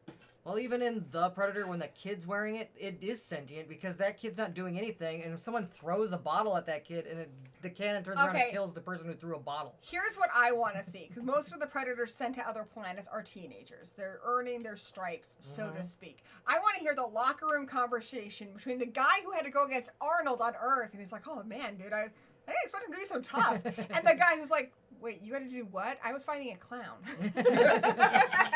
What's a clown? Well, if you look in our database, there are these type of things, but it's like, interesting. I can see them I don't envy you. I think the Predator's going to win, but I think that Predator is going to be scratching its head for a long time going, what the fuck was that shit? I think between the three, the pure Toon Force will take out one of the Predators. Right. But that Predator might even nuke whatever clowns are around him.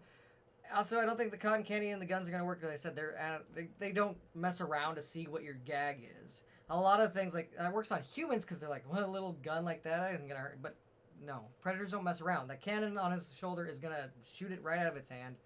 I think the clowns will take one of the Predators just because they have Toon Force and they are unpredictable and weird. But I don't think they would win. I feel like the Predator that's in trouble because it took a weapon without asking, they're the one who got sent to the killer clowns from outer space. Like, and the Predator is just going to see, oh, you pulled out a weapon, cool. Yeah. You ain't going to use it, boom. Yeah, they don't give you a chance to play around with your gun. It's just you pull it out and they're going to shoot you. Exactly. They don't pull around. They're not going to want to see what it is. They're not going to think it's funny. They're just going to see that you pulled a weapon and they're going to kill you right away. All right, let's catch up with the chat. Last chance to get your votes in. Kevin, for the mummy, we were considering all of the mummies. So any power from any mummy that meant Imhotep or Karis. Yeah. By the way, Dino's here in the chat. Dino has a really great show. Dino's been around for a while. Great horror content, but the last year or so has had these late night radio shows, which are really, really fun to listen to. Whether you're falling asleep to them, you have it on while you're doing other things like around the house or whatever. It's really, really good and just a really great show. Definitely subscribe if you haven't already. Yeah, honestly, it just kind of makes like good background if you're hanging out with your friends and like you want to hear a cool scary story. Sometimes they have those. They have other radio shows. Not all of them are horror, but they are great. So. And a longtime friend of both of our channels. Oh yeah, Dino rules. JK's 80s horror fan says, Dino's past your bedtime. No way, Dino's up all night. He's a late horror Yeah, show. It's the late horror show, guys. Come on. Reason. Two lates. I love Killer Clowns, but I suppose the Predator will win, says Dino.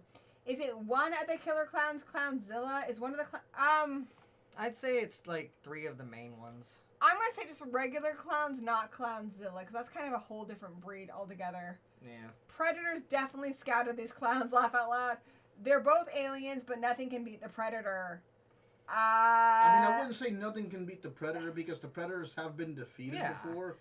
But I don't think that the clowns would. I think if an even number amount of them fought, there'd be casualties on both sides. But I think the Predators would adapt better and plan better. I would say for Clownzilla to be counted, it would have to be the Predator from the movie The Predator, the bigger one. Yeah. You'd have to have like an alpha one. But even though that's not what we're talking about here, I still think the alpha Predator from The Predator would kick Clownzilla's ass. Yeah. Exactly. Because there's bigger Predators too. He wouldn't come out like unscathed or not by any means, but he'd figure it out to kill it. But like I said, Zigma agrees with you.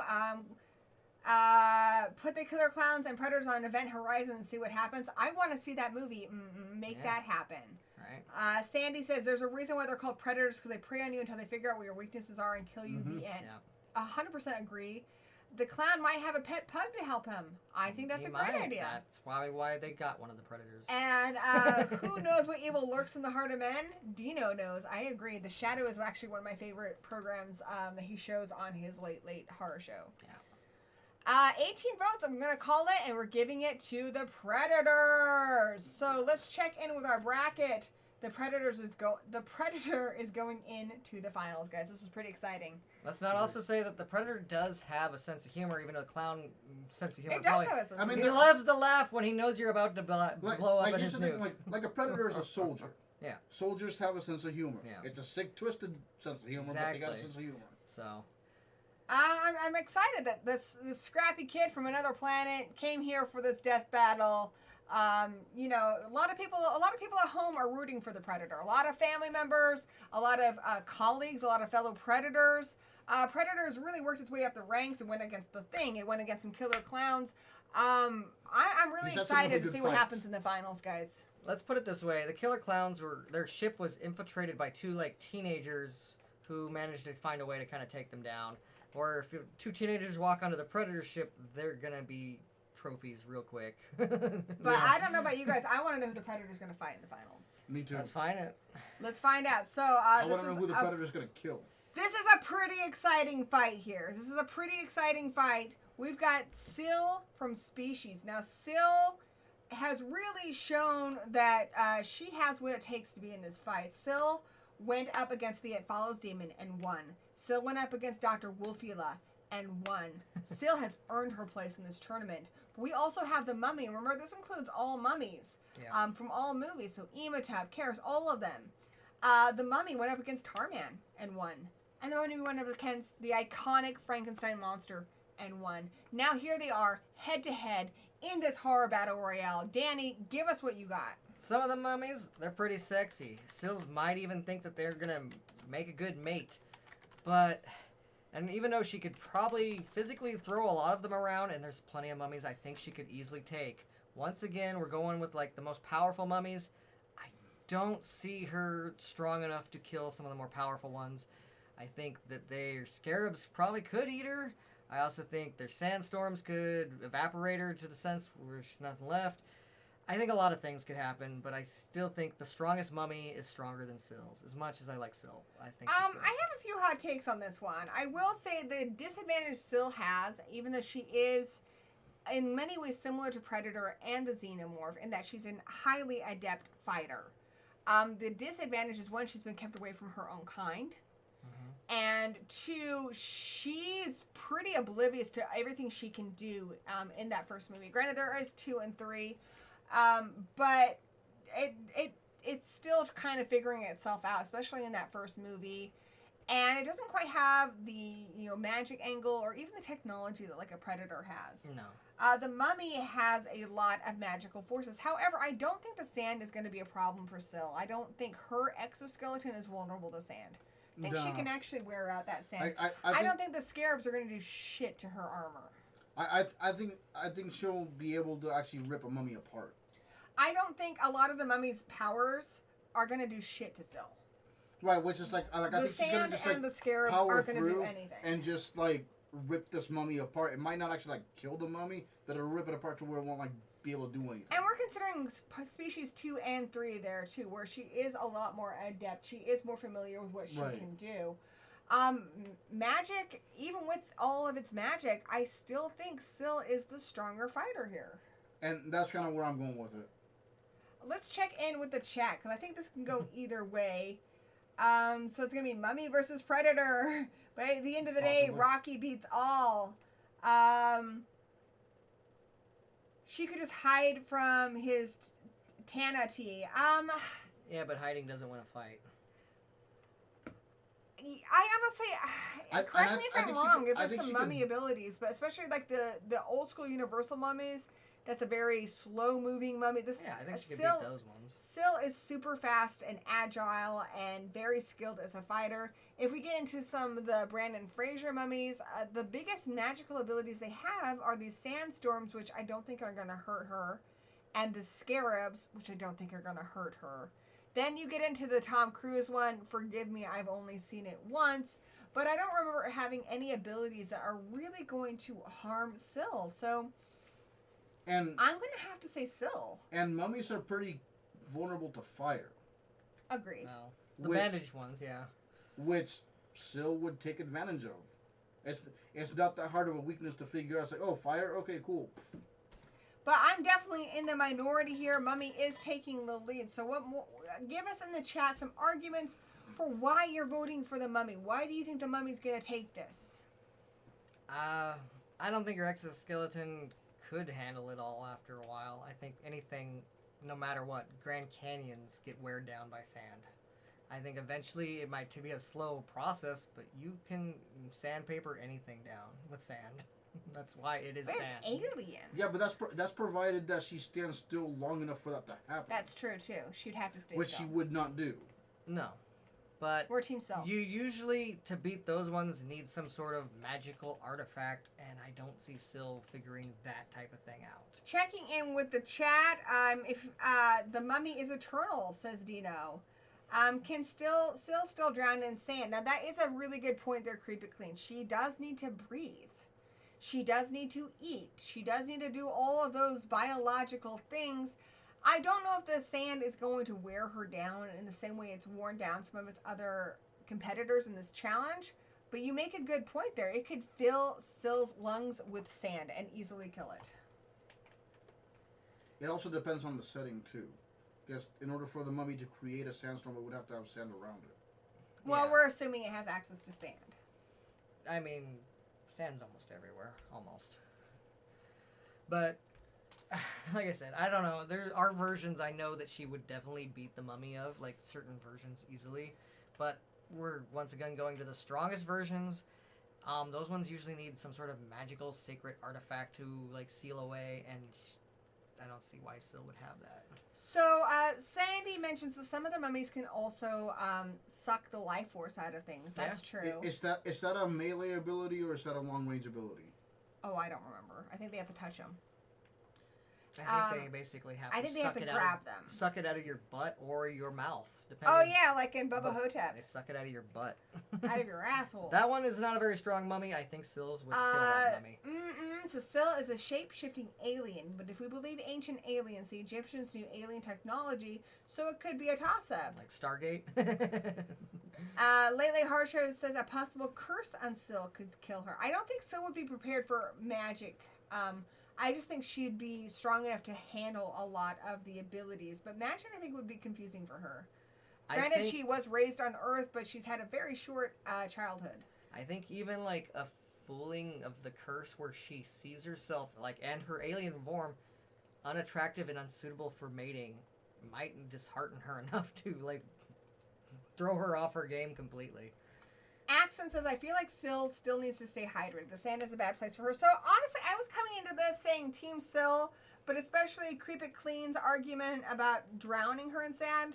I think you guys have converted me to the mummy argument. Like I said, though, there are so many different versions of the mummy, and I think she would win a lot of them. But the maybe top 3 mummies, I think she couldn't beat.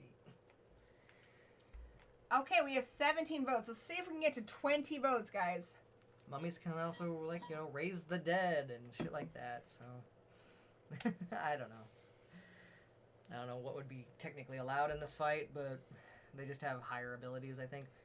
And well, I don't for think... this fight, we're just going to say it has the sand abilities, it has the scarab abilities, it can suck out life force. We're going to stick to, like, some big... Yeah. We need to have parameters. Yeah, that's what I'm saying. But even the ones that we've gone over, I'm still leaning towards the mummy as much as I'd love to see Syl.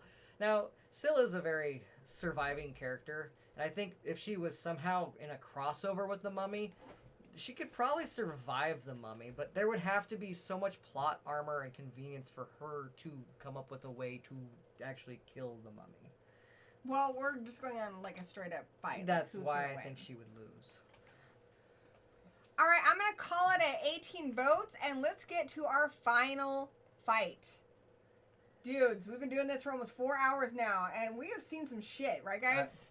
Yep, and I actually did fear this matchup, though. I kind of saw this one coming, but I kind of really did want Syl to go against the I would've Predator rather- because they would have been a cool sci-fi battle. I would have rather seen Syl go against the Same. Predator. I think But- that would have been cool, but this is interesting. Predator versus Syl. Or Predator versus Mummy. This is interesting because our biggest arguments for the Predator so far is the Predator is pretty familiar with all life forms. However, the Mummy is a life form that's been dead. So it may not be as... Well, let me finish I want to hear... Yeah, keep going.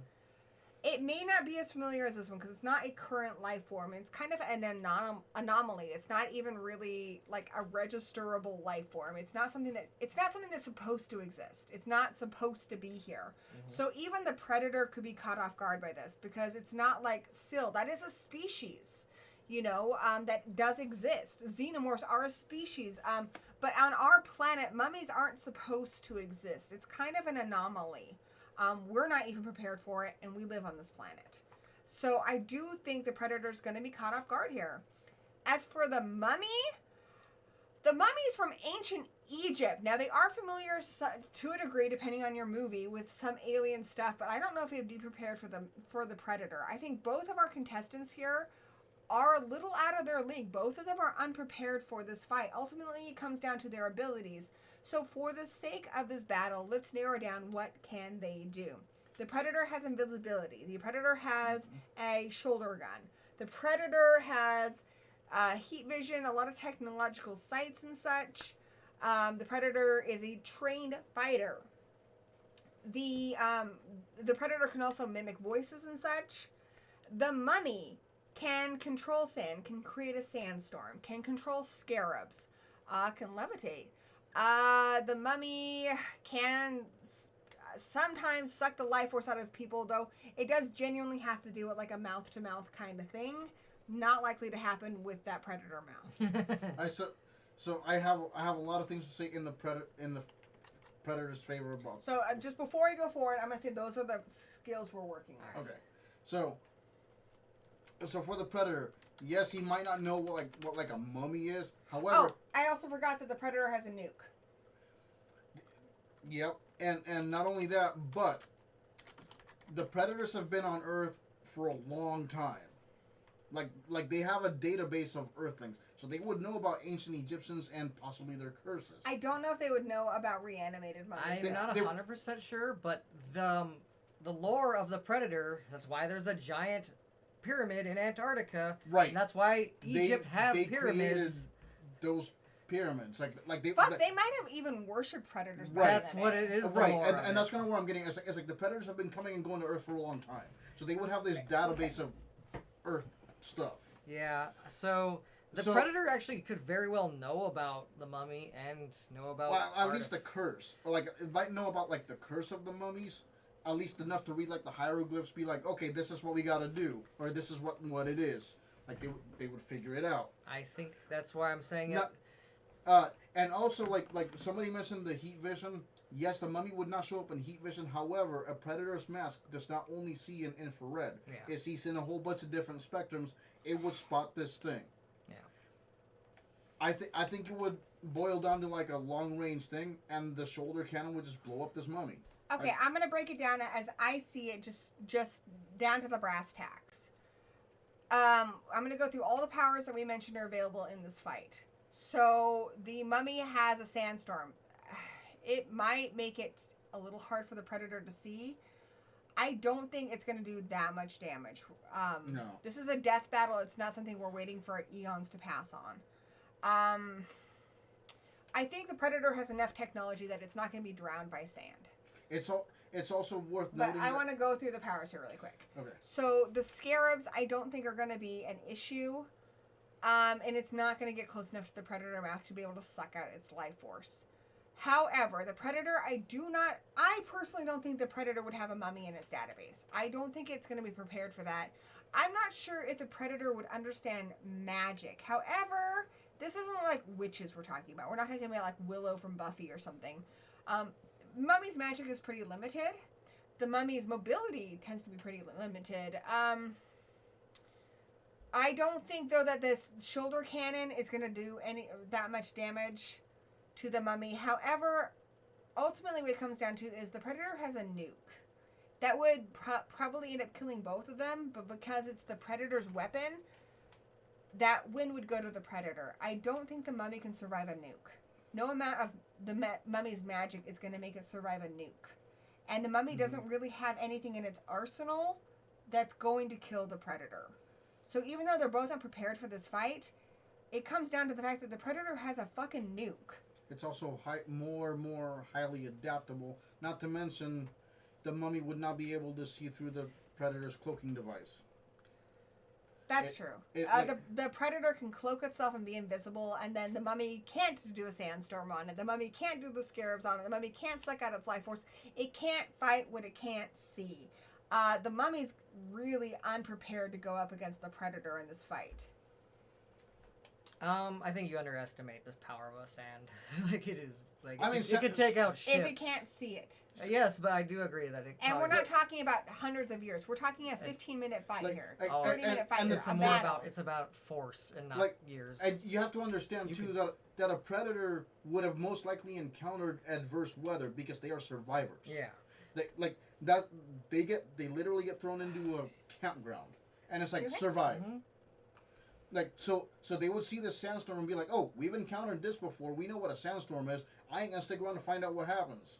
All right, well, let's let Danny finish. I will say I do think the Predator's got lots of shields and stuff that make it to where it can hand. We've seen Predator movies where there's lots of stuff blowing around.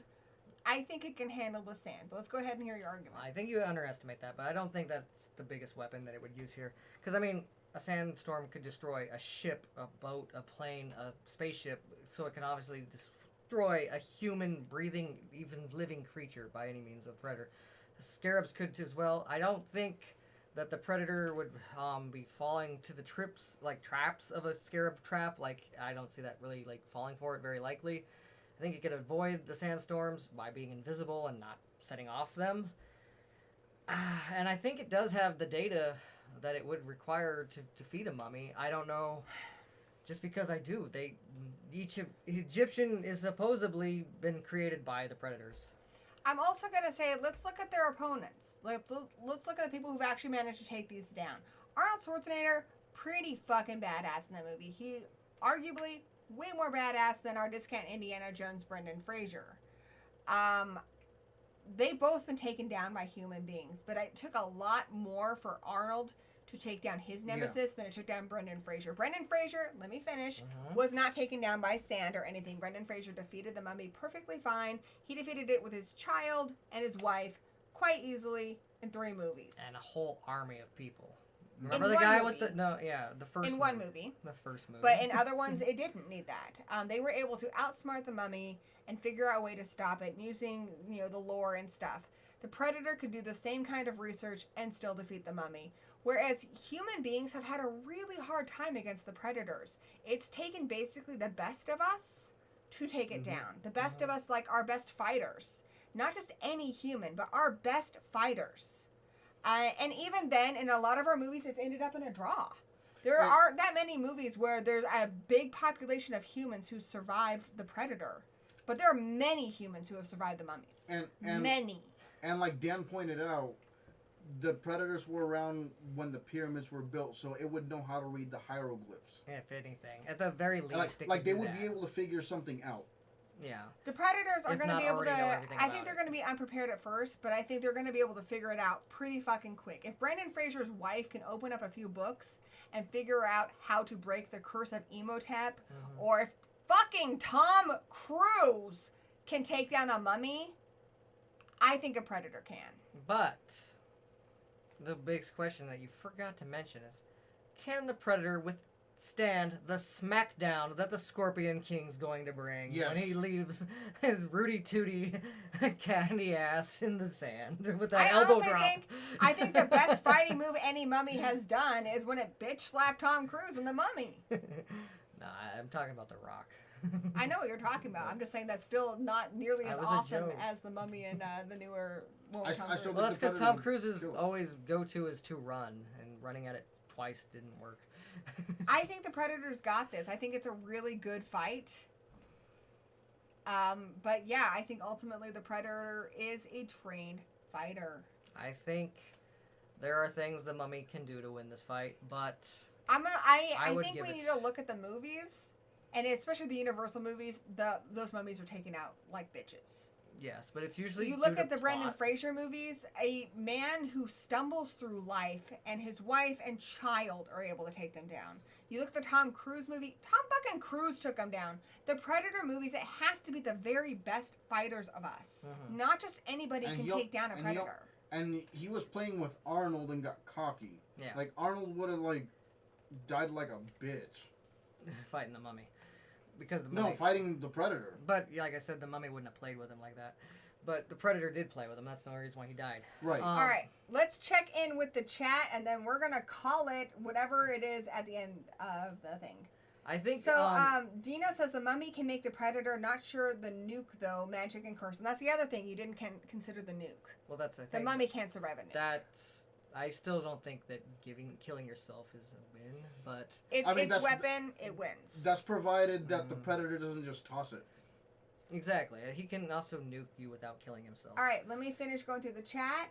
Yeah, this is a really close one, guys. Really close one. This is an intense final battle. Haunted by Horror says the mummy can't die. Movie Massacre's got to head off. Thanks for being here. Zoe Crawford, hey, good to see you here. I haven't seen you in the chat here, but it's really awesome to see you here. I can't wait to see Prey either. That's going to be awesome. The Predator prequel that's due out on Hulu this year. Tom Cruise cannot take out down a mummy. The movie does not. Dino, 100%. Tom Cruise became you the and mummy, me, though? same page. Didn't he become the movie, which took down the entire reboot of the Dark Universe? Let's just not talk about that fucking Very movie. destructive. The Mummy cartoon. Maverick says, great stream. Gotta head out. Maverick, it's been awesome having you here. Thank you for voting and participating. We're almost wrapped up here. We're gonna finish this final fight and then we are wrapped up. I think the Mummies and Mummies Alive were stronger than the one in the Mummy cartoon. There you go, Mummies Alive. They're like Mummies Alive? superheroes basically, but they are mummies.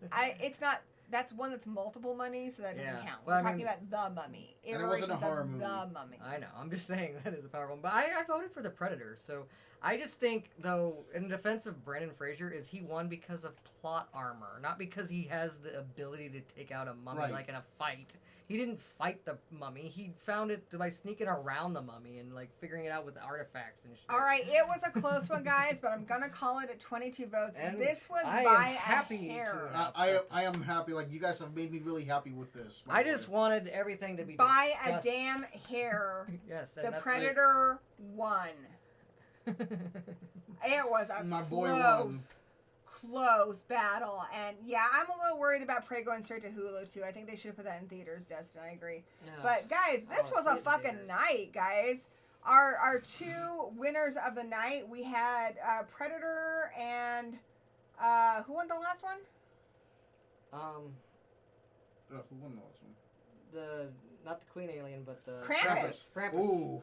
So when we're done with all of these, our winners of each bracket will go up against each other. I'm excited. I think that last fight was incredible, guys. It was touch and go there. I wasn't sure who was gonna win. I was worried that Predator was gonna lose. Honestly, when we started that fight, I actually was kind of thinking the Mummy would win, and the more I thought about it, and the more we heard different arguments, I thought I went with Predator. But there's a lot of them here. Like, I didn't think Mummy would win the last one, and you guys changed my mind on that. So I think it's pretty exciting. Both the Mummy and Predator have the potential to win, and that's my thing. I did vote for the Predator because I do believe he would have the ability to figure out that stuff the same way Brendan Fraser could figure out that stuff. He's stealthy as fuck, so he could probably skirt around the Mummy when needed to. If not faster, because of the whole... Like, exactly. I mean, like, because they... Anyway, we're just recapping, guys. Yeah. But yeah, it was really exciting. Ariel, you are just in time for us to say goodbye, but it's really nice to see you here. Prey will also be the first movie dubbed in Native American language. That's cool. Oh, well, that is cool. Well, which Native? Because there's like a bunch of different tribes. Exactly. I don't know. I don't know. Universal has made 12 movie mummies at this point. The Mummy is eternal. Honestly, guys, I think there's good arguments for both. Ultimately, though, as with all of these fights, the votes make the decision. Mm-hmm. So Predator won. I think it is a worthy winner.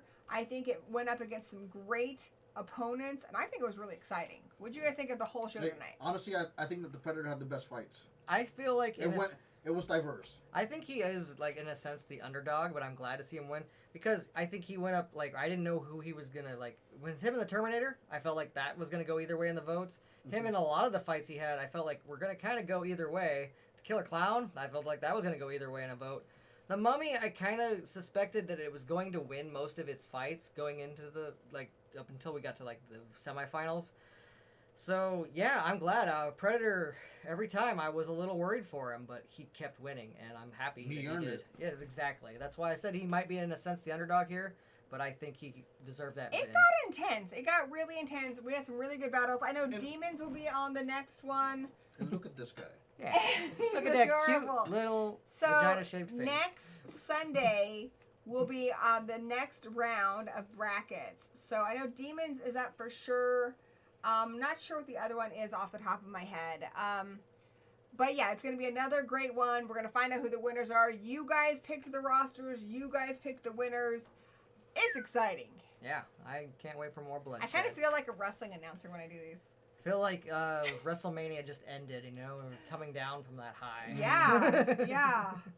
This was a lot more fun than the Crypticon one. Oh, yeah.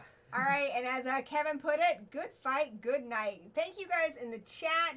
Thank you to great to see Zoe Crawford here, Dino. Some of you guys have been watching the whole show, which is like over 4 hours now, like Kevin and Movie Massacre. So we really appreciate all of you guys, like Torchbearer and Brandon, who have been here. You guys are awesome.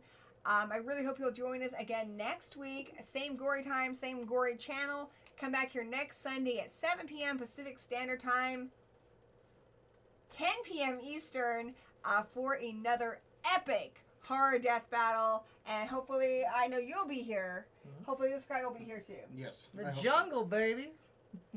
Awesome. And Creep It Clean, my bestie. So yeah, great people in the chat, great fights. It's been a great night, guys. Close it out. Oh, and Zigma51. You guys have anything you want to say? Promote or anything before we call it? Yeah, that last fight was awesome. Yeah, good times. It was like a Super Bowl. Yep. And let them know where they can find you guys. Find me on Horror Addicts. You can find me on TikTok at Tony Rosa J. And until we meet again, actually before I close it out, please do hack that thumbs up button. It definitely helps the stream. If you want to support the show, you can always go to patreon.com/GoryBMovie if you want to support the channel, because it is not monetized. And the best thing you can do is share these videos and watch other videos if you want to help it get monetized. So absolutely thank you guys for all of your support. Thank you for watching. And until we meet again, blessed be.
And that's why people would do like because you'd be like, oh, we wrote this, like we literally wrote the book on the wall. Okay, they kind of bastardized some of our